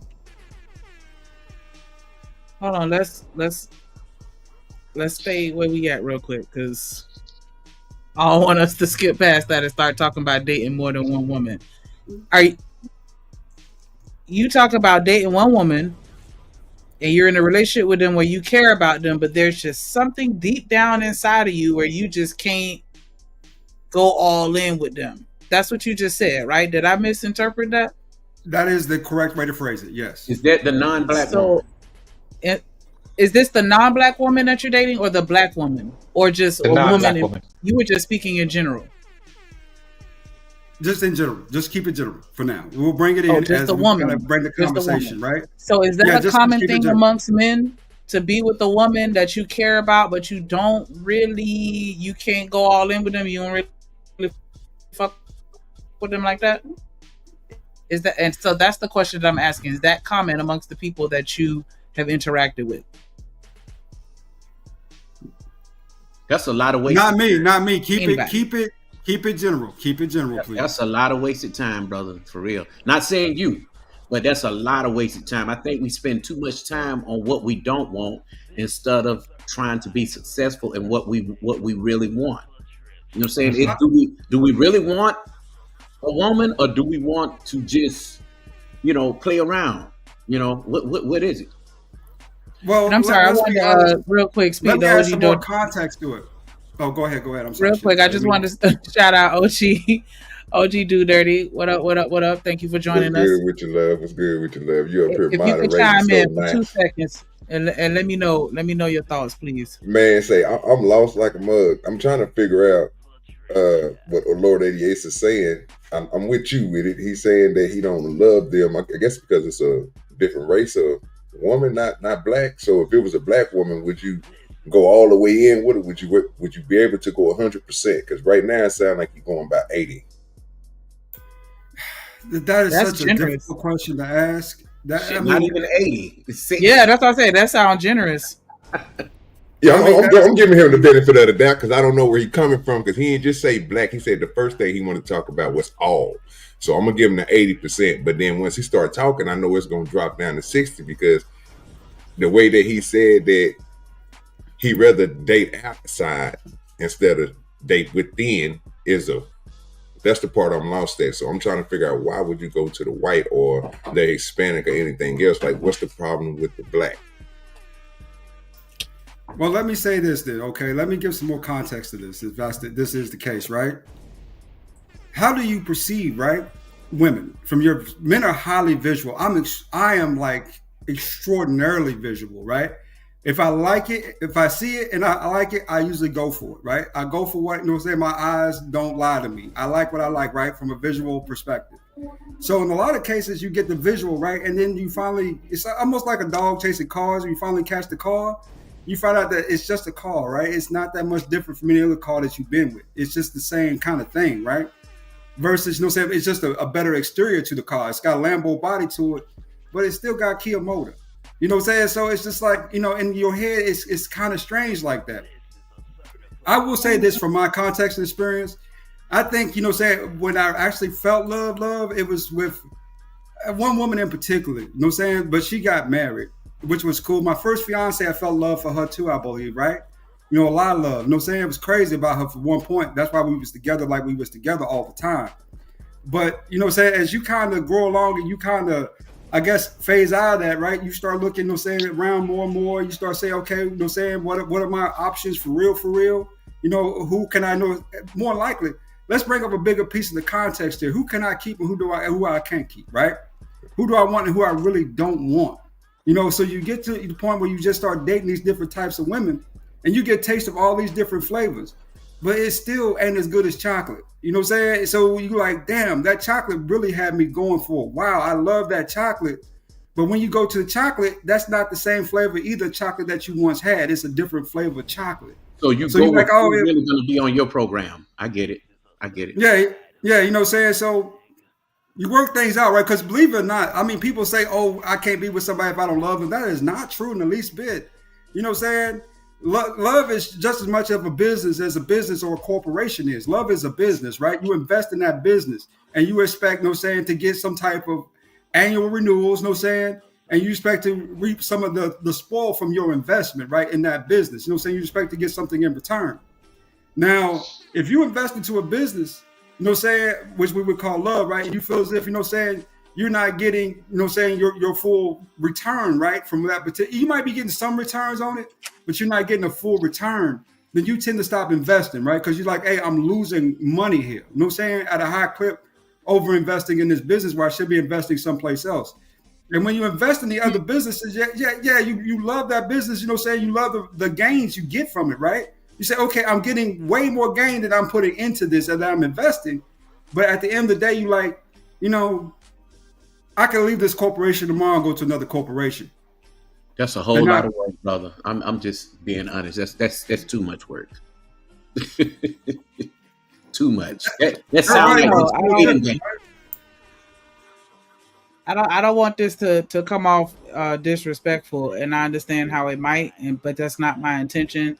But it's like when you were saying, like, you know, my first fiance was black. Like, it was given, but I have a black friend.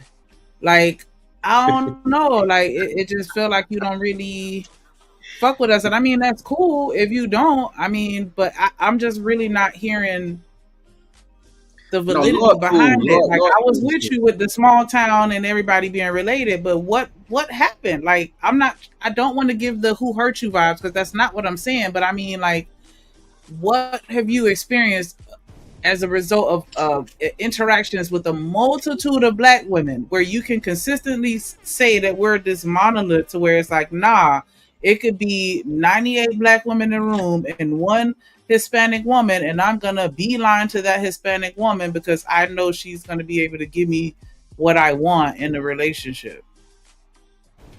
I don't know if I can beeline to any woman, to be honest with you, any culture woman in general, just based on culture alone, right? It's more added to that. It's more context to that, right? You know what I really crave sometimes? It's just a really good connection. Sometimes that's all I want is a good connection. Sometimes I don't even want the sex. I just want to connect, you know, right? Talk. You know what I'm saying? Have somebody I can be with and have fun with, right? Sex ain't everything. Sex ain't the end all be all, but that's what you'll normally end up being, is just sex. So it's a very complex kind of equation there, Shanika. You know what I'm saying? Versus it just saying, and you're right, there's no monoliths, right? Black people ain't a monolith. Let's just keep it real. There's different black women. But from your experience, do you use your past experiences to judge your present and, you know what I'm saying, your present situations? Is that the best? That's the way to put it. The girl that approached you in high school, and I hope I'm not being too evasive, you said she came to you, befriended you, y'all were real cool, but you just didn't like her. Why didn't you like her? Was she ugly? No, I wouldn't say that word. That's a very harsh word to say, right? But it just felt like she wasn't. And this is, men should never, you know, men don't say this out loud, but it's kind of true. Sometimes you're just not physically compatible or physically attractive, right? Yeah, but sometimes the best it just isn't there. To handle that situation is not to get involved. You know what I'm saying? You know, it's a lot of wasted time to even lay down with a woman you know that's just not even, you know what I'm saying? You said your eyes attract, you attract more of what you know what I'm saying? Like, I understand. You know, sometimes you like, man, you know, she fine. You know, I wanna, you know, hang out with her and see what she's about. But then again, is it just that, or is it just that other thing that turned you off about her? You know, the way she speak, maybe the way she smell. You know what I'm saying? She wasn't fresh enough. I'm curious as to if you're attracted to the black phenotype. Do we fit your aesthetic of what you find attractive? You are not a monolith. I would say that right out, right? And there are different variations of black women that I do find myself attracted to, and it's wild. You know, like a couple, what was it, a couple weeks ago, right? I was out looking for a house in the area, in which, let's be honest, in Atlanta, y'all got it good in Houston. Because in Atlanta, the houses around here where I'm at was going for $326 and above, right? We talking about 3-bedroom, 2-bath. It's up there. So I was out looking around, right? And I ran to this other kind of woman that was looking at houses too, right? She was looking at houses, you know what I'm saying, because she was looking to, you know, settle down in the area. She was from another area, right? And the conversation was so good. We talked. Lord, let me say this real quick, because you know, I know your taste, I know your style. We both lived in the same neighborhoods, Johns Creek. Yeah. You know, shout out to Johns Creek. You know, but the thing is, just because we live there, it doesn't mean that we're gonna find that kind of woman. You know, she may be a white woman, a Latina, a Asian woman, but they stick with their own mainly in a place like Georgia. You know Now you're gonna find a white woman. You're gonna find her down in McDonough or Lovejoy or somewhere. She ain't gonna be the top tier white woman. Well, I wouldn't say that. Sewanee also has some good taste and flavor too. And if you kind of move down into Gwinnett, you start to, as you get up towards Lawrenceville and Norcross, I live really close to Norcross, right? I'm almost, basically in that area, right? Yeah, Buford, Mall, Georgia. Yeah. So what I've noticed is that they do tend to like us. They do talk to us. Have you ever been to the Hong Kong supermarket over there off Jimmy Carter? Yeah. Have you ever noticed to yourself? Yeah. I mean, but keeping it real. Have you ever noticed how much attention you get when you walk in the store? Yeah. Yeah, because they like you. They like you a lot.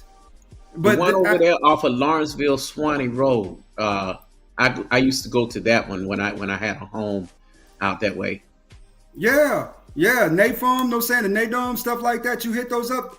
You start to learn that they like you a lot because they constantly talk to you. They walking behind you with the cart. This is the women, right? And then, like one day I was in there going, because they have the best fruits and vegetables. I love fresh dragon fruit. I love fresh dragon fruit and Progamate, right? I love those type of fresh fruits. And at the Hong Kong, at the NAFUM, those are plentiful and abundant and for the right price. You know what I'm saying? So you can get 3, 4, 5 of those for under $15, $20. So I'm in there picking out the fruit one day, just putting it in my bag or whatever. And one of them walks up to me and says, "Hey, how are you?" I was like, "I'm doing good. How are you?" You know what I'm saying? But don't take that as they like you, though. No, hold on. Let me get into this. She's like, do you know what I'm saying? Do you like dragon fruit? I was like, yeah. She's like, you got to leave one for me. I said, there's a whole rack of them. She started laughing, right? So then we start talking more back and more about some of the other fruits there, right? Like the pears, the Fiji apple, stuff like that. I said, which fruit is your favorite fruit? She said, the Fijis are my favorite. I said, I like those too. I said, let me get you a couple of these, put them in your bag right quick, and I'll take care of them. She's like, thank you. And she asked me what my name was. I told her my name.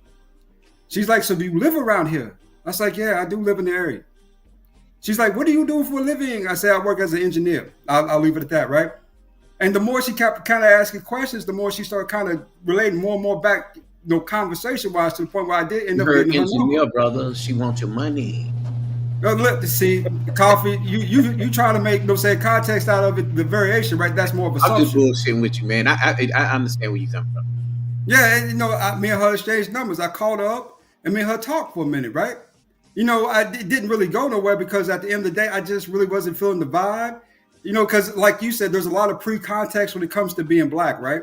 And in a lot of cases, when you do get with women of other cultures, they tend to view you as one of the low end, right? The one of the thugs, or, how many times you've been to jail, right? This, that, and the other, until they find out who you really are. Then the attitude changes.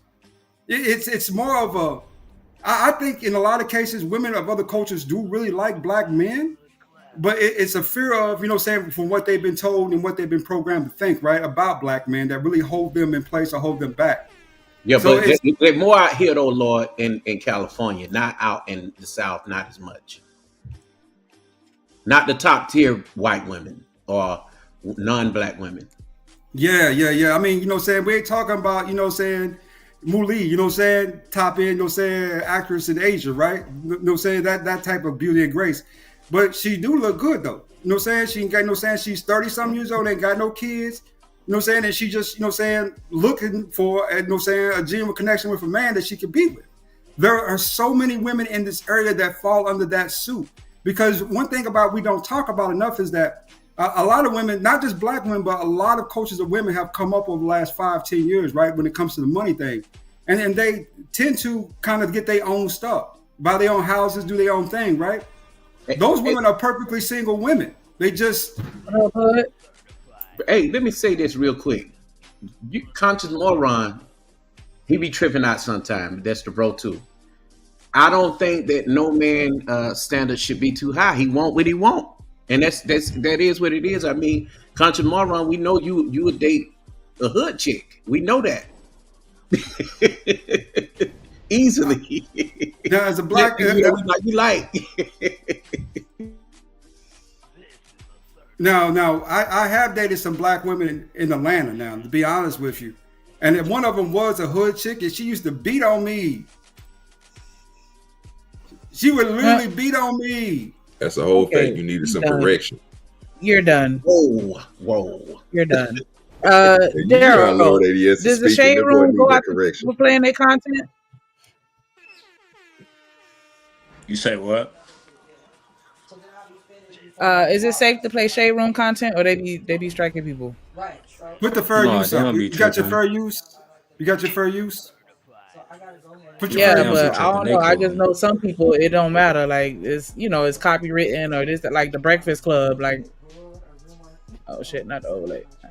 And you also need to speak it out when you say what you're about to do. Yeah, that's the You main gotta thing that practice they that worry fair about. use. Okay, we about to watch this little video. Fair use for the juice, like Drip say. He on the toilet.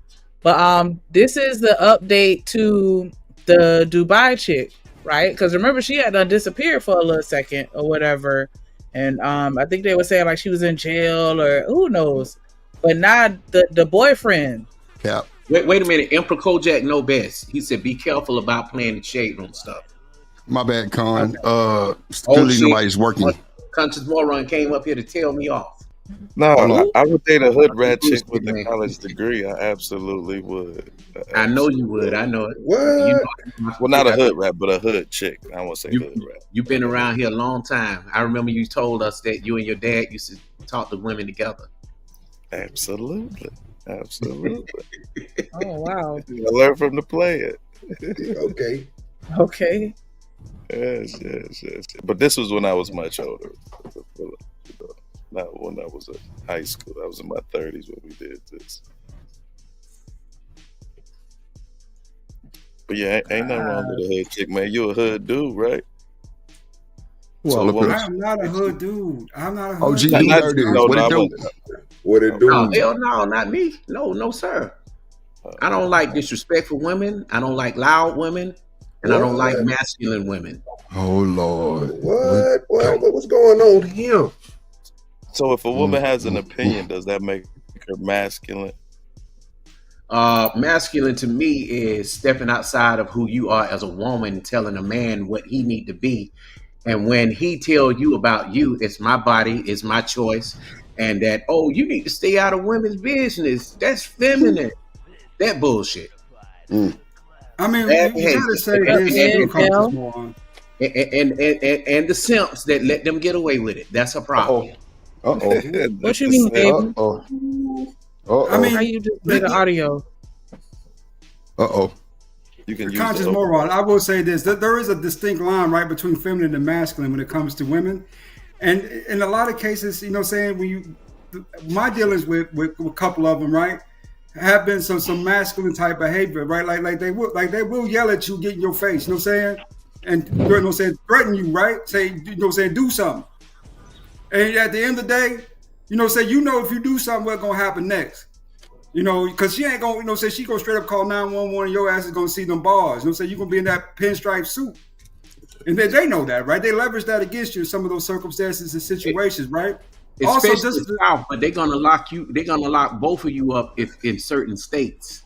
You know what I'm saying? Yeah. They don't just take the woman's side anymore. Yeah, but I'm Bruh. just saying. Wait, what are y'all talking about? Hold on, dude, dirty. I got you. I ain't gonna hold you. I've been listening. You niggas sound like a bunch of Bernstein Bears. Hurt ass niggas. God damn. Y'all complaining about that woman pumped y'all, bent you over, took your money, robbed you, all kind of shit. What the girl really say? Put dick in her mouth and I shut up. That's all you got to do. Chill. Relax. It's okay. It's okay. Mexican white.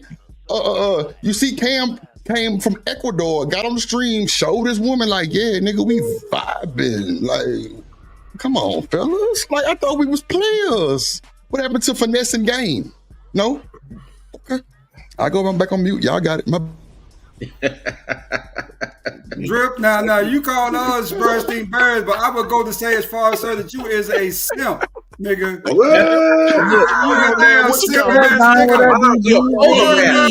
You're not a simp. I don't care. First, you got to be. Oh, he's a koala bear. Yeah, you simp. Yeah, you know what I'm saying. So there you I would go, rather nigga. simp for women than simp for man any day. Any day. I ain't simping for nobody. I ain't simping for none of this shit. I ain't simping for no bullshit with niggas, y'all no niggas, bitch. I man. ain't simping with nobody. This Oh, one bullshit with y'all. I gotta put you in the category of panda bear. I'm here to let it too, or ADS. Oh, man. I know it has to be in abundance. I won't say in abundance, but it's a few black women down here who are well to do like you. How could it be hard? Like I What up, know a BB? woman at my job right now looking for What a up, dude. Don? She got a kid, but she making that money. She well to do, smart. That's another thing too. Let's just keep it real. The black women that I have met that have been, I would say, more wife material are in their 40s. That's crazy. That's insane, right? But wait, are you husband material? Do you want to have children? Yeah, I want more kids. I want a legacy. I want a whole lineage. I want more than one child. I want 5, 6, 7, 8, 9, 10 kids. I want babies in abundance. Can I ask you a question? Are you over popping the 40? mat then? You over 40? Okay. Yes, I am over 40. You waited too late. You can't blame women for that. You waited too late. Wait. Shit. Wait. Here we go with talking points. There they come. Wait. Conscious moron. Let me ask you a question. So what you saying is that men hit the wall too, right? Men hit the wall too. Is that what you said? Men hit the wall too, right? Conscious moron. Yeah, hell yes. Men can still make babies up to their 70s. They can go before the next shit. I mean, they technically can, but I mean, you no conscious moron. You have been feminized, nigga. Them black women that beat your motherfucking masculinity out your ass. You a whole woman, nigga. We're talking that's right pretty now. much You the like only a whole factor woman. defining somebody hitting the ball. What is whether or not they can procreate? Is that the one and done and that's it? No. That's the only thing. When they say something about men hitting the wall, they 40. Mama had they got a she was totally 38. different meaning about us. You know what I'm saying? What up, Hood? I know, but he's bringing up the fact that he can still have kids. So it's like, okay, so that means you ain't hit the wall because you can still have kids. Let me keep it real with you, Sanika. My uncle had his last kid at 54 years old. For a Filipino chick. Brian McKnight still out here making babies. He's 58 something years old. You know, let's just keep it real. That's just people that y'all know, right? I wanted to call out a celebrity to make sure y'all understood that that's still kind of a thing, right? You know what I'm saying? How many beautiful black women do you see on like Holly Berry, all these other women run around here? You know what I'm saying? Who, you know what I'm saying? They're beautiful, but they can't. If you get with one of them, it's just for simple companionship because there's nothing else they can really do for you. You know what I'm saying? What can your 54-year-old friend do for me other than give me a baby that he ain't gonna probably even be around for by the time that baby graduates? You wheeling him in a wheelchair with a fucking pacemaker. Give me head, top. Damn it. I gotta explain something to you because even in this space, you do have men that are, born in 1983, 84, 86.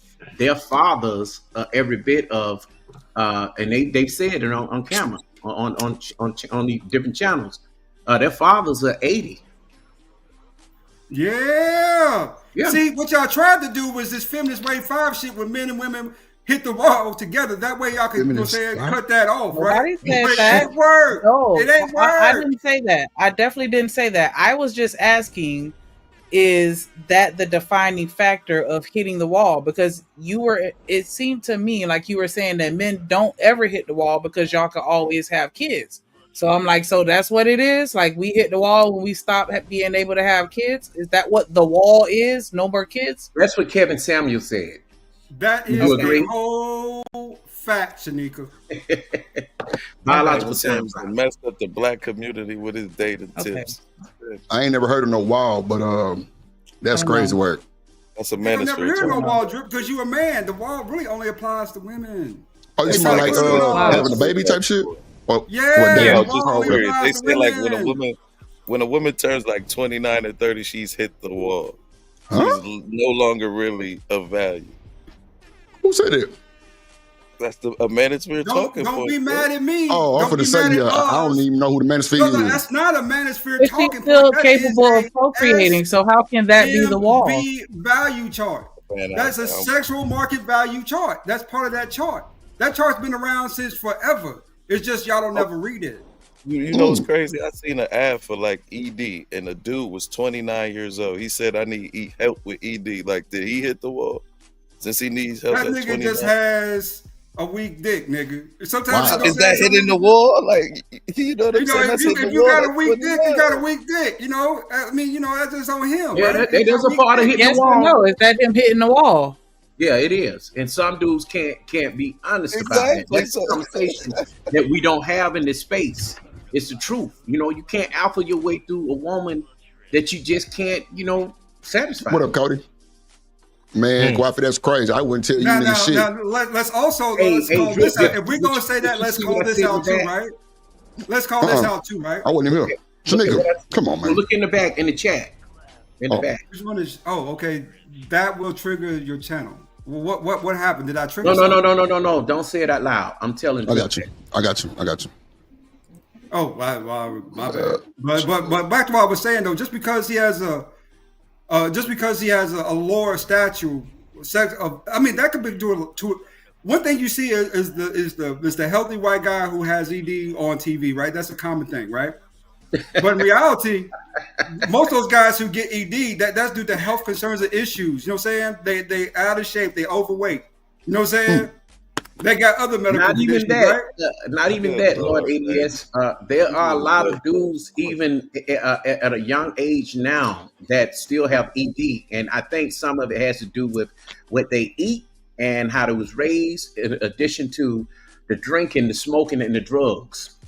We did that when we was that falls under unhealthy. That falls under unhealthy. Mental, man. They addicted to porn. I mean, corn. Nah, what did he got? Gonna say that too, Carlton. Wait. Who said Drip got ED? Who said that? No, that's him trolling. Nobody ain't said that shit. Like, Shanika like to get shitted on, so yeah, we ain't gonna go with her. Yeah. No one even said that. I don't know what she's talking about. Nah, but this is the thing, though. When you fucking with some shit like that, ain't that like blood flow? Yeah, that is directly contributed to blood flow. Yes. And some of it is also mental too, because you know what you're attracted to, Drip. Some dudes they want to get your motherfucking ass turned out, but don't play with me. They want to hold on, Prophet. David, but don't play with me like that, bro. Straight up, because you can get your ass blocked. I don't even play like that. That ain't good to say, man. That's not good. I'm a grown ass man, nigga. Real shit. Don't play with me like that. Yeah, that ain't good to be saying about folks. Hell nah. The fuck wrong with this nigga? What do you say? Get your ass blocked, real shit. Just don't play with me like that, bro. Cause I don't play with you like that. So don't fucking play with me like that. Thank you. Go ahead. What? Damn. Nah, bro, don't do that shit. You got this bullshit ass co-host up here. Let me go and drop her ass too. She can go too. Thank you. Go ahead. Did I do My it? bad. Was it me that did it? Nah, go ahead. Okay, I didn't mean to offend anybody. That was not. You ain't offend me. You good? Go ahead. Or do dirty, somebody go. But nah, bro, don't play with me like that. I mean, but it's with do dirty and Kasim. Yeah. Go ahead. This nigga cutting up though. I'm gonna let Kasim go on you at this time. He been quiet. I didn't already said a little bit. Go ahead, Kasim. You on mute. Kasim, you on mute. Yeah, in my profession, Let me say something real quick. Hold on, Kasim. Bro, is it me or do Kasim give me Kirk Franklin vibes? I'm through. I'm gone. Man, I was gonna say Nino when he went Bro. I was gonna say Nino Brown when they went to meet. Remember after the Carter went down and it was in all black. That wasn't Nino. Don't y'all mess with Kirk Franklin. My favorite gospel song of all time is Silver and Gold, but by Kirk Franklin in the choir. Silver and gold. I'd rather have Jesus than silver and gold. All right, man. Come on, go ahead. Go ahead, Kasim. Go ahead. My bad. I'm fucking with you. I remember because in my profession, I worked with a lot of people, right, in all different types of professions and careers and stuff like that. And there was this one sex therapist client that we had, and he was sitting there waiting for his stuff to get delivered, and we were just sitting there just chopping it up. Right. And I asked him, I said, what are some of the main things that, people come to you for and about? And he says, the main things that they come to me about is about, their sex drive and how they can improve it. And he said that for men, if a man is not sexually attracted to her at a certain level in the beginning, it's very difficult for him to want to have sex with her. He says, however, but for women, if women is not sexually attracted to a man in the beginning, she can kind of learn and then get to that level where she can. And he says that a lot of the men, they get in relationships with women, and they're not fully sexually attracted to them. But however, when they do have sex with them, the sex is not all that great, and the women start complaining. It's because the guy really wasn't fully into her like that, from the beginning. And that always kind of stuck with me, right? And ADS, you had a really good point how you said that, how you really wasn't attracted to them or attracted to that one woman like that, and you really wasn't feeling her like that, and you really didn't want to do it like that. When you said that, that brought into my mind, like, hey, you know what? That one point that sex therapist said is actually true, because ADS just said it here, live and uncut. So it was just something I just wanted to say, but at that time, but it moved on to something else. But have you gentlemen never met a woman who wasn't really attractive, but the more you got to know her, the more she became attractive to you? That's never happened to you? That has happened before. Yes, that is. No, that true. usually happens with Yeah, women. but in that OD, there's a certain range of attractiveness in her, right? Maybe she might have a fat booty, or maybe she might, there's certain physical attributes that's the physical attributes is there, but there's some other, that's about her that I'm not really gravitating to that way. If you don't find her physically appealing, or her character appealing, then it's very, very difficult for a man to do that, is what he said. You know what to say. In my situation, I often find beautiful women, and I'm talking about beautiful. Have hung out with them, we've done other things, and it's just that one thing that could turn you off by her, the attitude. Talking about some other nigga, what I'm saying, telling me about something that happened in her past, or still talking to her ex-boyfriend. That's a problem. You still got issues. You know what I'm saying? She can be beautiful, but if she got too many issues, that's a headache for you. So I can't excuse that because you're beautiful. You see what I'm saying? So that's another reason why some men be like, nah, you fuck good, we good, but it's just, you ain't it. Yeah, I meet a lot of women, especially here in the building. They're very pretty. There's a lot of models in this building where I am, right now. A lot of the models, they're coming in looking for gigs and stuff like that. And every now and then there'll be a whole line of them sitting out here in the chair where I can see. And there'll be a whole line in the chair waiting, for them to get casted. And I just come to understand that women can be beautiful, but there are certain, lacking in their sex appeal or that energy, right, that they don't have. And then there's other average chicks out, just average chicks, but their sex appeal is just like mad crazy. They just have all this energy. And I think that's what it's all about. I think it's really about the energy that you exude, right? Because like I said, you could be the prettiest girl in the whole wide world, but if you don't have that energy about you, then you could not be that appealing. Or you could be just a regular average chick and just have mad sex appeal and be appealing in that sense. I think that happens the older we get, when it becomes more mental. I kind of noticed that, when I was younger, the beautiful you are, the more I thought that you were perfect for me. But like you said, it is almost that energy and how a person can make you feel, rather than how that person looks. I mean, now as I'm older, you know what I'm saying, I would much rather have somebody. No, conscious moron. The looks will always play a part, man. In my heart, I'm not saying it's you got not to a look part. like something. I'm not saying you it's got to not look a part. like something. I'm not saying you don't have to have some type of attraction to someone, but okay. So having the looks, Lord ADS. Okay, you want her to have the looks, but can you match up to that? You know what I'm saying? That's number one. Number two, when you're saying that, oh, it's always going to be the looks. Are you able to deal with that type of woman? You get what I'm saying? Yeah, see, that's one thing we tend to leave out in this situation, right? Is that, like you said, narratives. You know what I'm saying? That woman has to have some physical attraction to you too, right? So you got to stay in the gym. You got to eat right. If I turn on this camera right now, you know what I'm saying? These women going to faint. Because I work out like every day, my nigga. I get Shout out to ADS, man. You know what I'm Shout saying? out to ADS. He shot the shit out them because they thought he was old. Lord, ADS is not old. Shut up. Nah, he's not old. I've seen that nigga before. Hey, Drip, I've seen that boy ADS before. I'm going to do a quick flash drip. And I just you got it. Go ahead. You got it. You got it. Shanika. No, I'll do it for Shanika. Shanika, can I do a quick flash for you, baby? Silence, nigga. She on mute. Oh no, she might have stepped away because she ain't got a camera on. I'm sorry, I'm looking. Oh. I'm ready to faint. Okay, I'll do a quick. I'm ready to faint. Don't do a flash, Lord ADS. Don't do it. Don't do it. This is me out of bed first thing in the morning. They're gonna clip it. Don't do it, Lord. Oh yes, fresh out of bed. You just woke up. Ow. Looking at. I work out every day, my nigga. I run every day. I mean, I literally run 2 miles a day. I do 150 push-ups and 150 sit-ups a day. You know why? Because I like to feel good about me. I enjoy doing that shit. That's what I do. You know what I'm saying? See, that's what Lord. Go ahead, man. It doesn't seem like you're a bad dude. It seems like you could attract women and you're well spoken. You know what I'm saying? It seems like you know how to hold conversations and 2 stories that you was telling. That's what I'm saying. Like it's your standard too high. No. Let's make it clear, conscious.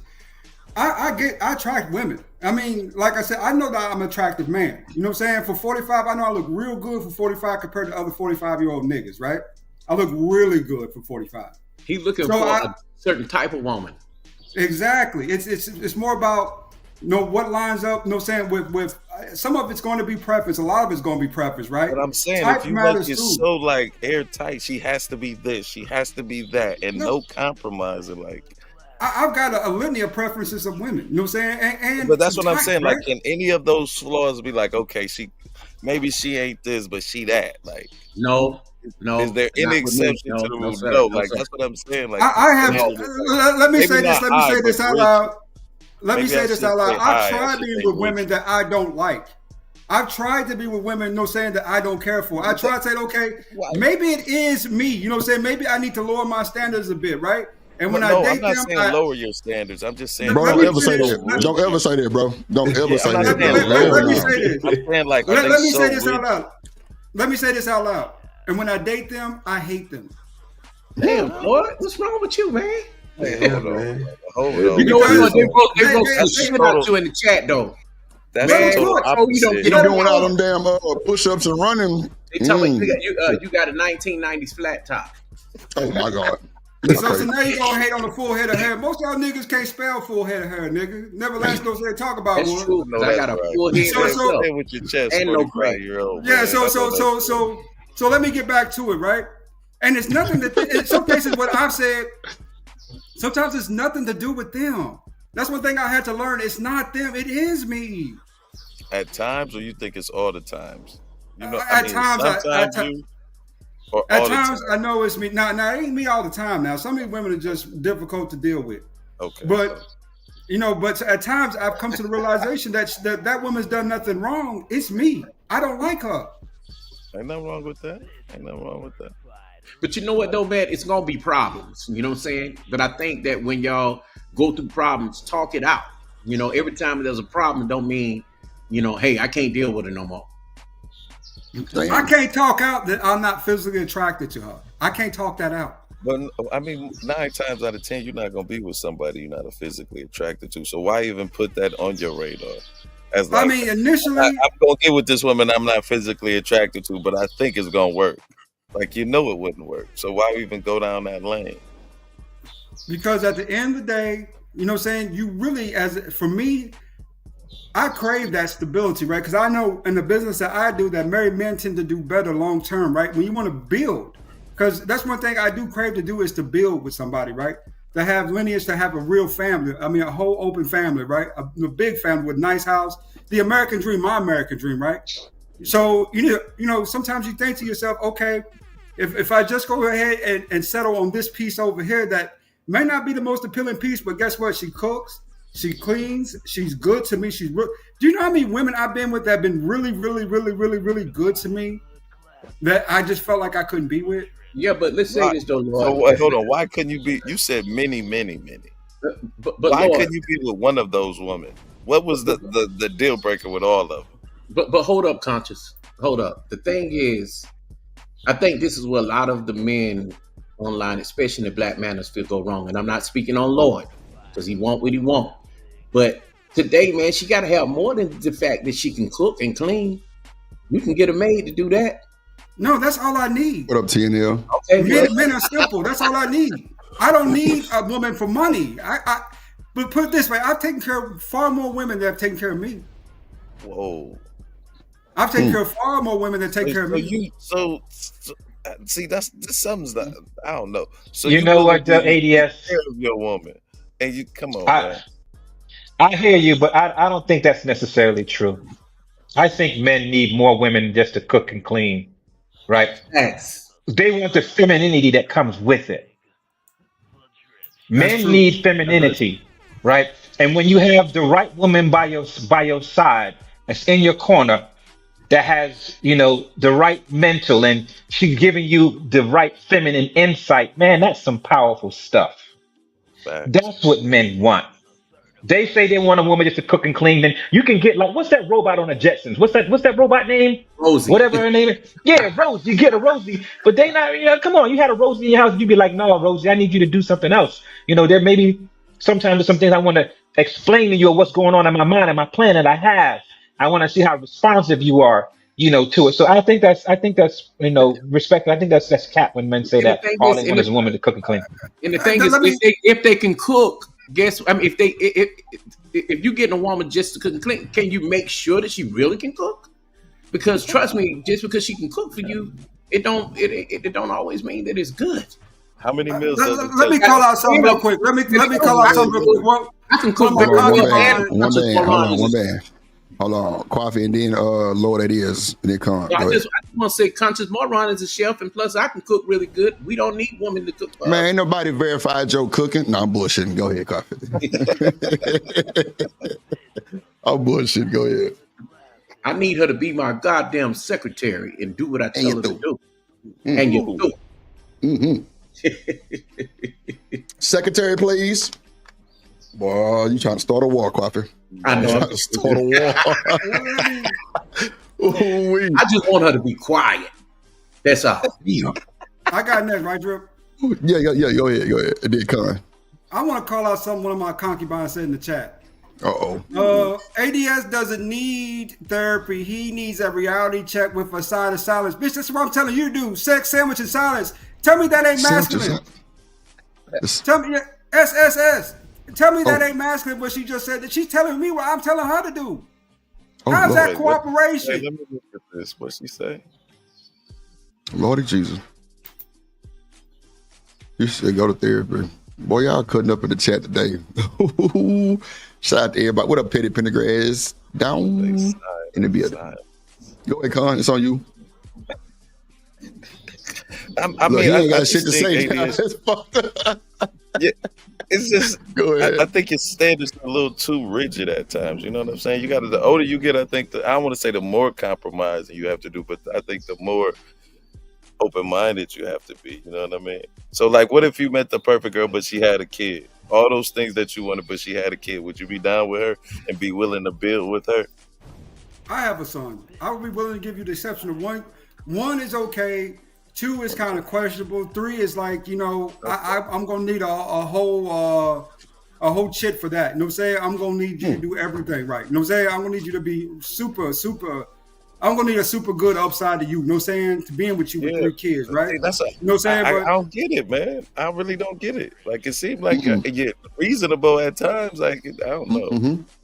You're an anomaly, bro. Hey. You know why? Because if you want a woman to do that, or if you want a woman to do that, you can't break her and put her on a fucking chain. You gotta let her do it for you. Y'all gonna tell her to do it tomorrow at 3:25, and you bet not to be late, motherfucker. You think she gonna do that shit? I want to look at you. I want to look at you, and you know exactly what I'm saying, and I don't even have to say it. Yes, Coffee. That. There you go. Coffee is some women who like that. You just gotta find a woman. That's a fact. That's true, Dudes Coffee. don't want- I But think wait, dudes don't want to put I'm in not work. supposed to fight with you. I'm not. What 80 is saying, it's the same too. It's women that like that shit too. Yeah, that's true. That is true. You know what I'm saying? It's just, they could be rare. At work. Maybe that's the problem that we're not saying. The women I like are just like me. Oh shit! Well, there you go. I'm gonna tell you They what just Lord like me. wants. Lord wants a woman that he could take snowboarding. That's not afraid to go on the boat. Go on the beach. You know what I'm saying? Do things like that. Active women. ADS, have you ever considered the fact, just maybe once or twice, that the caliber of woman that you want, that she actually saw you, and there was just something about you that she decided to not make herself known and be in your presence? Have you ever considered that? A lot. I had a chick a couple nights ago that I've known her for a minute. I've seen her around a lot. We talk, right? I mean, it's more high by whatever, you know what I'm saying? But I know she like me and I kind of like her too, right? Come to find out she's married. You know what, Lord? Then had that before too. Hold on, wait. What he's saying? I've seen that shit so many times when niggas really think they find their match, and she married. Ooh, it's crucial because guess what? Stop it! Y'all stop it! Y'all stop it! No.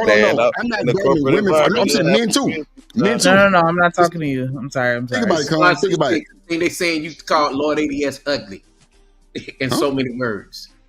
Man, don't pay them no attention. Oh no. I'm saying this. I mean, just keeping it real. Women calling you ugly is not an insult. Because men ain't supposed to be cute. No, men ain't supposed to be pretty. A compliment for a man is handsome. That's the only real compliment that's a compliment to a man. You know what I'm saying? That beauty standard is for you. It's not for me. I know that's right. I can agree with that, right? Because physically you might not be all of that, but if your pocket's right. But don't leave with your pocket though, Kasim. That's the wrong thing to say too. No, I'm not. I never tell anybody to leave with their pocket. I'm just saying. Most likely you're going to leave with your pocket. Hold on. I said. Nah. Go ahead, Kasim, and then do dirty. Get in there. I said that a man may not be physically attractive. However, if he has money, or they can see that he has money, that can have just as much as attraction to the women, even if he doesn't have the physical attributes. That's what I said. I didn't say you leave with your money. I said, however, if you have money, that can make you more attractive. Yeah, I feel it. I'm not saying that you did. I'm just I agree with that. I can agree with that. You got it, Quaffy.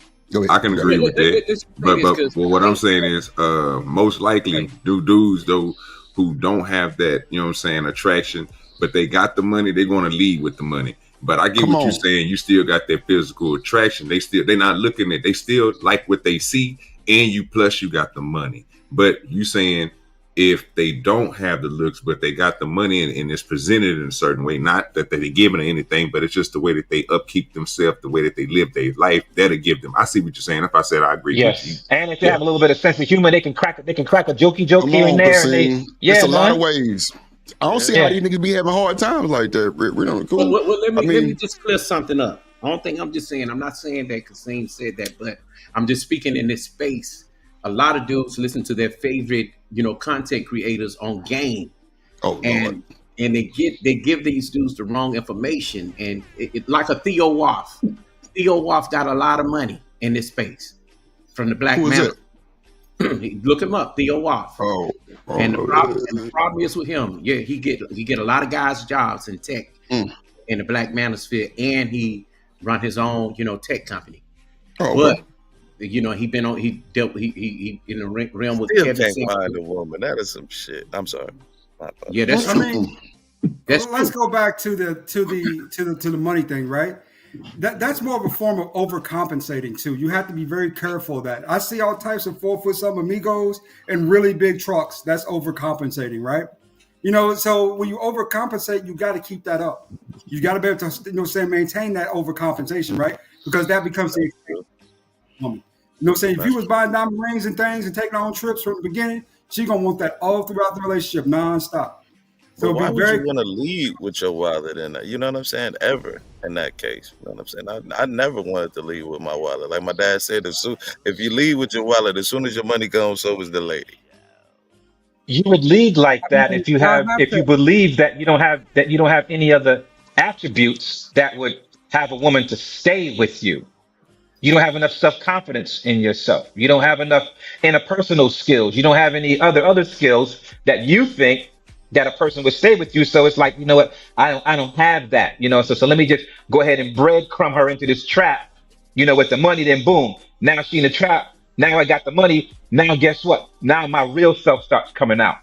Now my other attributes start coming out. Now I start slipping on this one thing, or I can't think, or I can't do this, or I can't do that. And now it's like, damn, like I came, like the money attracted me, but now what really freaking counts, you're supposed to have, you don't have that. And it's the same way that men think that they could just, just sex a woman down. That's going to keep them. It's like, nah, man, that ain't going to keep them either. Well, that is a big part of it too. What you see some is women, but that's not going to keep them. That's not going to keep them. It doesn't. But this is what I've listened. This is what I've listened. This is what I've heard a lot of women say that already got their shit together, got money. They say, oh, I don't need his money. They just need, the time, and the time goes with being able to blow their back out. That's part of it. Because Shanika was trying to say something. I appreciate that. My bad. No, y'all good. Go ahead and get it out.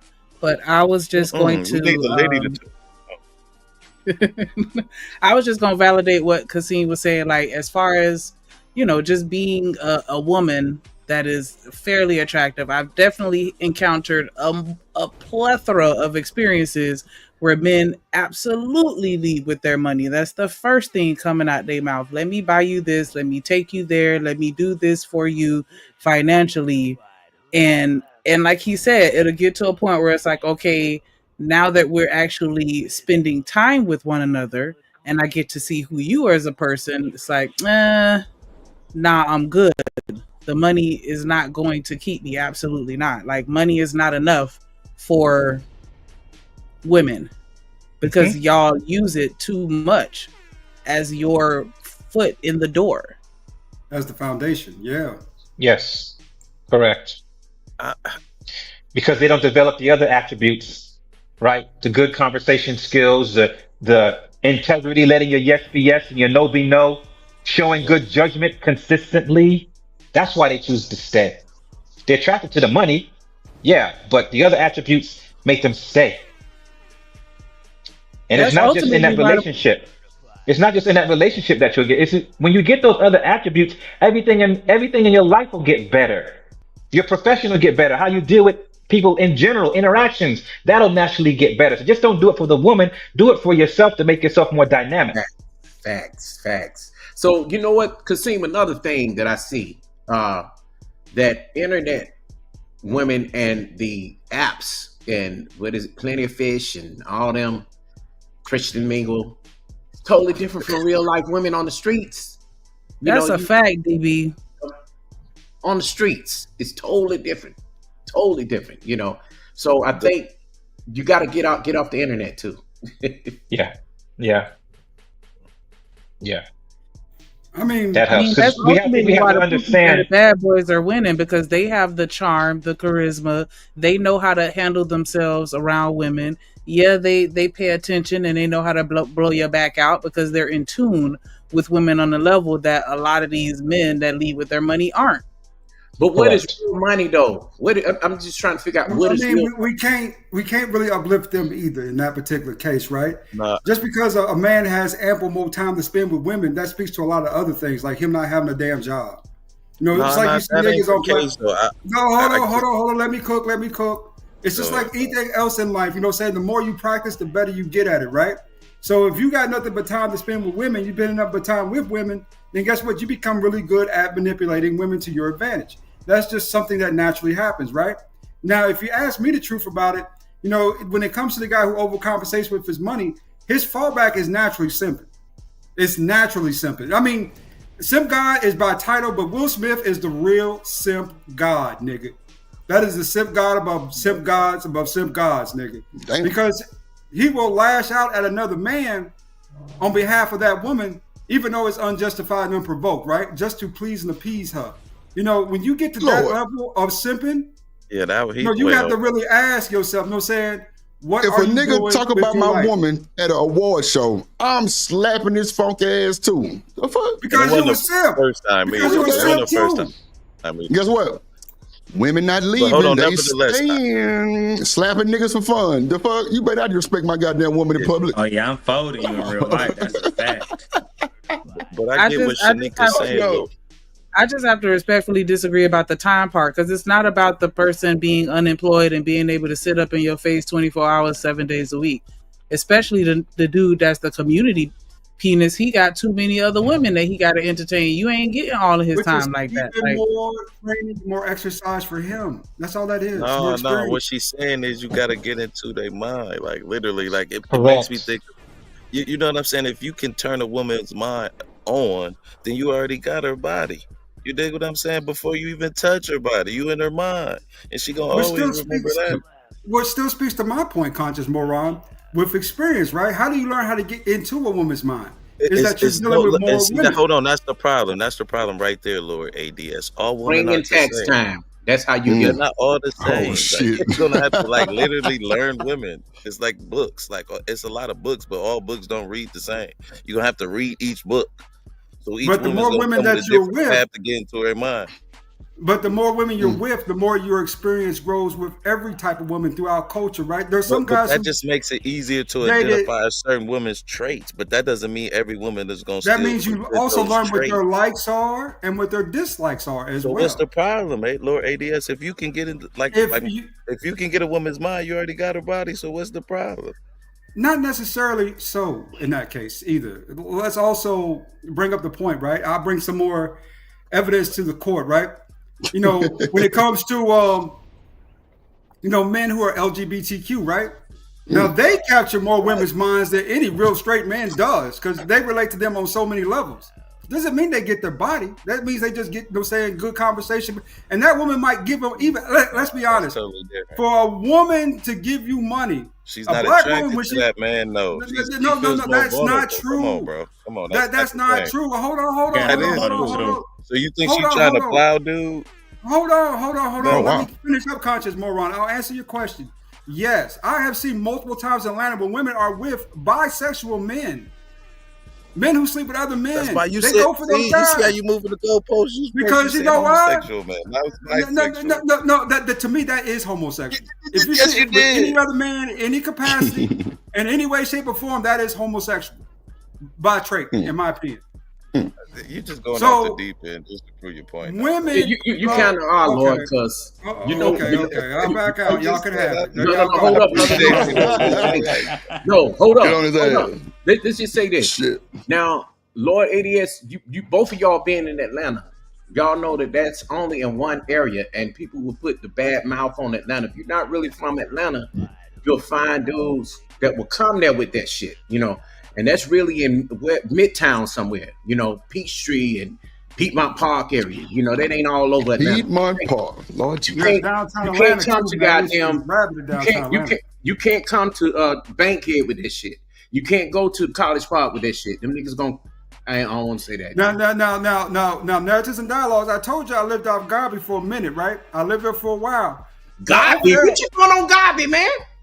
Wait, brother, you know what I'm saying?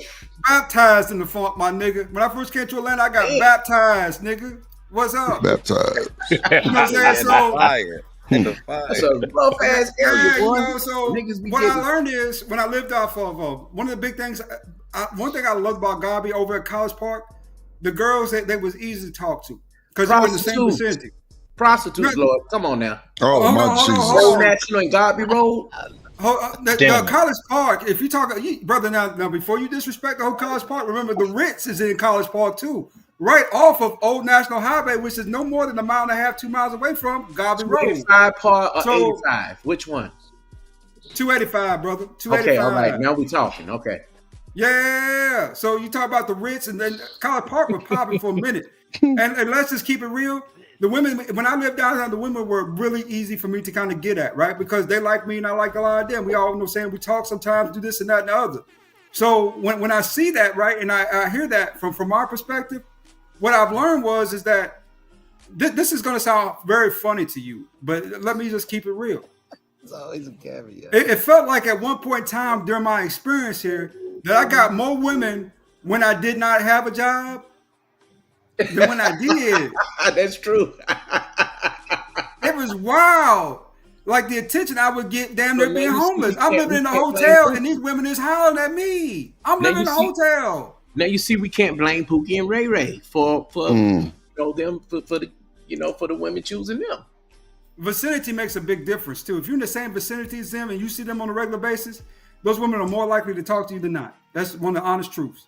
Were these baddies? Some of them. Sure, a lot of women in Atlanta are bad. They're beautiful women. And one thing about women in Atlanta, they're going to keep their fucking hair done. They look good. It's kind of a different culture down here. It's the women do take care of men down here. I won't lie to you on that, man. They do. Yeah, but isn't that if you really, women are natural nurturers, that they want to take care of things, that they just can't help that? Right? Isn't that what they naturally do? I'm not saying it's a bad thing. I mean, I wish I could. I think unfortunately I'm too nice to get a woman to take care of me. But yeah, I mean, I think it's in their nature to nurture people. Yeah, they want to do it. Yeah. Yeah, I can see it. Yeah. It's easy down here, dude. I mean, it's swag down here for real. For real, you could come up to a chick, hey, shorty, how you do? For real. I'm gonna say. Can I answer Dale's question at the conscious? Yeah, go ahead. Okay, to Dale, yes, they are, but because they show wouldn't be on Garvey Road or Old National or the southwest side of Atlanta or Decatur with that bullshit. No. So if they not real, they down in Midtown. Hey, Lord, you know where you might need to go, man? You ever been to, is it Bigelow's? Maybe you need to go there. Brother, I've been to Bigelow's, brother. And let me tell you one thing out loud, brothers, and I'm not ashamed. I'm a little ashamed, but not as ashamed to say it. Club Onyx be popping on Friday nights. Oh, no, Steve, hold on. Wait. Hold on, wait. Who in the hell? Hold on.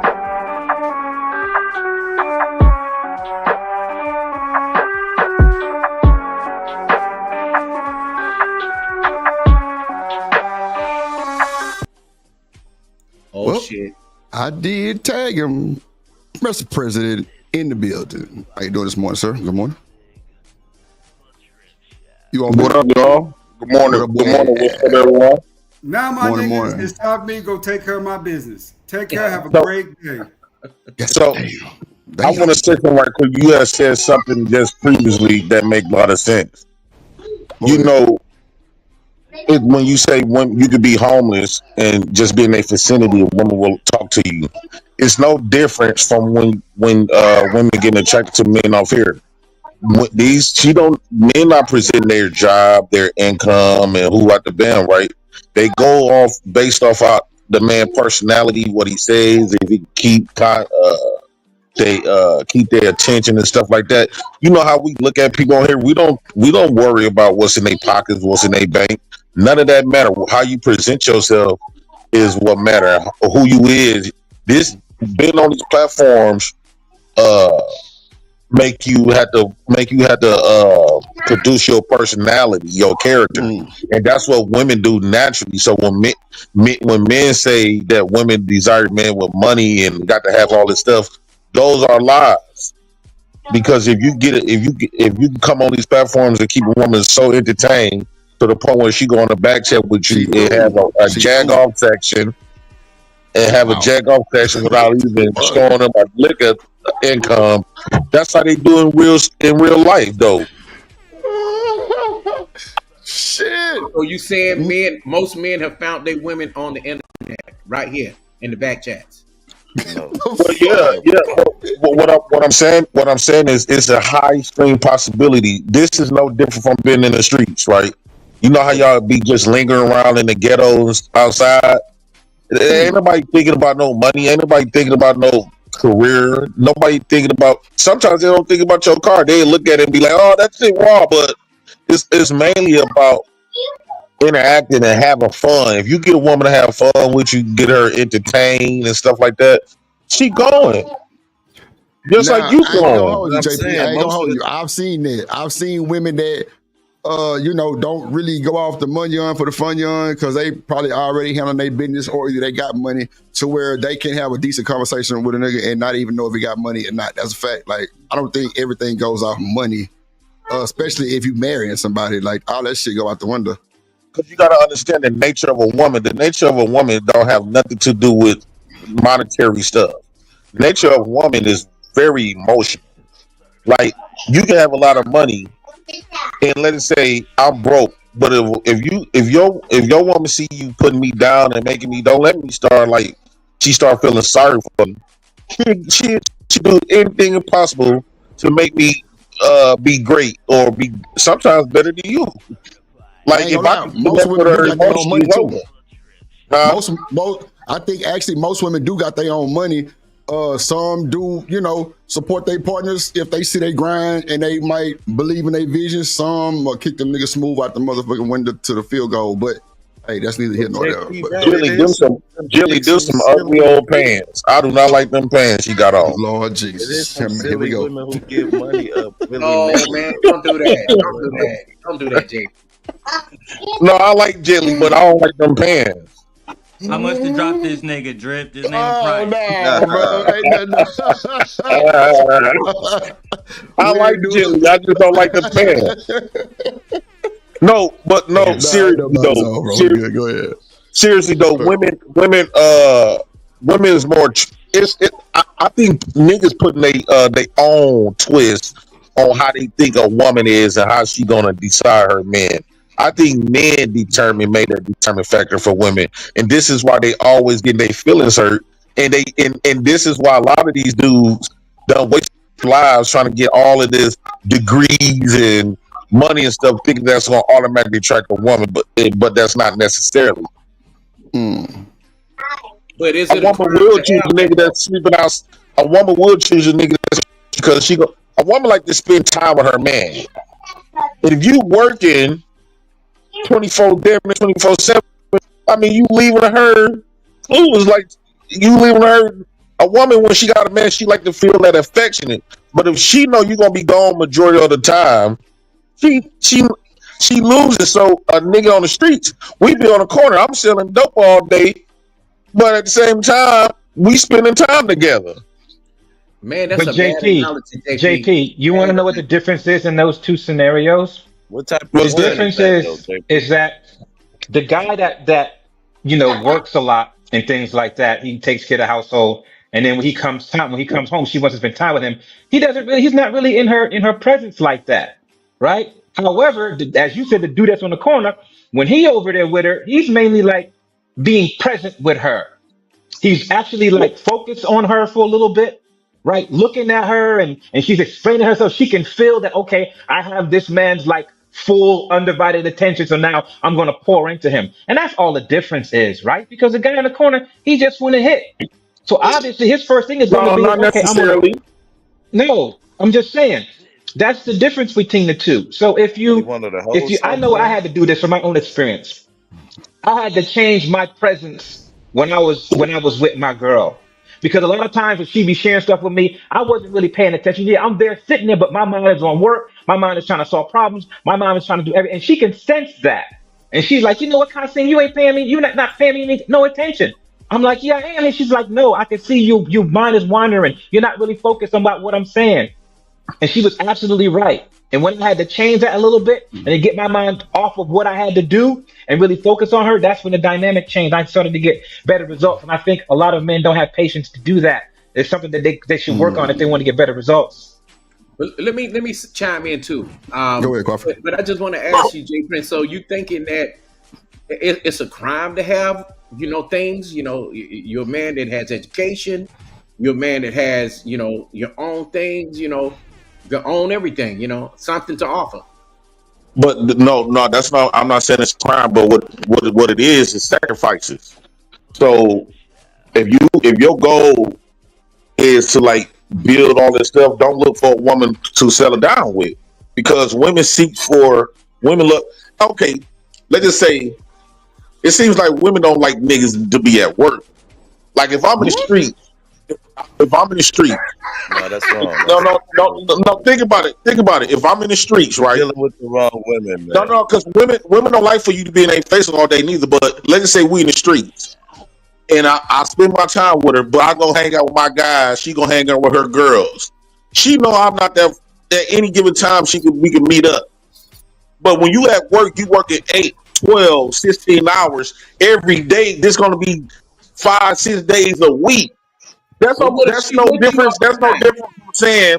That's no different from saying. Your woman would What if rather she have with your you all the attention time in the making house money? to live in. No, it's no What different kind from of work you saying doing when though, kids. JP? No, What kind of work it's you no doing? different. 24/7 making money. Like you a go getter. You got your own business, all that. Say for instance, if your woman with you 24/7 and y'all both making money. That's different. But like this is no different from saying that y'all always say when kids, even though kids grew up in a fancy environment, but their parents wasn't never there because they mama and daddy was always gone at work. So how do the kids turn out? So they can still turn out messed up because the parents weren't there. That's the same thing with your woman. If you always gone, Or they could turn out good. Though. she don't feel like she with nobody. A woman. What about truck You gotta drivers? and then when you come home from work, your first thing is to do is go to bed. To wake up and do it all over again. So basically, she only got you 2 days a week. I mean, but wait, hold on. If you selling dope, then yeah, she don't want you to be at work.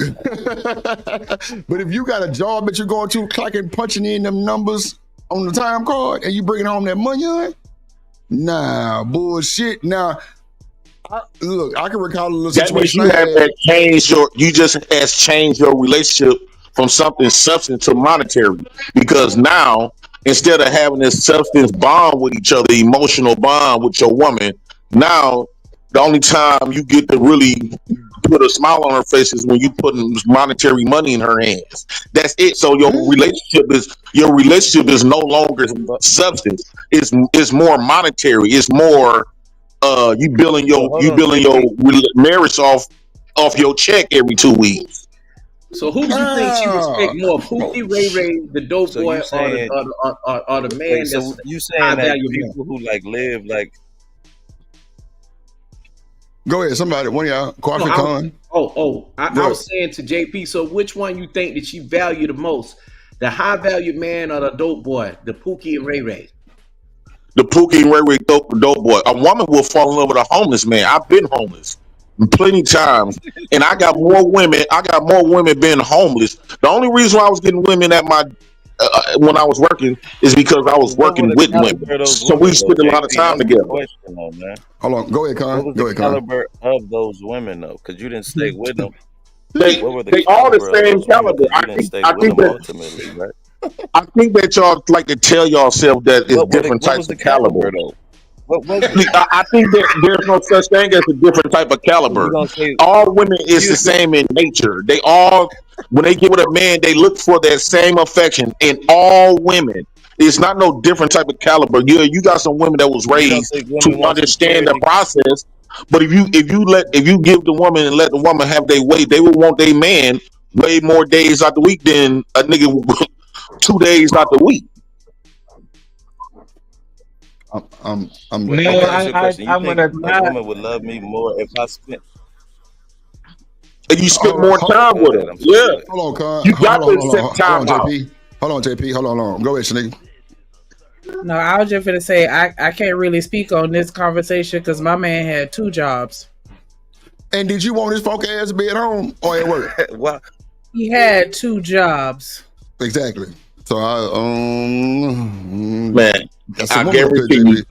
she won't come out here and tell It you if sounded she like did. she made him get But I rid of her. guarantee you, she had her. I bet she had some dips. If men was while her man was Oh working those two shit. jobs, Absolutely not. Don't do and that. she would got a hold into a man that she could have been at the library, but she No, see this man at the library every day. Now no, she developing a bond no, with this man absolutely while her not. man at No, work. we not The even do that. library. I mean, We JP, not I even could gonna see do that. Absolutely not. I cater to that I man could like see a you saying that for motherfucker. maybe like the I'm just trying to figure this out. Do you JP. want I a could see you man saying that at for a work little or do bit. you want him at But home? after Which like a one do you year want? of you just being around her and y'all ain't doing nothing, you think she gonna be satisfied with you? After a year, But y'all just no, doing that, you being He around her got a all the good time, point you though, think she gonna conscious. He like? got Because a that's what point a because you do relationship got is. It's some for women. airtime. He got What up, he got a Pam? good point though. He got a good point though, because you do have some women that want you in their face 24 hours a day. I knew women like that. But my thing is, what do you want? Do you want the nigga to go to work, or do you want him to do you want him to go to work and he say, "Look, I don't want you to work and you stay at home." You can't have both. no, you got to see. I think when you get a woman, like You saying for an that you example, can? You can live together and for an work. example, if I'm working on my food truck, right, that's why I would pick stuff to the where I won't take time away. Like if I'm working on my own food truck, my woman get to be there, and you could put her to work for your own business. Women enjoy building something, right? But me going to work for What if another she hate nigga, Grizzlies? me going to work for another man, What if she don't want to work majority for of you? my life, you got to think this woman gonna put in her mind. Well, I'm only gonna see my man 2 days out the week, 8 days out the month. Uh, how many days? How many? Divide 8 times 12. That's the whole year, right? So she gonna see you 96 days out of 365 days. Mm. I But don't That's know that. about JP, that, I I JP. think don't what care you're what woman gonna try to fake and pretend. That's You not get gonna work. vacation time too, though, yeah, JP. it Easier way to does. But calculate hold that on, you is don't think you'll 52 be weeks more in a busy year. as an entrepreneur than a fixed job? You don't think you'll be more busy or have more time No, away but from what your I'm saying woman if is you're an like entrepreneur versus you having a set job? the business when you only on the business that I'm getting into, my woman get to be there with me. Like for example, when y'all see my woman help me with the What if hot she dog don't car, so like we still Grizzlies? none of that don't matter. What if she don't So like JP, doing let me that ask you though, this. JP? Hold on, Con. Hold on. So JP, when you had, I ain't gonna say the name, helping you with your cart, was it doing like better business or was it about the same? It, yeah, it was Keep it a buck. Keep it a buck. Keep it a buck. it was it was damn near about the same because I was still doing good by myself before she came. But I tried to get but out of them, y'all. but like okay, it kind of softened up the blow. But by the time she came here, I had already established a bond with my customers But it's and stuff okay to like say that. that So she she was just added coming in value. and fitting in. It's okay to So say that she added value though, man, because Yeah, she did. exactly, because hold on, Coffee, 2 she seconds. did. And I swear That's you what got you it. wanted her Because to I ain't do, gonna though, lie, didn't you? when I added Shanika, it definitely brought better value. And that's a fact. Oh, thank Well, you. I think if you would have had to put it like this, if you've been booming, our scenario is different. Let's say you was Well, booming before Shanika came. She just would have been an add-on. Well, JP, I was growing and still growing, but still, like they like the fact that it's a woman co-host because they can kind of speak a little more. They kind of more comfortable because Relate Shanika to really it. not really biased type shit. So it do kind of add more to the aesthetic type shit. But I mean, okay, I And hear you. she not Yeah. just any co-host. She fair. She's Yeah, straight. no. That's Yes. what I'm saying. Like she not biased and no shit like this. So whatever. I There's barely nothing hear her wrong with speak admitting Don't though. that. listen to No, me, but I'm just saying I JP. barely hear her speak. there's nothing wrong for men to admit that, hey, like, you know what, during this time that we were together, she did add some value. There's nothing wrong with saying that. Because we know, when Actually, you're in it a took relationship with way a woman, value. Hold on, JP. Let him finish. Go ahead, Kasim. I'm just saying, we know honestly that, when a woman is with us for a certain amount of time and she has a little bit of intellect and stuff like that, we understand that she adds some value to us. Whether it was her adding her insight or whether it was her adding an expertise that either A, we're not good at or we don't want to do, and she took on that role, right? So I think it's okay to admit that women add value in the relationship when she was a man. It's okay to say that. No. But my particular situation wasn't that. It actually took away value because now, like when we go out, it was more these men. It was more men just trying to holler at her. Wait till I'm not around. They can bring more business though, JP. But they weren't bringing no business. I wasn't bringing no business. She wasn't bringing more business. It was more like just her, just trying to talk to her. It was more niggas just want to hang around and talk, just to be talking like they kept. And I didn't like that. I didn't like niggas standing all around me. I wouldn't either. Especially I'm so open dealing with money, cash money. They watching how much money coming in because they just trying to find little cheap conversations with me just so they can be in her presence. Right, but JP, did she help you do anything? Did she help you get certain things or get access to certain things? Did she help you in that type of way? Access? No, she didn't. No, I already had everything set. Now, what she did help me with was the going to the meeting thing where I ended up winning. That's what I was going to say. I was going to mention that. She just was there as a support system, but because we didn't go that, we didn't get that far where she had to add value. JP, let me help you out with that. If she did, I would have said it. But JP, my girl does the same thing to me. When I go to certain meetings, I bring her there. Just her presence there adds value to me, and she knows that. She didn't, right? She knows that. She didn't help you at home. She didn't help you with the kids. She didn't cook for you, clean up for you, nothing. No value. Now that she did, she cooked, she cleaned. Well, she barely can cook, right? I had to cook more. Oh, stop, JP, stop. But she made sure the laundry was done. She made sure the laundry was done, and she made sure the house was clean. Yeah, she did that. JP, she actually say, "Are you at work?" I just got off work. Oh, well, there you go, Shiesty Ball. He just got off work. Yep, I just got off. I went live going to work this morning. Oh, okay. Hey, JP, so when she was doing those things for you at home, did that free up any extra time for you to do extra stuff or things you needed for the business? Yeah, it did free up time. Yeah. That's adding value. Right? Or even just to relax. Yeah, that's adding value, fam. Yeah. And I know I'm gonna relax anyway. If the house get dirty, it's gonna be dirty for a little while till I feel like getting up. Damn. But she gonna come through with the Molly Maid service and clean up and make sure she. It felt good. It felt good that the house stayed clean. Yeah, it's adding value, fam. But what takes away now is pros and cons, though, right? Because although she was cooking and cleaning, but the stress levels that she was producing, like with just screaming all the time, that took away from the cleaning. It was hard to relax at that point because now I'm always yelling and screaming and junk like that, and I don't like that. I like my stuff to be peaceful. But JP, how did you, when she got to that state, how did you dissipate or dissipate that the issue that she was dealing with, right? That she was upset or she was uncomfortable with. How did you handle that? Did you feed into it with fight emotions with emotions? Bring it back a little bit, slow it down. At first, I used to ignore it. Can't do that. But then it's certain stuff that I will let slide, but it's certain stuff you just can't let slide though. So now it's got to be an argument. No matter, even if you with this particular person, I can talk with a normal tone like I'm doing right now.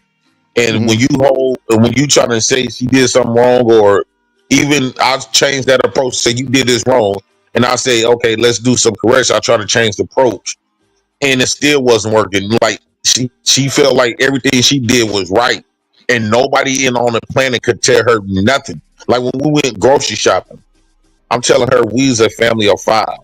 We can't go buy no half of a loaf of bread for $10. We can't go, like we would go spend like $400 or $500 and only have like 4 or 5 bags of food. Had a high taste. She had a high class taste. Yeah. I'm like, no, like you a family of 5. You can't. And then when you go buy juices, I say instead of going buy a half a gallon of juice,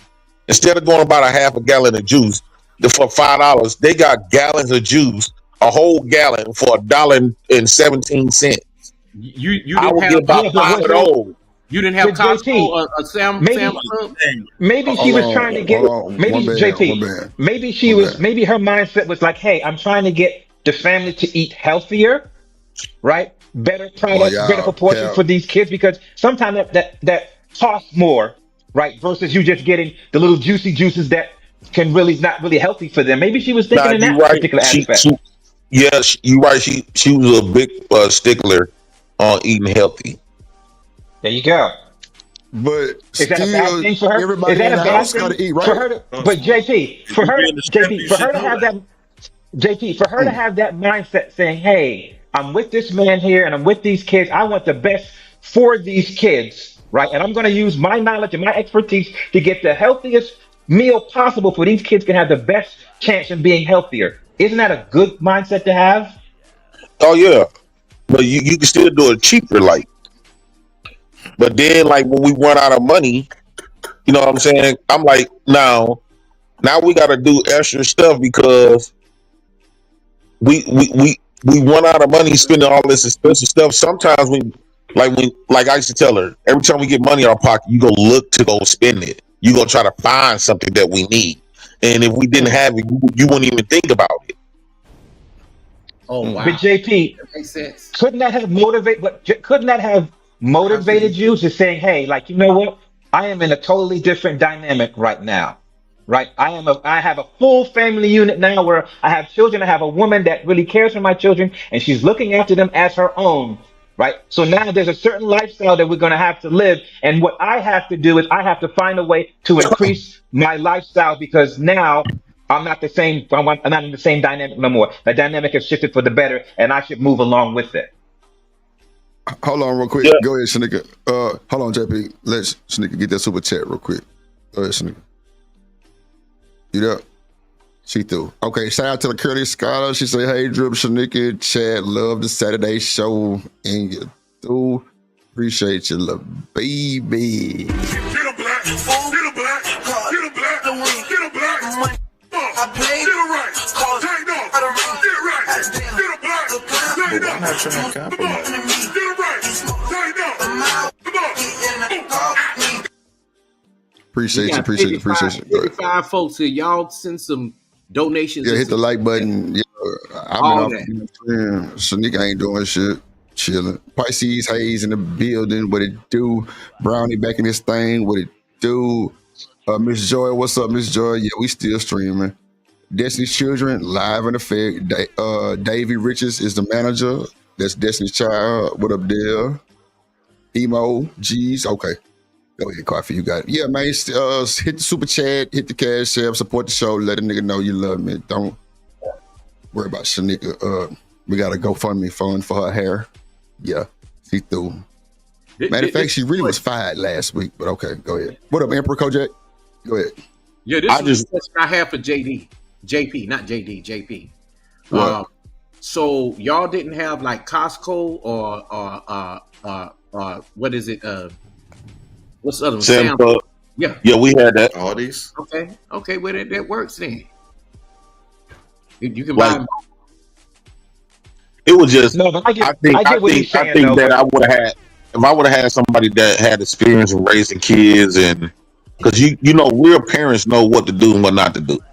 They know, you know what I'm saying. She used to shop like she was shopping by herself, like it was just her.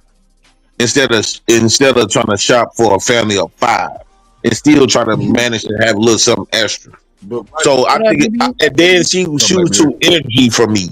Like by me being close to 40, she close to 30, and she was more energized. I'm like, man, god damn, like chill. I said, how come you? And she would get mad like you. Motherfuckers would just be want to chill sometimes. You don't got to always get up and up and up. No, I like to chill nowadays. So I was like, okay. She want me to act like I'm in my early 20s. That's the price of having a young woman, boy. You got to catch up. Yeah, I got to get me a woman by 35 with some kids that's already settled down. Wow. Damn. She was too smart. She always felt like she's missing out on something. What up, Black Beauty in the building? Appreciate you, Curtis Scholar. Well, I mean, no, but JP, fam, I feel you on that aspect when it comes to the money thing. Because I remember when me and my ex-wife, how I would give her some money, and she would go to the grocery store, and she would come back with all this stuff, and then I'd just be looking like, well, damn, like, why did you spend this amount of money on this? You could have got it cheaper. She was like, no, she's like, this stuff is healthier. And it wasn't until after I unfortunately got out of the relationship and I did some reflecting, like, damn, like, she really was trying to help out. No, Like, but that's really what was men looking do, out for though. the kids and shit like that. Maybe I should just like.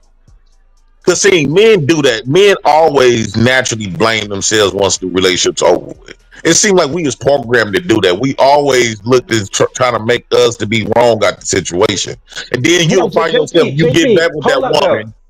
But she was right though. How I reacted to what she was doing. I could have said it better. The woman that I had, it's no better way you can say stuff, right?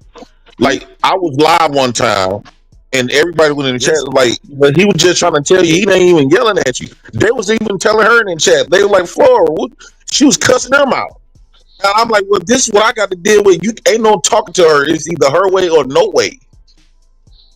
She don't want it. And then, like for example, she never raised kids, right? She never raised nobody kids.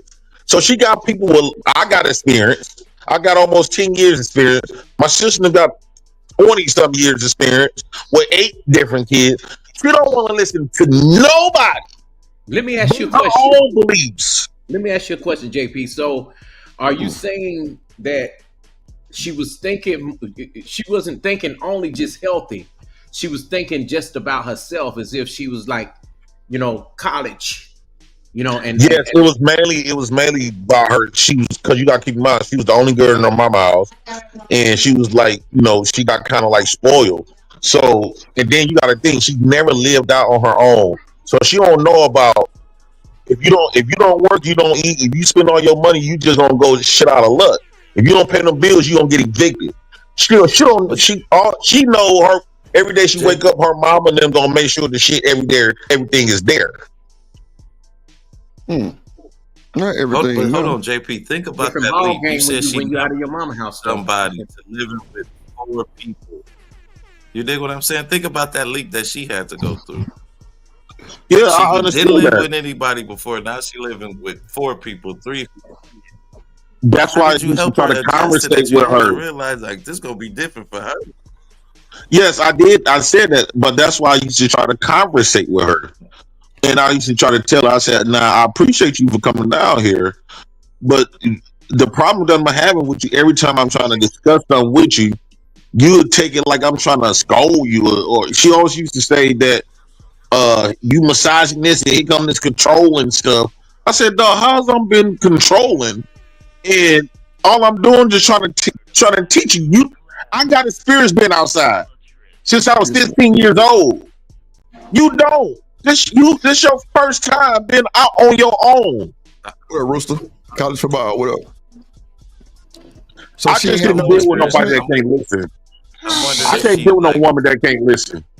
So did all of that start after she got to your house? Like you were. Yes, after she got to the house. Hold on, cuz somebody got an echo. She said somebody got it. Okay, go ahead. My bad. Go ahead. Go ahead, Shanika. It was almost like mentally she was of age, but it was like I was dealing with a child. She was hot. Well, never mind. It don't matter. I got you. Like I know Jenny know how to tweak up them cornbread and things. I like messing with Jenny. JP, don't do that. I'm messing with Darren up. But you can tell she got way more experience. Not just Jenny, but you can tell Jenny I guarantee you, if Darren had his kids, she moved down there, she gonna know how to do some hair. She gonna know what to go when she go grocery shopping. She know how to tweak that, put a little food pantry products in there. She gonna know how to say. I guarantee she know how to get back. All Darren got to do is bring in the money. So that's it. JP, have you ever? Well, it's gonna sound fucked up, but it's not meant to be fucked up. So, do you know how to do your kids' hair? No, that was the purpose of me rushing to get a woman to do it. Oh, okay, cool. So it brings value, right? But she didn't know how to do hair. I still end up having to do your hair. But you know they got tutorials with single fathers with daughters to show you how to Well, do that. if I got a whole wife, that shouldn't be no longer be my job. That's just like if a woman got to cut her own grass with a husband in the house. Well, that's how you got a husband in the house, you still got to cut your grass. That's a good point. So JP, I'm gonna go off the edge with this one and say I'm going to give. I don't even know this woman, but hold on, Con. Wait. Hold on, Con. Hold on. I'm gonna go off the edge and say this. I don't know this woman, but from what I've seen, this woman has came into your life. I ain't gonna say out the blue, but out the bam. Y'all met on the internet, and bro, she took a option, or no, she had an option to come out there and be with you with your kids. Right. That's the only thing y'all hop you on. can Though. degrade that. Okay. No, that's the only thing y'all think that's okay. And I used to always, I told I was appreciating. We don't know everything. So right. outside, but that's what people keep focusing on. They keep focusing on that part that she went up there and the same stuff that men do every day, coming in with a woman and her kids, right? So, but they keep focusing on that part, and everything else they completely ignore everything else. Yeah, I kept telling her I appreciate her for coming, but I'm like, damn, like, won't you? If I've been doing this and I've been raising you, I can see you don't got no experience raising kids. You don't got no experience in having your own house. And my thing is like, okay, when the bill time comes, I said, man, we got to save this money. We got to go back out because we got to at least pay this bill. That we got to pay the rent, the electric. They talk about cutting off the electric. By the time the first come, we don't got no money. So now none of the bills paid, none of it. Cause she's screaming up the fucking up. She's screaming, talking about I'm controlling the money. Because at first I used to give her the money. At first, the money used to go to her. I used to let her give her the money, thinking that she was more because she got a degree and stuff. So I'm thinking that she more responsible than me, and make her feel like she a part of the program. But she wasn't doing right with the money. So I'm like, she was doing young nigga shit. You know how when you young, you get your own house. You want to go you don't want to go fuck it up, but you think about everything else but the bills. And she would tell me, why we always gotta worry about bills? I said, motherfucker, you got to worry about bills. I've been through that. I know if you don't pay these bills, you gonna get evicted. JP, let me ask another question. So now back to the hair thing. You don't think you could have spent like a little change on all of the girls and just got the hair braided up and just took care of it that way? I was trying to do some stuff like that. We was doing. My niece would come over there and do their hair, and that's why I bought my daughter Kendra a vanity set for her cousin them come in and do each other hair and stuff like that. Because it's almost like, damn, it got to the point. I'm like, damn, what is she here for? What was she here for at this point then? Because my main goal not to help me wash no dishes. I knew how to wash my own damn dishes. I said I really needed a younger woman to interact with the girls and know how to do some hair and keeping them up the part. And I still got to do that. I was like, well, this shit ain't worth it. Ed, you ain't shit, boy. I still got to do some hair.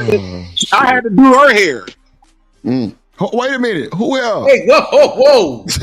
What? I had to do Flora's hair. You got to be on live curling ironing for hours. Somebody dropped JP for free. Boy, you was not doing that woman hair, boy.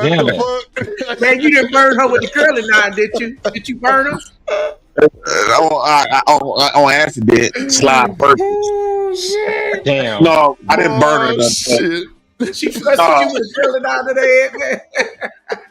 I think I need a woman that's more experienced, like that. And then, see, a woman with no kids don't reach their nurturing skills. Oh shit! Women don't know how to nurture a man. You see how she rubbing on his ears and shit like that. Now, if I would have had a woman that was nurturing, shout out to my investor sister, Jilly. Goddamn. I know, right? Shout out to Jilly. Hey, Kenji. Oh shit! Can y'all still hear me? What you talking about? Yeah, yes, sir. You Y'all can got it, still bro. hear me? Yeah, go ahead. Yes. You see how she's rubbing on his ears and head and stuff? That's what she used to do to the babies, right? Women don't meet that nurturing skills until they give birth. And I think that I need to give me a woman like old Dirty Daryl, the old dirty bastard. No, I want a woman to know how to rub on my ears. That's all. That nurturing, women don't know how to nurture until they reproduce. That's when they meet their nurturing. I believe that too. I can see they become more So of you a instantly when they had a baby, mothering. They they know how to become raise more mothering. I need a woman that know how to mother the house and not just be in the house. So you want a mama? Mother? No, well, essentially she is the mama of the house. Interesting. Okay, Tanika, you there? I want to ask you something. Since you pretty clear with answers, I need a man. Do you think your boyfriend was looking for your nurturing side? Don't say that. Don't say that. I need a man. Is that what he was looking for? Is that what you're asking me? Yeah. Was he looking for the nurturing side of you? Nah, because that's not what he got when we first met. Oh, okay. So, do you believe what JP Well, I said don't about know. women don't meet? Oh, okay. Go ahead. He didn't communicate that to me. Like, yo, I'm expecting this out of you and that. Like, he didn't say that that's what he wanted from me. But I mean, in that particular situation, like, he created an environment where I wanted to do it. So he never even really had to ask. So it was natural. It was natural for you. Okay. Absolutely. So one more question. Do you think women, get into this nurturing vibe once they have kids? Or is it just naturally for a woman to just do that? It's naturally for a woman to do it, but it depends on the energy that you putting out there. Because you can't pour into everybody. Then you end up depleted and you don't have anything for yourself. And so you have to be selective. No, man, it's all man. That's why you hear women saying that they'll be submissive for the right man, because the right man essentially is the one that's going to treat you with respect. And he's gonna put you in a position where you're gonna want to do that shit for him. Right. What up, Miss Jordan? You should do a show called "Looking for Mammy." Damn. Yes, I need a mammy. Bullshit. I think I need a mammy. We don't need no more women that are trying to debate against men. I think that's the worst woman to have. The woman that's trying to debate, you need to throw them women in the trash. I don't really like We that need either. mammies on deck. Women debating men, that shit don't make no sense. I don't think vice versa, either or. Do that show. It'll get a lot of views. Looking for Mammy. Because if a man is just expressing to you, and it's not that I'm yelling. No, the woman nurturing skills, when the woman get produced, she been mothering, so she know how to make sure the kids straight keep, especially she got girls. She gonna know what to do with the house. She gonna take that same energy and give you some cough medicine when she hear you cough, because she's so used to when her son or her kids coughing. She knows. The baby coming out your vagina is not what turns on the nurturing. If you're a nurturer, that's just who you are, and it's innate, it's ingrained. We're going because a crackhead can have a baby. We used to She's still taking going care of to our cousins, little sisters. Like, it doesn't come with me birthing a child. That's just in our spirit, to be nurturing. So I don't think that we should associate nurturing to childbearing. Like, no, you can still be a nurturing person. It's just an extra, it's like the icing on the cake when you had a baby, because now you have a different level of experience. But I don't think that we should say that, no, you can't be nurturing if you don't have children. I think that that's a toxic. It's a different ball game when you gonna give birth, come out of your own womb. She said Flora has a boyfriend right now. That's all she good for, is getting boyfriends. That's not a flex. She been getting boyfriends, so I can get a girlfriend. That ain't no flex. That's not something with having a baby ain't a flex. Having a baby ain't a flex. It's Anybody can have more a baby. flexible. Well, I don't want to say that, because no disrespect for the people that have any type of medical issues that prohibit them from having children, but it ain't hard for a man and a woman to have a baby. That's not something that you have to be intellectual or have a lot of Just finances. because it's not hard to do, that don't take away the substance of it. Just because it's not that hard to do, don't take away the substance of it. But God creating life is. Tell me something that's better than creating life. Sugar crazy as hell. Ain't nothing better than creating life. Period. Just because you don't think about effort in it, that don't mean that it don't take away the substance of it. But nah, JP, think about it. Think about it, bro. Anybody with older sisters, if y'all was left at home by y'all parents and your sister was babysitting, bro, she gonna definitely run that motherfucker better than my ass running that mother. Bro, my sister right now thinks she my goddamn like mama. A mama. She and bro, yeah, she had a baby, but before then, she was acting like, did you do this? Did you do that? I'm like, nigga, you the little sister, but it's just in her. I'm guessing from just watching my mama. I mean, I don't know, but I don't think it's just now. If you have a baby, I think that possibly could bring more love into the people. But JP, some women got postpartum. So how does that bring out nurture and they don't want to nurture?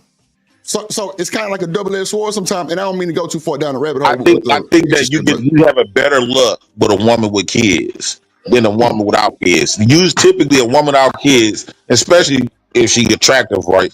She gonna be very self-centered. She only gonna think about her and her only, right? She might do a little something here and there, but women with no kids, especially the attractive, they very selfish and self-centered. It's all about them. Especially if they grew up in an environment where they the only girl. She was getting nothing but attention. I feel like that's only valid if we're in a scenario where we're assuming that every woman that has had a child is a good parent. Let me ask JP something real quick. So, do you think after trying out a woman with no kids, that the next one you get would be more of a woman with kids, because you think that'll be more of your match? I would say yeah. I can't stand Davey ass. You don't have to worry. You'll probably never meet another woman without children that will take care this nigga ain't shit. A woman with kids, I think would be. But I know some women that know how to do the girls' hair and stuff like that.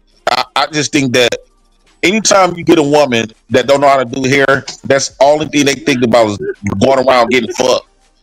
That's it. Those be the women that always going out and want to be seen from niggas and get fucked. Them the ones that can't cook. They got the microwavable foods. Them the ones that can't do hair. They didn't watch their mama do the shit. They was sitting up there in the bathroom while their mama was preparing beans and cornbread. What up, Kimberly? Not beans and cornbread. Beans and cornbread is pretty good. I know, right? And rice. And how some people that don't even know my life gonna call me a lie though? I can't with y'all today. Boy, the shit. Of course, it's a lot of stuff that I wasn't going to expose her on when we was in a relationship.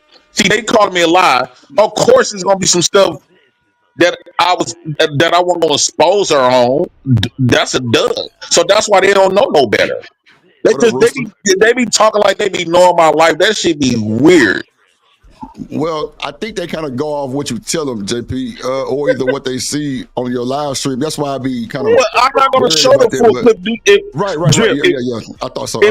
Even if I'm mad at my woman, right? If I'm mad at I'm not going to show. I'm going to always put her in a bad light. Even when I'm I'm going to always put her in a good light. Even when she put me in a bad light. That's how niggas just do. I'm not gonna expose, do some foul shit, especially while we actively living together. Yeah, and I get what you're saying. You don't want to put in a bad light, but when she force your hand, it makes you just go all in. I get it. Right. Like for example, she used to call her mama on me all the time. Instead of me calling my family, because I want my family I wanted her to be in a good light with my family. So I will never call my family. I will always have to call her mama. That's who she's more comfortable with. So I ain't never used to put my family in my business because I didn't want my family and them to look at her. Every time I talk to my family about her, I always try to put her in a good light. Like she did this, and anything go wrong, arguments. I used to make myself look like I was the fucked up person to hear my sisters and them defend Flora. Because like one of my sisters Sasha used to open more up to Sasha because Sasha would snap on me all of my women used to go to Sasha because Sasha would snap on me and who out the band and defend them. So I was like, okay, that's their way of bonding and shit. It used to make me feel good. My sister, my girlfriend used to go to my sister and them, for protection, whatever the case. So that's why I would do it. I won't ever say, "Oh, Sasha, man, this bitch, she doing such." How you gonna keep her around your family at that point?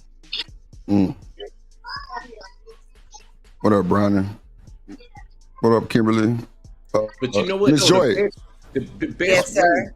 Hold on, Coffee. 1 second. Did you have something to say, Miss Joy? I know you up here. I don't know if you had something to say. You ain't said nothing, so just wanted to get you in there.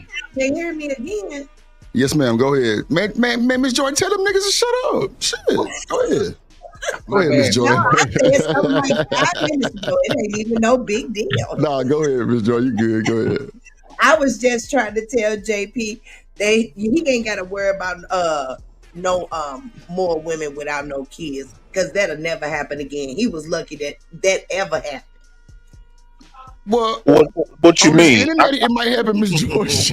No, he got way too many children. But he got lucky with that lady for her not to have no children, and she was young.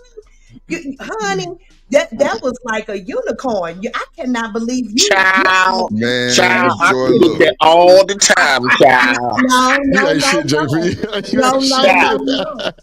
No. With the good Lord on my side, child, I put my faith in the Lord, baby. Baby, put your bonnet on. You had that one. In the name of Jesus, don't nobody can't tell me nothing but the name of Jesus. And anytime or somebody gonna try to speak on my life, that is called blasphemy. In the name of Jesus, he child. He done turned it to his auntie, man. Hold on. God bless you, Miss Joyce. How you doing, Miss Joyce? You fuck that baby. You will not get another. You will not get another. But a woman with child, you don't know my future, honey. You do not know my future like that, honey. How you gonna tell what woman might like shit? Oh my God, boy, this is hilarious. Boy, y'all crazy. Miss Joyce, so you say he ain't gonna get a nail nutter? Not a nail nutter. That nail nutter, huh? Nail nutter. And I would tell Miss Joyce, she don't know the hell she talking. Who got me cussing in this church? Got me cussing in this church. Lord you don't know the hell you talking about, woman. I think you better let me go. Let me call the pastor today, because this woman's gonna make me cuss her to clean the fuck out. I'm trying to be. I'm trying to think about the good Lord. It's okay. You had your chance. You showed. No, Miss Joyce, I think it is what. I don't know what type of nigga you think I am. I actually think you're a sweet guy, contrary to what the chat be saying. You know, they be on my ass for. I am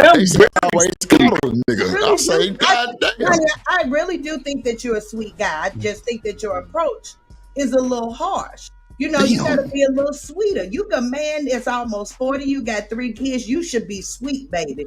And it's nothing you should be doing other than being sweet, because that's a lot. You know, a lot to take in. Well, I got a lot. Well, go ahead, Chubby. Go ahead. So leave with that smile. You remember that smile that I got from you when we was talking to Mo? If you leave with that smile most times, I'm telling you, you got it right there. The nigga almost broke his cheekbones. I ain't gonna hold you talking to Mo. I seen it live and direct. I seen it. No. But look, Miss George. Yeah. Maybe you need to. I got a single woman. I got my ex-fiance. Still don't got no kids. Still attractive. She still want to get with me. She don't got no kids. You got some money. She talking about come up there and help me raise my kids. Where is you finding these things? You must. What you mean? I'm finding them with my swag. Miss Joy. He said he's sharp. He's sharp. That boy good. That boy good. You need to find you one of them good old country black I'm the dick in Odell. Oh shit! Damn. Good old country women down on the Georgia dirt road. Oh my Jesus! You know how you like my smile, Miss Joyce? They like my smile too. Yeah, but see, you and they love when I cuss them the fuck out. Oh no. Clearly. Flora used to love when I cussed her the fuck out. Hold on real quick. Shout out to TMKC with the $5 super sticker. I appreciate you.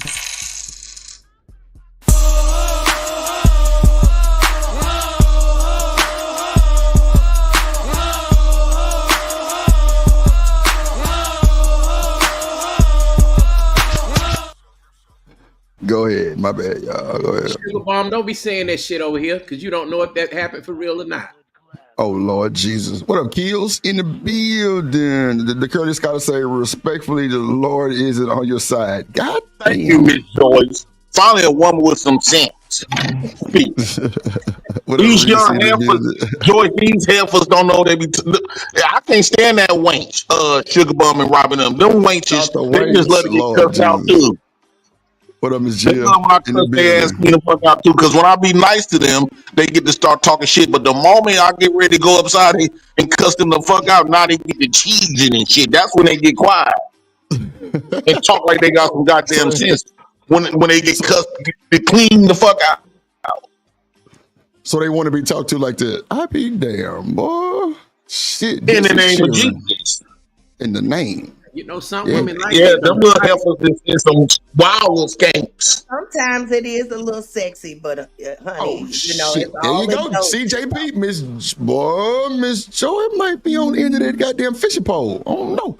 But that he ain't got enough money for Miss Joy. Sorry. Oh shit! You know what ever go starving? Goddamn it! You know what it is, Miss Joyce? First off, I gotta find my goddamn wig, cause honey, I'm looking like I'm just a little somebody don't love me, baby. I look like nobody love me. But you know what it is, Miss Joyce?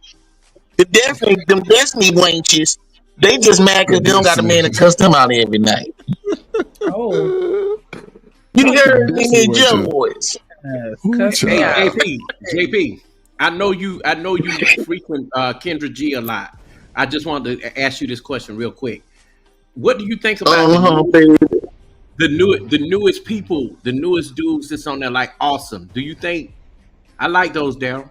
Those are nice. Yeah, I like that color. Who is Devin? I said Daryl. No. I'm reading the chat, Coffin. Not you. Oh, okay. Devin is my old fiance. This right here. That's what I'm reading, Coffin. Oh no, Devin just called me. She been calling me every day, trying to get back on this wood. You know what I say? Apple pie and ice cream. Might be jealous. Appreciate that. You know, Sugar Bum been fucking with that man from that church, and he already married to Sister Odell, Miss Joyce. But you didn't hear from me, Mr. Odell. You did not hear from the Sugar Bum. Been fooling around with that deacon of the church. And he got a wife with 4 kids. Her boyfriend is Miss Joyce. Is you still there, Miss Joyce? You didn't hear from me. What she said? Lord Jesus. She'll tell her they like a Puerto Rican. Yes, Miss Joyce. Sugar Bomb been fooling around with them boys at that church, and she had a man that worked a good job. He an auto mechanic at the speedway. TMKC, what he do? You believe that child? And that man paid all them woman bills. Don't miss a beat. And she got the nerve to cheat all over that man. Ungrateful ass bitch. Ooh, excuse my French, though. Deacon looking like, what the hell? Excuse me, Deacon Drip. Excuse me, Deacon Drip. It's just these wankies, they get me. These heifers, ooh, they don't know what's good for them until good is. They don't know when they got a good man in their face. So wait, JP.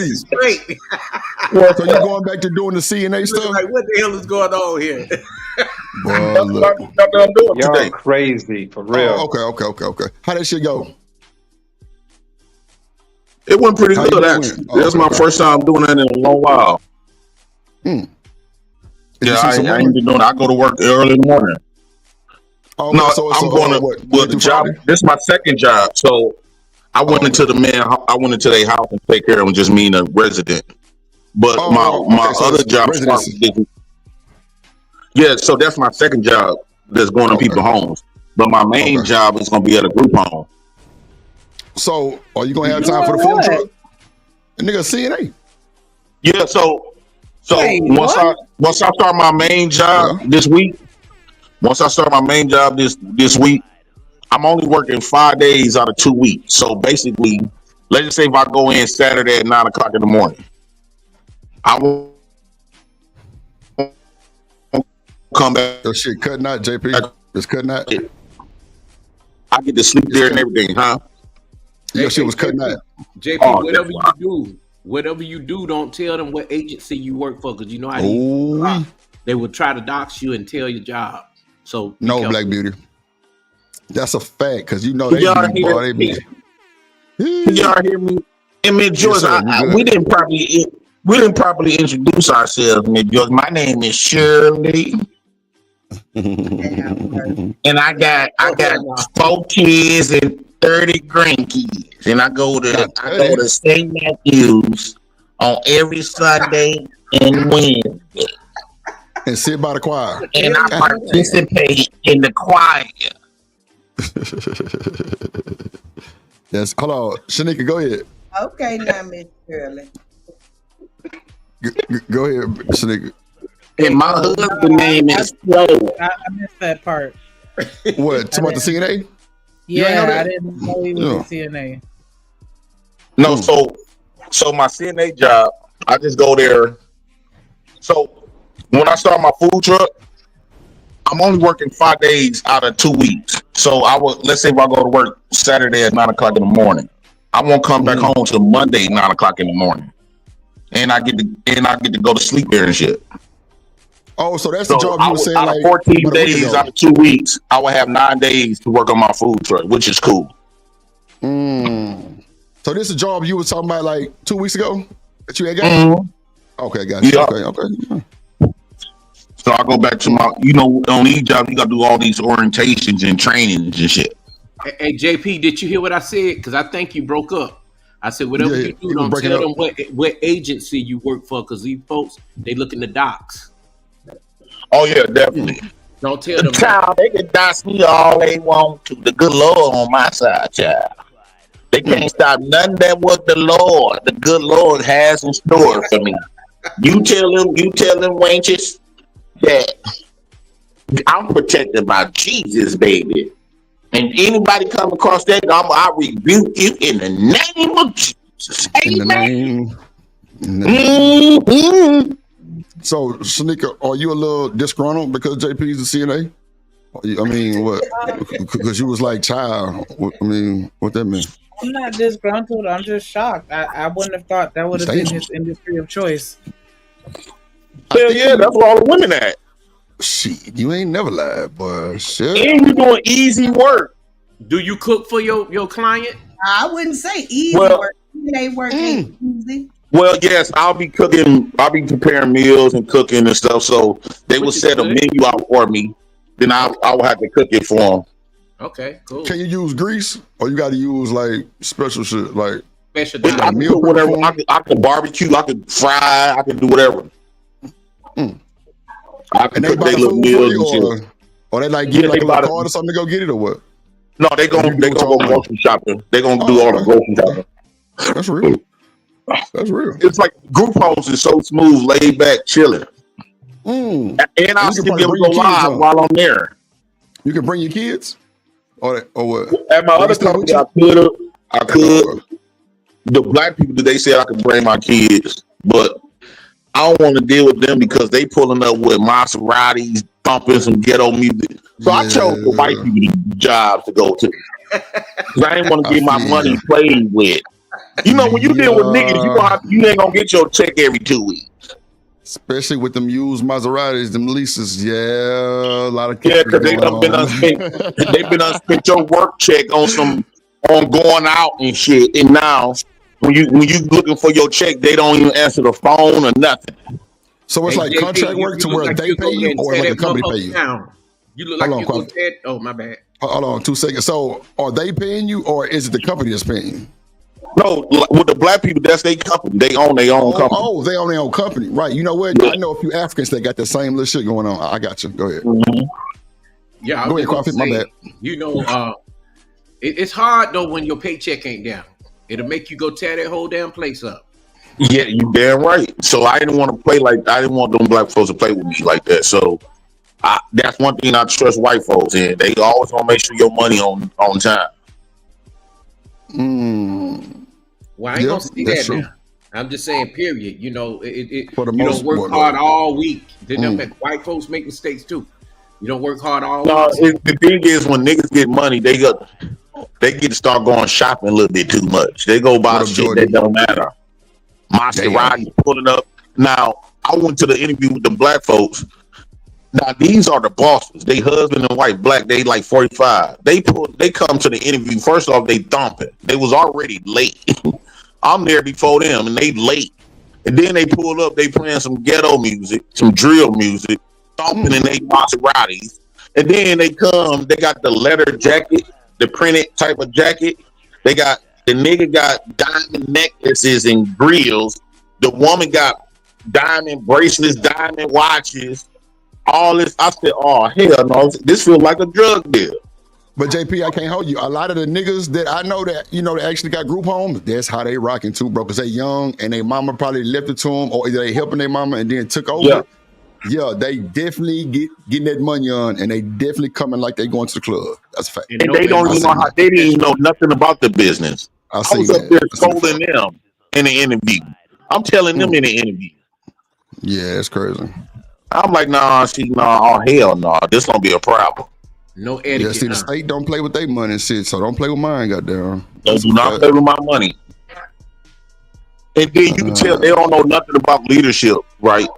So they hire like little white people, like soft little white people that they can get over. Little white girls they can get over. They cusses her out and shit like that. But they know they ain't gonna be able to treat me the same way they treated them.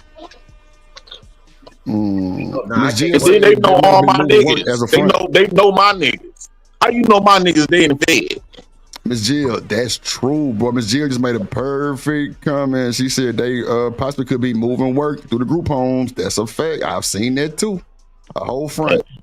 Well, I don't know nothing about none of that. Nah, I feel you. Yeah, janky work for sure. Because they could mess up your license too. Nah, that's for real.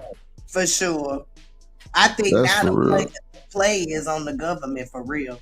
Nah, I don't want to go to nothing without the good Lord involved. I learned them 30 years ago. If the good Lord ain't involved, I'm not gonna be involved.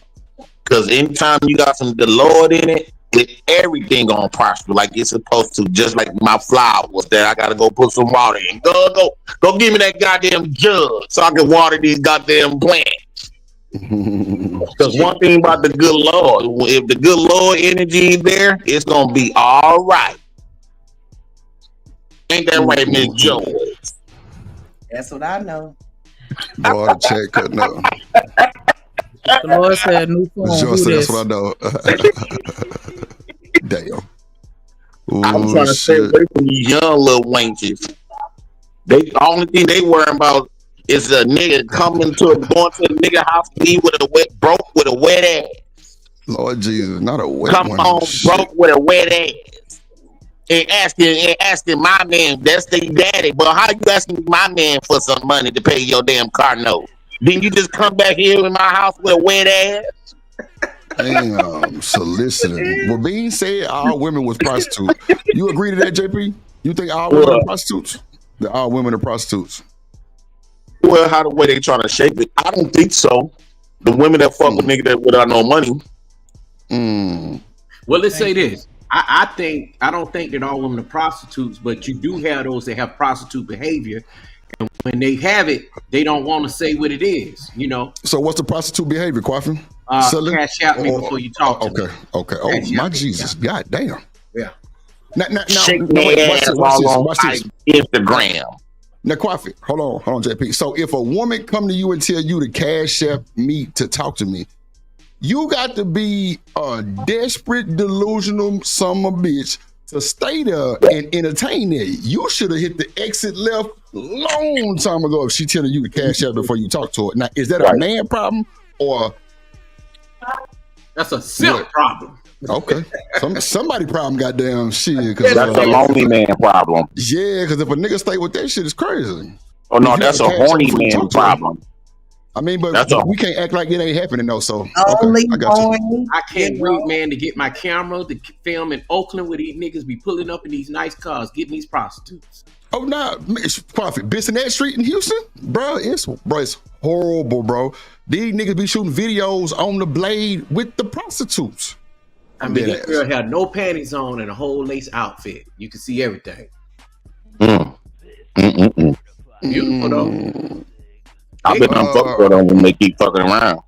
JP, Robert say how many miles on that truck? I seen him crank that motherfucker up. 243,000. He had to put the post back on that motherfucker. Go ahead. It's only 243,000. So they thinking like 243,000. It's a V8. Yeah. It's a V8. It's a Chevy too. It's a GMC. It's a GMC. But see, this is the thing, JP. They ain't gonna understand what I'm finna say, and I know y'all finna say I'm calling. Fuck it. When you have a truck that old, that's just like in the trucking industry. Goddamn me, 18-wheeler have 500,000-600,000 miles on it, and that's good mileage for an 18-wheeler. That's not a lie. Even with these dually trucks or these Chevy V8s, 200,000 miles as a what? That's what true. year was it? What year? 06. Yeah, see something like that. That's man, come on. That ain't really. It ain't been dogged out. I can say that it ain't been dogged out. Highway miles too. Them highway miles. So they think got nothing but Chevys. And then they don't realize the money that I'm gonna be making. You don't think that I'm gonna put a brand new motor and transmission in that bitch? I mean, I will invest. So at least put a, if I will at least get a rebuilt motor. Okay.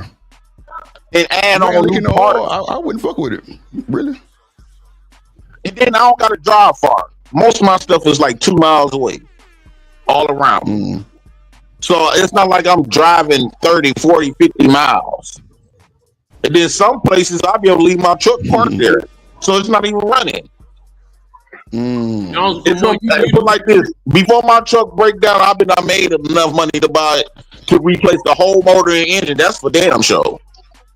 Yeah, by a 0506, you can definitely get a good deal on a motor transmission. But to me, when you crank that motherfucker up, it sounds kind of quiet. Because if it was any problem, you'd have heard clacking, you'd have heard a lot of shit. Like you'd have heard belts rubbing and shit. But you know, I don't think I spent $2,000.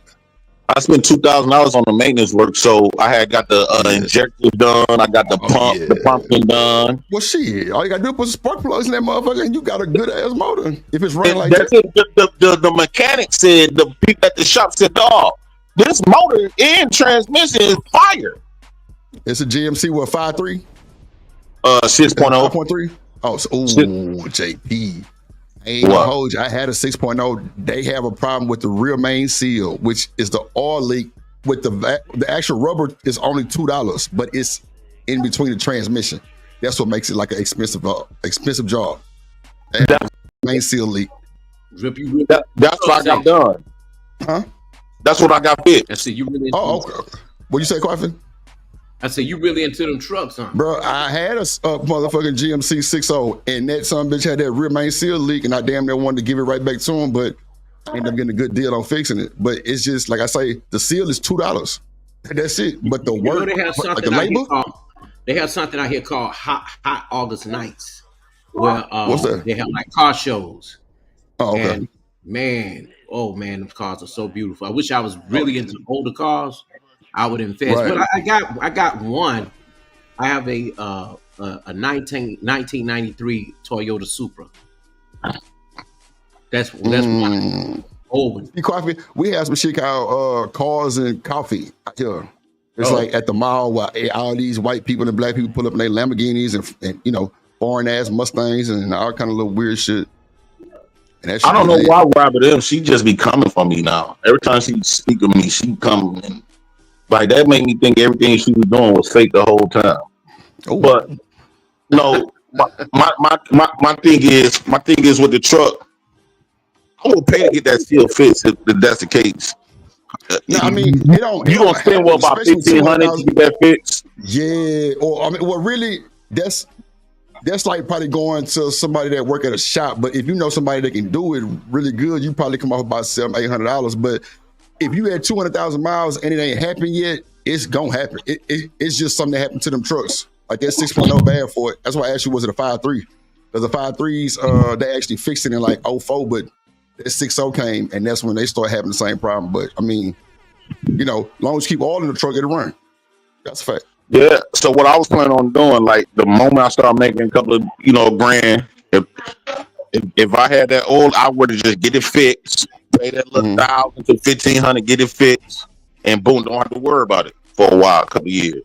Nah, that's a fact. You ain't got to ever worry about it because it don't happen. It's just around 200,000 miles or maybe like 150,000 miles. If you ain't took care of that motherfucker, it'll happen. That's why I'm kind of on the side, which is like, yeah, that motherfucker must be a good motor if it ain't happened yet, but it will happen for sure. And I'm just gonna drop that money. That's why I'm glad that I got my job. So right, yeah. I could take. Matter of fact, you got me an idea, so I take one of my checks and go get that done, get that fixed. Boom, take it right back to the shop. That fits the injectors and shit. See, look, Ed say I could do a real main seal for $500. Now I'm telling you, if you know somebody who know how to do it, it's just JP. You got to drop that transmission. That's what make it go sky high for labor. But the seal is $2, bro. I swear, $2. Nah, I can't fix them done. It's just I've had a 6.0 truck before, and that's what happened. A damn real main seal, and that's just what they like. Literally, all of them go through it. If you got a truck over 150,000 miles, it's gonna happen to you. So I ended up getting one just to put like somebody in it to run like, courier services. And shit, that motherfucker started leaking oil. And it was like 700. And he got it right, but shit, some people just sell the truck because it costs so much money. But,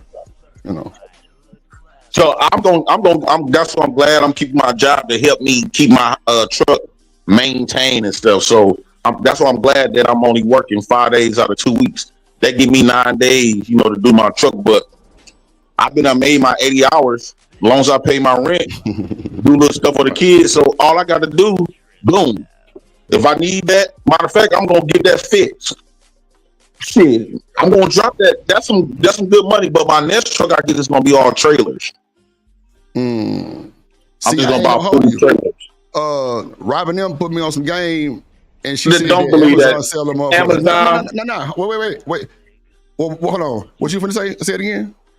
Amazon with the food truck for like $4,000, $2,000. So look, I thought it was a full truck. I went and looked. It's just a trailer, but it's fully furnished though. Is that high? That's a good price. That's too, like when you mean stuff, you got to think, man. The materials alone, like the hood system, that's $5,000. The stainless steel by itself, because I seen the truck they was talking about. The stainless steel all the way around gonna cost you about $3,000 or $4,000. So you think the hood system is $5,000. You look up anywhere outside of Amazon, food trucks go between $30,000 to $80,000. Yeah, they do. How they selling a fully furnished food trailer for $2,000? You can get some of them like pool trailers for like the trailer don't cost $5,000 by itself. Well, you can get furniture for like less than 10. But man, look, yeah, why would them go buy it and come and tell us how that worked out for her? That's what you gonna tell that old bald-headed ass wench. Tell that bald-headed wench to go buy it and come and tell us and how that worked out.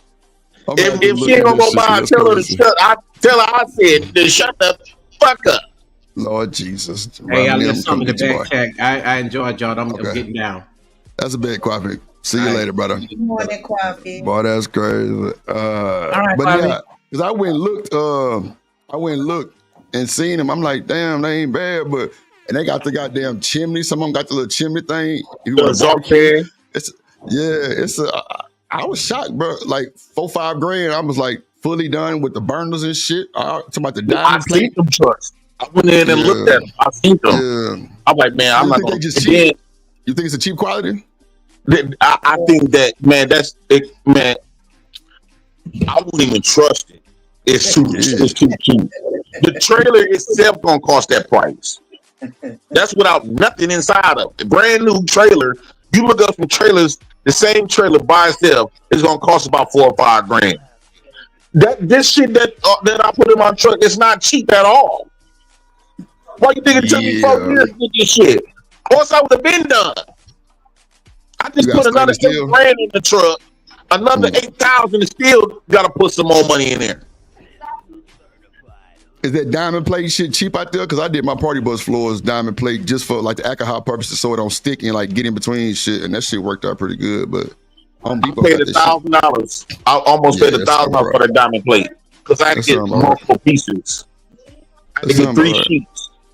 Yeah, that was $1,000. This one stainless steel wall by itself was $1,000, and then that's for one wall. How them trailers that she talking about, that's all the way around. That stainless steel by itself. The material, the stainless steel by itself. If you're gonna get it all the way around your truck, you're gonna come out of $3,000 to $4,000. I just did like the walkway on the bus, so it was like 700. But like I said, it wasn't no big large space. It was just like the, you know what I'm saying, just the walkway right there. That was it. But that shit is expensive though. You gotta think too, Drip, the burners. I paid $2,000 for one of my burners, Pitco. And then I paid $2,000 for one and $1,600 for the other one. I paid $1,100 for the griddle. I paid my cooler, the prep cooler, that was $1,600. I paid my seats cost about my 3-compartment seat cost about $5. My I got a fancy faucet that cost me about $300. Man, she go tell her to go buy that shit. Fancy faucet. tell her smart ass go buy it. So wait, let me see here, JP. Let me see. So yeah, I just just price watching type shit. It's definitely they got some, but well, I'm guessing this is what you got like right here, type shit. Let me see. One of these. I could be wrong. I just put in food truck burners. No, I got the ones that stand off the ground. Mine goes like it be in the real restaurants. Okay, so you got like a built-in stove type thing, and you got I got the deep fryer. Let me go outside. And show you. I'll go outside and show you. I think I know what you're talking about. Yeah, this shit cost me a lot of money. So they buying from like the restaurant people. Yeah, it was a restaurant equipment, and everything was brand new. I bought mine. Everything was brand new. It had to get shipped. Brand spanking new. Everything in my truck is brand spanking new. Man, this whole here was $7 grand. This one right here is $7 grand. I ain't gonna lie, this might be the. Well, now go to another website, Drip, and look up food trucks outside of Amazon and watch you see the big difference. Look! I already got one right here. 20,000. Right. That's cheap. Yeah, 20. Damn. Hold on. Why this motherfucker 18 and these motherfuckers 7? That's wild. Mileage. Well, no, those are the. Well, now, Miss Joy, this is a trailer. Yeah, those are the trailers, so it ain't got nothing to do with mileage. The only thing that you have to be concerned about what tires and the floor. Yeah. That's why my next one's gonna be trailer. My next one's gonna be trailer. I wonder why this motherfucker 18 and this one's 7. Because this one look. Yeah, but the got the window, everything. A little nicer though. What'd you say, Miss Joy? The one that's 18 does look a little nicer. Now that could be because of the picture. Yeah, and Miss Joy, this one 41. Yeah, right.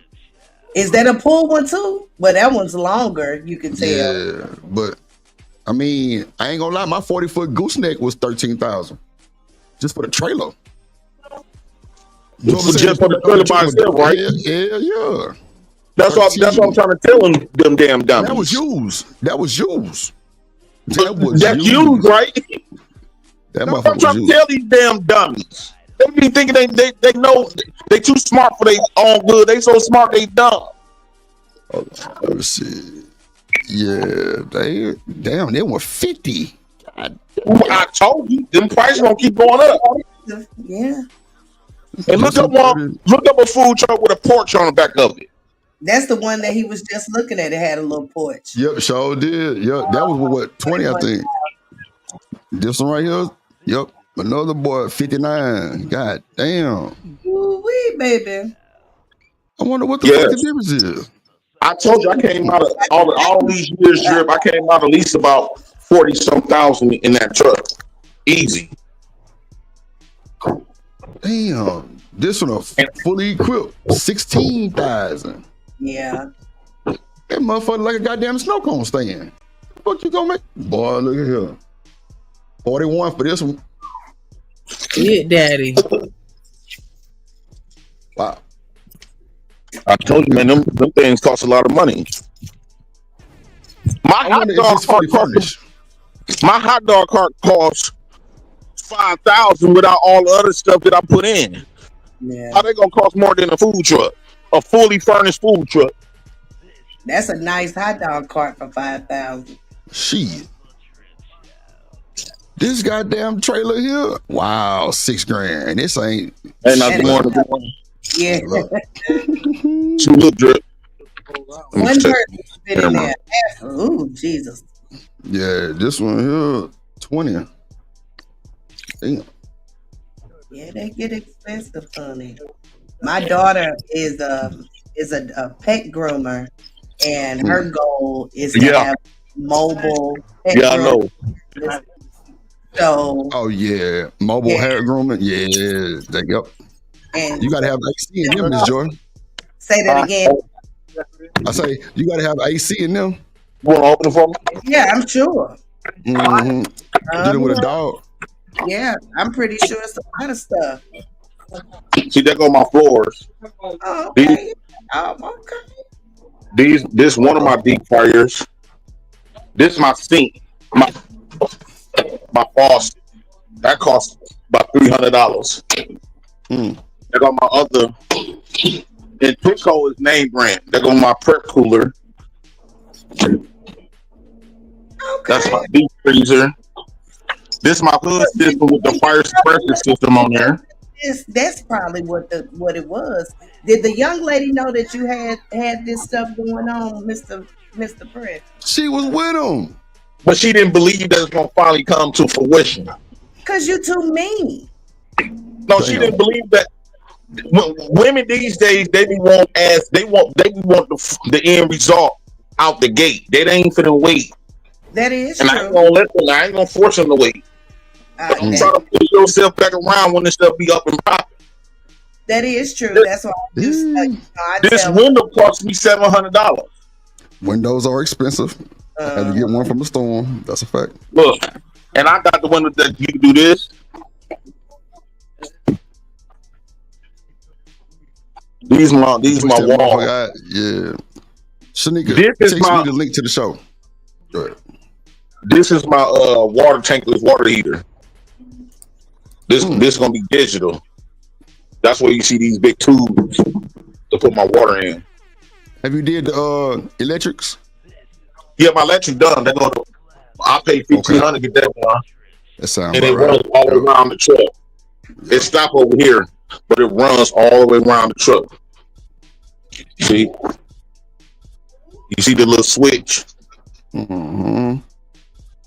It runs all the way around the truck.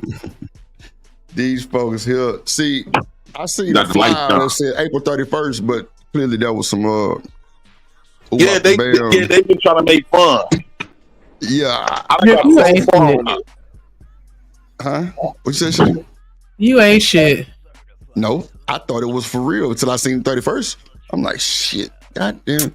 With the Marlboro on the shut up. No, I'm saying I didn't see all of that at first, but when I seen it, I'm like, yeah, this some bullshit. Remember I said who made this? Y'all going to hell? Nah, I'm just saying when I first see that flyer, I just seen JP at April 31st and EBT. And I'm like, hold on, y'all start looking, and then folks start calling out in the chat. I'm like, oh shit, they do got the toilet on there. But I say, boy, y'all ain't shit, boy. Y'all going to hell. This my hand washing sink. This costs a few hundred. That's the hand washing sink. This is my 3 compartment sink. So all they got to do now is hook up my sink, all the plumbing, and they're gonna build a counter coming from here and build like shelves, and we're gonna redo the walls all the way around. This turns on my exhaust fan. What you gonna put in, wood or the diamond? No, the walls gonna be like this. I tried to do it myself and messed up right here. Yeah. So my neighbor with the red van over there, he gonna finish it. See, it's always good to have people around you that can do that shit, especially some little small jobs that cost money. Oh yeah, it cost a lot of money, man. I had rubber mat on the floors, the cheap shit. I said, man, since I got my taxes, man, I'm gonna put this stainless steel, this diamond plated on the floor. Damn. You see what I'm saying? My shit gonna be right. Look at the deep fryer. Everything in here brand spanking new, even the griddle. And then I bought a grill for the porch. I got a big grill for the porch. Now, what I'm gonna do, Drip, you see all this? Yeah. I'm gonna wrap this all in diamond plated. Everything gonna be diamond plated all back here. So I'm gonna cover up those gaps and I'm gonna drill the diamond plate all the way around in on the floor. It's just gonna look like this. And this is my griddle. Man, I ain't gonna lie, boy. I goddamn run them LEDs at the bottom of that boy, make them glow. Yeah. Put your little disco lighting up with the little music speakers and shit. Kind of play some good music. It'll be that's all I'm doing. I got my neighbor, he electrician. He said he gonna run all that for me. Yeah. See what I'm saying? Having a neighbor that's a fucking electrician is crazy work. Come on now. Yeah. He said, man, I've been seeing you working on that truck for a little while. He said, man, I'll help you out. See, he said, man, you gonna be making all kinds of money, man. Yeah, I'm still trying to figure out why the fucked up trucks are. Okay, so this is the cart, right? Just a hot dog cart, or hold on. No, this the food truck. Okay, the food. Okay, gotcha. Okay. Let me start it up for you. I ain't gonna lie, the porch is real. How big is that porch? What about a 6 by 6, 5 by 5? 7 foot wide and 5 foot long. Oh, he got a food truck too. I missed. Yeah, that's lit. So this the food truck. My hot dog cart is parked at my neighbor's house. This cart is it's right here though. I got it wrapped up in some tarp.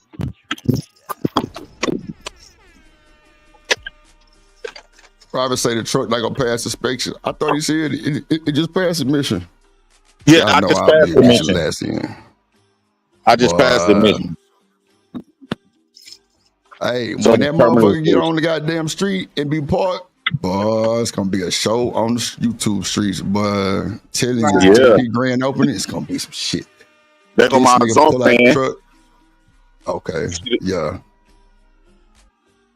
Man, I'm telling you, man, I put all kinds of money. Put together. Yeah, potential for sure. Potential for sure. Oh my God, bro! Look. I knew it. I just can't be positive for the man. And now we kind of a luxury bucket. God damn it. See this Porsche, I'm going to do this all diamond plate. So I'm going to put diamond plate. I'm going to cover this all with diamond plate. All the way around. Not that I'm at work. No matter what, it doesn't matter what stage of life. If you're growing, you're living, Oh, they're gonna. I like because I'm gonna put the Black House kitchen up here, and put some lights around it. Right. And then I'm gonna put TVs right here. I'm gonna get some TVs. They call it Black House. Black House Family Kitchen. I'm gonna put some TVs right here, some TVs right there, and then that's gonna be my digital menu. Oh, that's real. Of course, I'm gonna get a chart to go over. I got a slideshow plan, show the menu and shit. Okay. To show the menu and stuff. You got a plan. He definitely got a goddamn plan. He got everything in that motherfucker. He just got to get it put in and adjust it. But we can't say that to him, Miss Joy, because we get called out.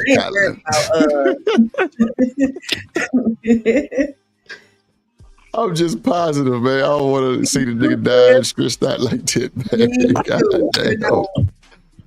Shout out to Luxury Bucket, though, for real.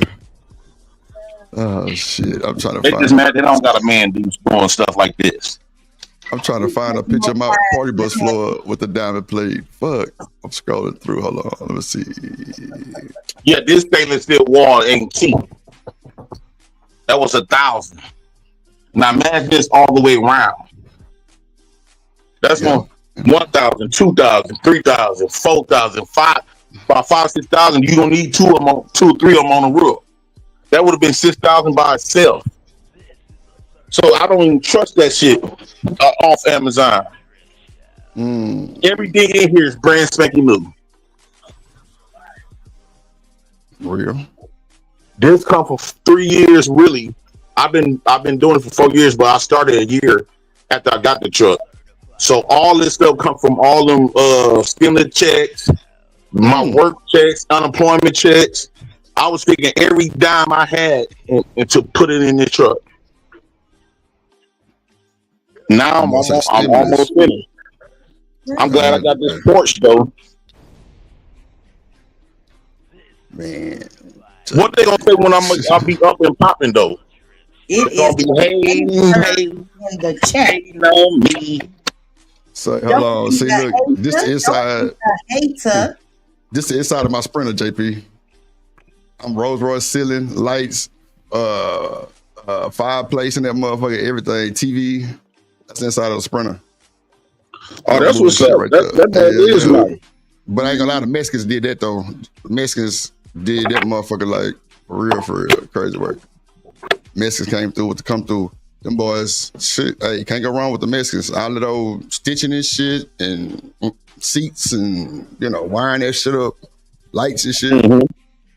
Flea market in the Mexicans. That's a fact. I ain't finna sit here cap. That's a fact.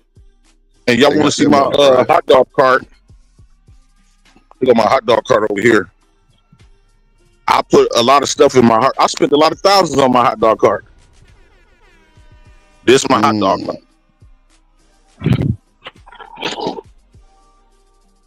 This is the hot dog cart.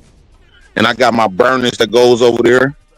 This is what I've been working on for a couple of years. So basically, I got 2 little businesses. What's up, Donnie? I know a woman who actually quit her corporate job. It is. She made over $100,000 to sell hot dogs. Damn. Yeah. Yeah. It's a dude that be outside the club on Washington. That motherfucker be selling what they call them. It's hot dogs, but they call them gourmet hot dogs. That nigga done put a whole new name on them and add a little onion on that motherfucker, some shit. This nigga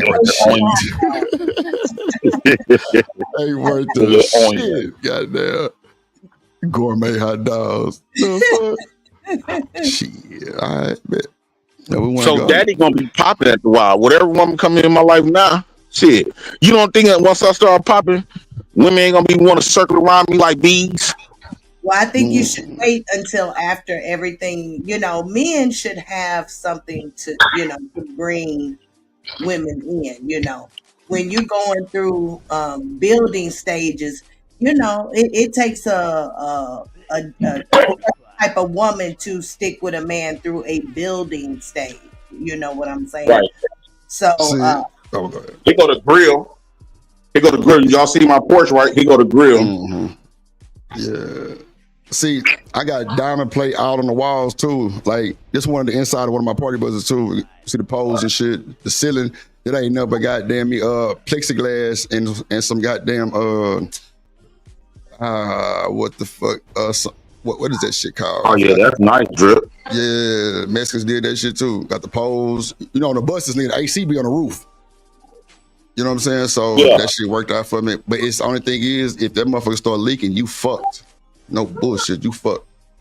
You fuck. Cause that shit just right on in. Yeah, but see, I ended up running a PVC. Real. Yeah. Oh, okay. I see. Yeah. I ended up running PVC pipe through that motherfucker. Get that drainage right out the way. Yeah, that's real. So when they said I was blowing money on this, on my truck, my business. Now that I got my job and shit back, they can say whatever they want to say. That girl Flora, once I'm up and running, Flora gonna be mad as hell. She gonna be like, damn, that nigga over there getting it. and it's gonna be a woman there. You think I'm finna wait? Hell, I ain't waiting. Who out the bam? Who out the bam, man? I bought me a spray gun to paint the truck. Now I'm gonna get a compressor. I've been watching a lot of. Well, actually, Robin M gave me the idea to paint it because I was trying to wait to get it wrapped. Yeah, that or either go to Amazon and them big ass stickers. Bruh, you could customize a sticker to say whatever you want, your picture on that motherfucker, everything, and it come like a big sticker. You gotta use it like with like a squeegee and a little thing that you can kind of edge out the bubbles and shit. But no, I will put that on after I paint it. Okay, smart. But at first I was trying to get the whole truck wrapped. I got you. Makes sense. But you saying that my wife, Robin M, was saying that that's your wife. You spending so much money, you gotta paint it. No, I'm just playing.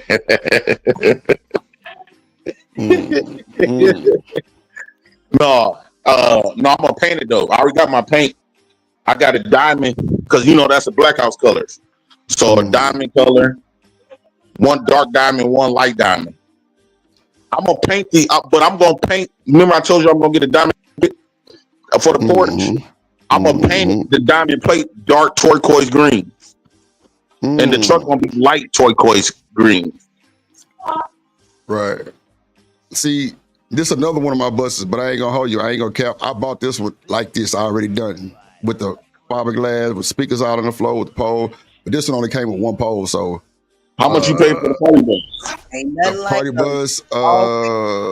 Well, I went to Philly to a bus barn. I got my first one. It was $7,000, and I can show you how it looked before I even wrapped it and did everything else to it. But $7,000 for the bus. It didn't have an AC, JP, and it was like a regular metro bus. Well, I don't know what y'all call the buses out there. You know what I'm saying? But it was like a city bus, and it was seats and everything. So, nigga, they had to take everything out, redo the floors, get all the plugs and shit out the way, electrics out the way, and he started building boxes at the bottom of the floors and shit. Built the seats over the speaker boxes, so it'll sound pretty good. Yeah. And then the second one, I went back to the same place and got it, and it was like that was more like a tour bus. It was an MIT. That son of a bitch was like 9, but it had like 350,000 miles on it. But it cranked right up. It had a fucking handicap thing, all kind of shit. So, yeah. Oh, yeah, you in there. Shit. I was making that back the first year. Because like I told everybody, my first customer was B King, the rapper. I charged that boy $400 for 5 hours, no cap. $400 funky ass dollars for 5 hours, man. And they did a big Halloween costume party. And they ain't do shit but ride around the city and get fucked up off trash can punch. That was it. Yeah, you make good money doing that. Yeah, that motherfuckers with it. And you know what they saying about what I want old girl back. I don't want old girl back. Hell no. I don't want her back. And they also saying in the chat, my lemonade stand, the lemonade stand that I'm gonna get for $10. I'm gonna spend at least $2,000. I'm gonna get the real lemonade crushers. I'm gonna set it right because when we out there this summer, she's gonna be right by the food truck. So when they order food for me, they're gonna go by her and order their drinks. Regular lemonade, like it's gonna be raw. They said lemonade make more money than food trucks and hot dog carts. Man, the Cool Cup stand, shit, them motherfuckers making them new style snow cones. They stay packed. That's what I'm trying to say. I'm happy that I got rid of a woman that didn't mean me no good. Because I ain't want to. It's better to do it early than later. Once I start popping, I look at this was a test run. Because once I start popping, my life didn't change. And I don't want my life to be with nobody that didn't really want me like that, or you know what I'm saying, or I don't really want like, or I don't really want like that. So I already know I got to make it. I'm gonna have me some bad shit. My goal is to have a bunch of more babies. So one woman ain't gonna be able to do that. Yeah, I'm gonna utilize my options, nigga. I'm gonna have me plenty more babies, and then I'm buying an apartment. Have mercy. You want more baby? Yes. Yes, when I die, I'm finna be like my daddy. I swear to God. And all my kids, all the food trucks and trailers that I'm gonna make, that's gonna because I at least want to have 8 kids. That's gonna take care of my kids. And then when I die, they got those food trucks in the apartment building that they daddy done left. And then how I was gonna do this, Drip? I was gonna go to the welfare building, meet my women. Now, most of them chicks, they got to live off. They be waiting on Section 8 anyway. Why not get pregnant by me and y'all all get a unit, and the landlord is y'all dad, is y'all baby daddy? Oh shit! I'm the landlord of all my baby mamas with all my kids, and then I was gonna finish the basement in the apartment building. You know that's gonna be pretty big. Where that's where they do like morning and Sunday breakfast. You know, make them do the stuff in the basement. But they landlord is they baby daddy. You can't get no better than that. What up, Raheem? When I come to the building, I'm coming in with all my kids. Every unit, I'm not gonna go. Hey, daddy, unit 1. Hey, daddy, unit 2. Daddy, unit 3. Daddy, unit 4. Dad, you got some money? Hell no. Boy, look at him. That's how I want to live, nigga. That's beautiful for me. Then I want another apartment building where I can bring all my family together. Then I was gonna turn the basement into like rooms, like finish and turn into like little rooms, like a shelter for all the men, and the other apartments for the women. They don't really can't find no housing with kids. And just to keep all my family together. You gonna that's bring about my houses. Lord have mercy, Jesus. Oh shit. So Miss Jordan, JP gonna have you in the unit. You better have your thing ready because he want 2 kids from you. Goddamn it, baby. Shit. Miss Joy ain't having no more children, and ain't being in no 500 square feet. Oh shit, boy. I'm gonna have Robin them in there. Sugar Bomb gonna be baby mama. Robin them gonna be baby mama. DB, you coming over there too? I don't know. I don't give a fuck. You talk. You gonna be there too, and we're gonna have a bunch of babies, and y'all just gonna live life the ghetto way. That's crazy. What up, studio in the building? Since they all want to be together to double team me, triple team me, you might as well have my babies. That's me out east because I'm baby daddy. God damn, boy. It may be some women that's willing to take you up on the offer. Yeah, it's gonna be a lot of women willing to take that. I ain't gonna let them know. I'm just gonna get them pregnant, and I'm like, hey, I got some. They're gonna like, what? I got apartment building, and before you know it, they all gonna be living in the same house, not even know that they all the kids is brothers and sisters. Until I get time to tell them like, hey, have a meeting in the basement, like, hey, y'all are not just titties. Y'all are all these is my kids, and y'all the mother of all my kids. They're gonna be looking at each other puzzled in the motherfucker. Oh shit! So y'all ain't titties. Lord Jesus, they not just y'all in family in this bitch, in the Black House family in this bitch. Oh shit! And I mean that it's funny now, but wait till it start happening. Davey say, I mean, Petty Grass say, now I'm gonna make a lemonade truck. Man, look, you get your ass to the right spot, especially downtown Houston, boy, you'll have a show. Especially if you got the right aesthetic. Yeah, them folks gonna drink anything. I ain't bullshitting shit. Them motherfuckers, I mean, because you gotta think about downtown, don't have no restaurants like that. It's just like fancy shit. So a lot of the food trucks come and park on Main Street, which is like the main street they come downtown. But they got all kind of folks out there making goddamn shrimp and fish, hibachi. So I know the lemonade gonna go, like, because a lot of them places don't sell drinks. It's just the food. YouTube lemonade stands and see how much money they be making. Because they got a lot of different flavors. Dog, them lemonade stands. I said, man, I'm gonna do this for my daughters. I'm for the bottom machine. The machine gonna cost about $12. It said $1,400 for just a machine. Then I was gonna buy like the stand on wheel. To make it. I'm buying the whole machines, like all of the machines to be able to. You're gonna be able to compress like real lemons. Oh, okay. I know you're talking about. I thought you were talking about the ones that be in the gas station. They got the little clip thing up top, and you press the button and they come out. Oh, okay. No, I'm getting the compressor thing, and then I have to buy all the different types of syrups: watermelon, strawberry, cherry, stuff like that. Keep that motherfucker clean. Boy, them serves be hard to clean and sticky shit. That's why I actually got the diamond plate on the party bus, bro, because that's what made me stop drinking, smelling the smell of throw up and alcohol. Oh my God. That's just How often do they be renting your party bus? Every weekend, pretty much, unless it's like a show. Like the rodeo, I actually donated my bus to the rodeo people going back and forth from like a parking lot, and I got a little quick little change off there. But if it's like any big concert, like anything like that during the week, yeah, they definitely gonna get the bus. But other than that, it's pretty much every weekend type shit. I'm gonna do that next. Get a couple of party buses. Yeah, I ain't gonna lie to inspections. I mean, well, not the inspection, but the tags damn near cost as much as the bus in Houston. I'm like, God damn. What, Miss Joy? You need 3 of them. You need 3 of them, Miss Joy, and them motherfuckers be like 4,200 for one of them. No bullshit. They said that I don't got no car. They say I don't got no car. I don't want no car. Right? Buying a car ain't gonna do nothing for me. A brand new car ain't gonna do shit for me but look good. No, cars don't buy me a vehicle ain't gonna do nothing. Every vehicle I buy is gonna be able to generate money. Big. I don't want no car. I want me a party bus now. I want to give me some more food trucks.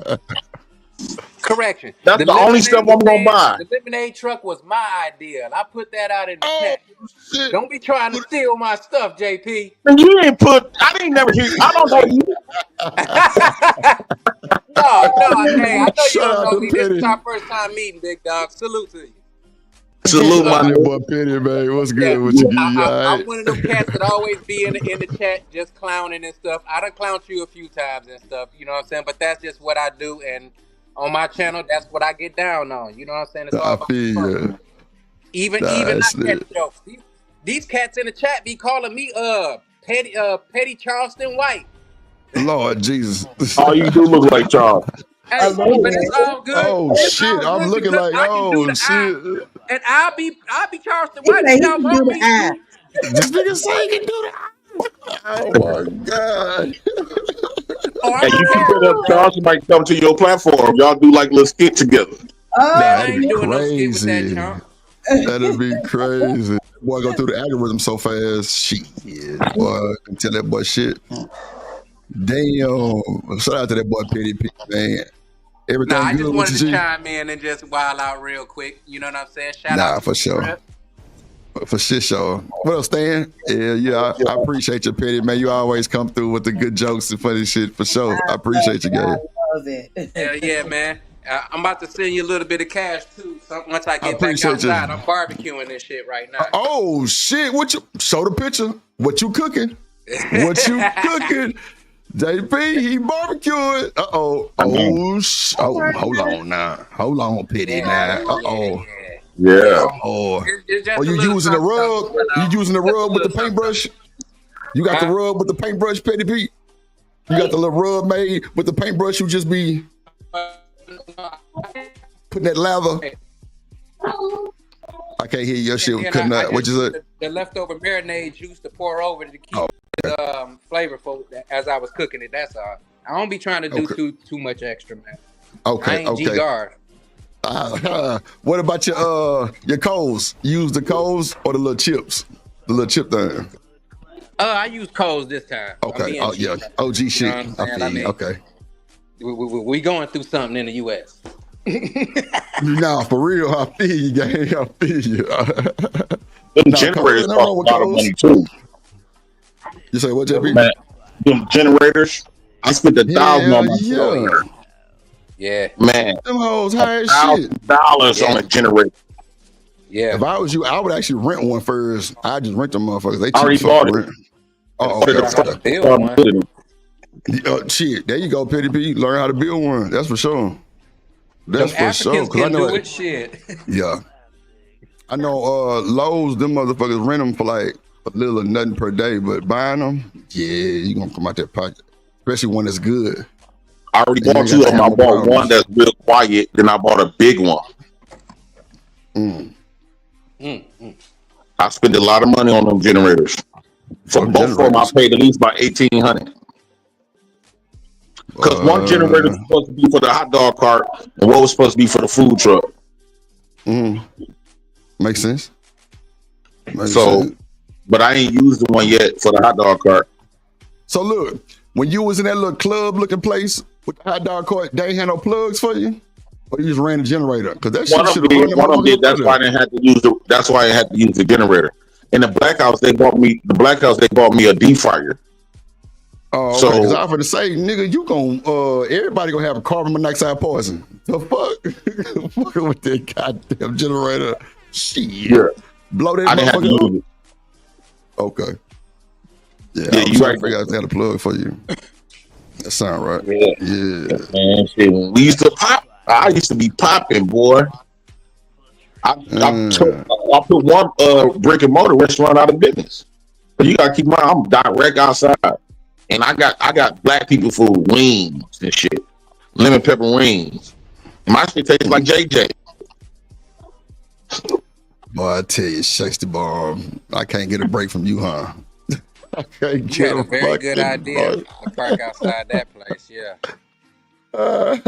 What place? Yeah. No, what JP was talking about, I mean, whatever place that he put out of business, you know what I'm saying? If they wasn't serving black food and it was predominantly a lot of black people coming around there, I could see the demographics switching. Quick. And see that. Oh, go ahead. Oh no, I was done. Nah, cause see, that's why I was asking. Did she bring? This is not. I don't know. So see, I was asking, did goddamn old girl bring value to it? Cause I know a woman definitely bring niggas looking and trying to flirt and buy shit. You know what I'm saying? So but he candy. Eye candy. There you go. Aesthetic eye candy. Facts. Yeah, but you can get in at the fight. She want to go dance and shit. I'm like, she want to go shake her ass. Well, I'm gonna go shake my ass. Okay. But she said we was getting an argument because niggas was up in her face, blew out the bell. But then most of all them women that was outside, I done fucked on. But she tried to be kicking with them. She didn't know I done fuck these women. Done had 3 sleeps. You got there. I want to be like Daryl. I want to be like Daryl when I get old and get big. Lord, we ain't finna do that. I want to be just like Daryl when I get big. Look how she's touching his face. Now she's wiping his nose. Oh shit! Oh, I ain't seen. She wiping his nose and shit. Damn! I want that's some presidential treatment. Presidential. Yeah, no, they only do that shit when they cam up. When they log off here, they be beating each other the fuck up. Jilly know how to fight. If you think Demon run anything over there, you fucking crazy. Gently, if you think Demon run anything over there, JP, you are fucking crazy. Man, she be beating shit out of it. That's why he came up with mild manner. When you know Daryl to be mild manner? When you know Daryl to be mild manner? The only reason why she ain't beating his ass is because she's pregnant. But when she drop that low girl, she gonna be whooping his ass. Jilly is my investor sister. She run the motherfucking show. Demon just there so he don't get fired. I'm trying to tell you. That's it. That shit for real, you crazy. During pregnancy usually be when they be the most violent because they could get away with the most. I want to get beat up like Daryl getting beat up. Shit. I gotta find me a woman to beat the shit out of me too. Daryl, how you get a woman to beat the shit out of you? Lord Jesus. I know that ain't true. What up, Dr. Corner? That was true. He'd be getting abused right now. I like this. Shit. I don't know, Dr. Quantum. She said everybody friends again. How you be brother with the name Gently? That's diabolical. Yeah. Her name Gently, but very aggressive. Shout out to sis, man. Big investor. JP definitely. Two things. Oh Lord, JP. They say you can't cook. That's insane word. They say I can't cook. Have a food truck and can't cook, DB. Lord of Jesus. I don't need to know how to cook. I can hire people to cook as long as I got the business. Damn. But I know how to cook though. Oh, because you got to think once I start having multiple trucks and shit, I ain't gonna be the one gonna be working it. You gotta have a recipe, JP, or something, man. You gotta have something to make you stand out. A recipe that nobody has. A specialty. I got that. Yeah, I got you. I Yeah. got that, especially with my ribs. You cannot fuck with me on no grill. So I don't want you to get no type of thoughts. Thank you to mess with my rib business. I do jokes. Petty P say he got the grill cooking right now. Man. Yeah, I'm trying to tell you, I know how to throw down. My family from Mississippi. You know I know how to to Atlanta, I'm putting you on the grill. Lord Jesus, you gonna put JP on that motherfucker? I'm dead serious. I want him to come through, hop on the grill, and then if he all of that on the grill, I will get on the internet. Matter of fact, I'll do a live while he on the grill. Yeah, for real, that'd be lit. Every food that I'll do a live while he on the grill. Hey, Petty, ask Dora. I made some barbecue and serving it. Dora loved my cooking. I take the ribs. The moment you can't even take it off the grill without this break falling apart. I ain't asking nobody because I'm new in this YouTube world as far as content creating. Petty P, we don't need to ask her no way because she definitely not gonna approve. He gonna just say no. Yes, he's gonna try to say everything all bad. That's why I said that. I'm like, I'm not about to go off nobody's opinion because the person name you just said, I've been listening. So I know I'm not gonna get a good answer out that person. Right, he's gonna lie. This is not I'm trying to prove you wrong type stuff, bro. I'm just saying, sure. if you in Atlanta, pull up on the grill. That boy say he out there cooking. Shit, on a good Saturday. Up, whatever you want to do, get some drinks. You know what I'm saying? I keep the Heineken kegs on tap. You dig? So shit. You know what? I wanted to ask you, JP. Anybody. You got to get a license for that shit. Liquor license? A liquor license? No. Yeah. I heard that I found out you can get a liquor license on your food truck. Yeah, because TABC has pulled me over twice because niggas in the city was hating because I had a party going to a different club and they wanted to come there. But, you know, that's not my choice. You know what I'm saying? Wherever the client want to go, that's where they want to go. But it was an NFL nigga on the bus. But yeah, they tried to shut me down, so they called TABC on me, and they definitely tried to pull, like, do you have a liquor license? And we don't have a liquor license, but I'm registered as a limo. Right. So it's they had liquor on the bus, though. Yeah, it definitely had liquor on the bus, but with the limo, it's not on the limo company. It's up to the party. Like the people that's on the contract, that's who it's on. That's who it's on. Yeah, so that was wild. But and you got to be 21. And you got to be 21. Yeah. So they was definitely trying to be assholes and trying to, you know, pull a little bullshit. The only thing they pulled was, I ain't gonna hold you, what really fucked me up was my driver had a warrant. And he didn't even know from 2002, and it was like 2017 at the time. So they definitely got him on that, like, because clearly they were paid to pull me over. So, yeah. They do shit like that when you be running them business. Them black-owned businesses, they be on your ass. They get real political. They get real political when you start running shit. Mm-hmm. That's a fact. The white man always want to throw his dick around. They definitely did that day. I'm talking about searched the bus, pulled everybody off the bus, got their IDs, all kind of shit. Like, it was crazy. I'm like, man, I ain't never got pulled over before because I always show the HPD love. Them niggas be having the wildest parties.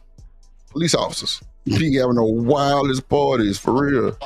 So, yeah, they definitely tried to play with me though, TABC. But they're a little different than the police though, so yeah.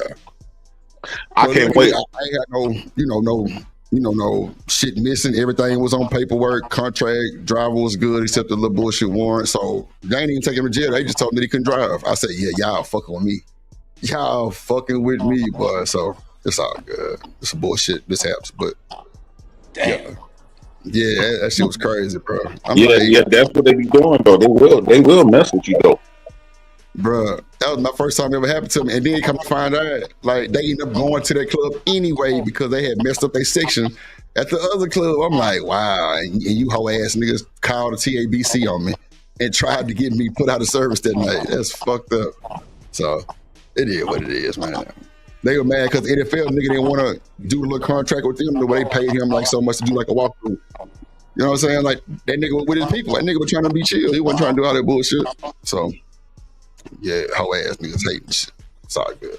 Damn. What up, Pisces Hayes? Nah, that's for real. I'm still waiting on Daryl to pull up. I hope hey Daryl, I hope you're on your way down here. Pisces Hayes said, I still want my fade. Yo. Oh Lord, not the fade. Yeah, me and Daryl, we got a fade coming up. We were supposed to do it yesterday. He got drunk and went to sleep. Damn. I know Demon ain't drinking. What that nigga drinking? He had to be drinking something. Daryl over to get his head rolled shit. yeah, she got him all comfortable and shit. That nigga ain't even listening, goddamn shit. I feel you. He ain't even listening. Damn, boy, that is crazy work. So nigga, what your ass doing? Oh, Demon, the fuck you over there? Man, what little treadmill you had? Under the desk, you still got it? That nigga ain't paying no attention. He like, yeah, Drip, somewhere around this motherfucker. Shanika, what you doing? You on your phone? She threw. God damn. How many hours we been? Oh shit, we done been out. Oh shit, 10 hours? Damn, he young, he feel like to show out. Who, Damon? Yeah, Damon young, he feel like to show off. Look at him showing off. He had to put the camera down a little bit so you can see him, his wife getting hugged. Baby, rub me right here on camera. He look on his phone. He gonna actually show down with the logo. You better stop poking the bear. I'm poking the bear because we supposed to be able to pay yesterday.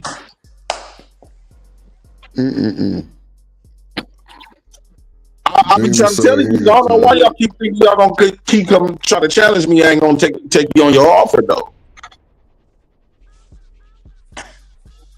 Right. Yeah, because I ain't trying to go up against nobody that look like the dude from Full Force.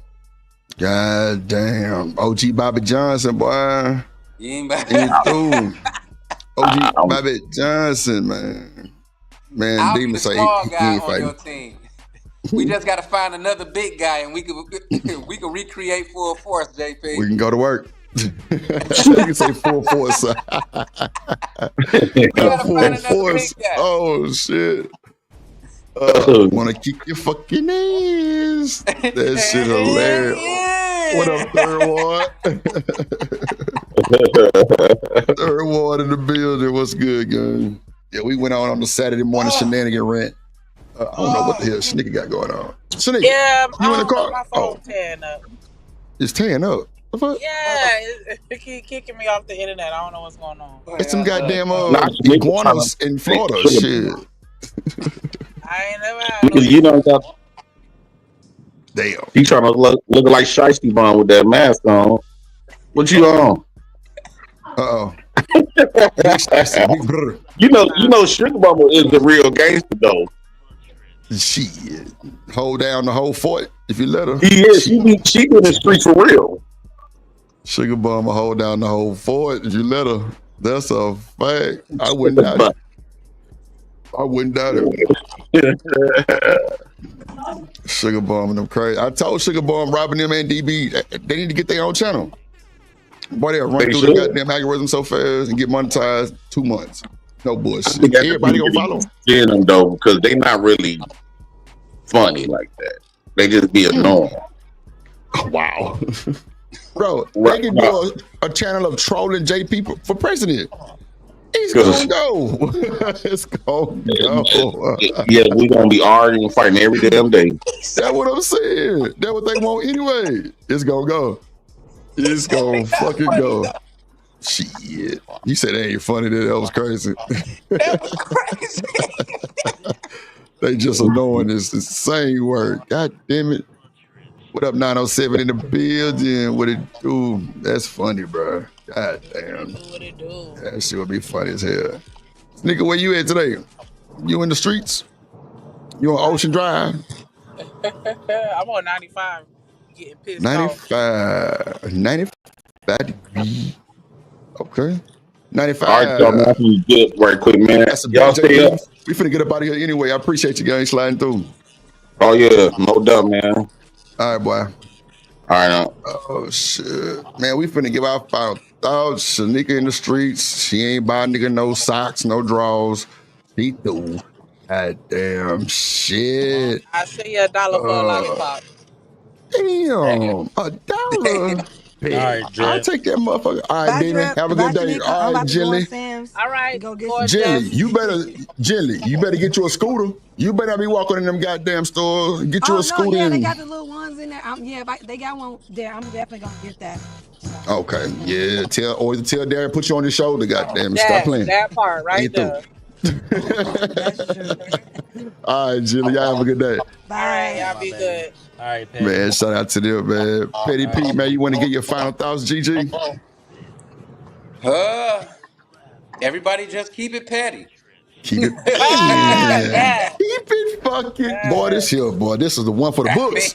Keep it petty. We I'll already be in the year damn. 2025, and I mean, hell, we ain't even halfway throughout the year, and you see what all that happened. So yeah, keep it petty.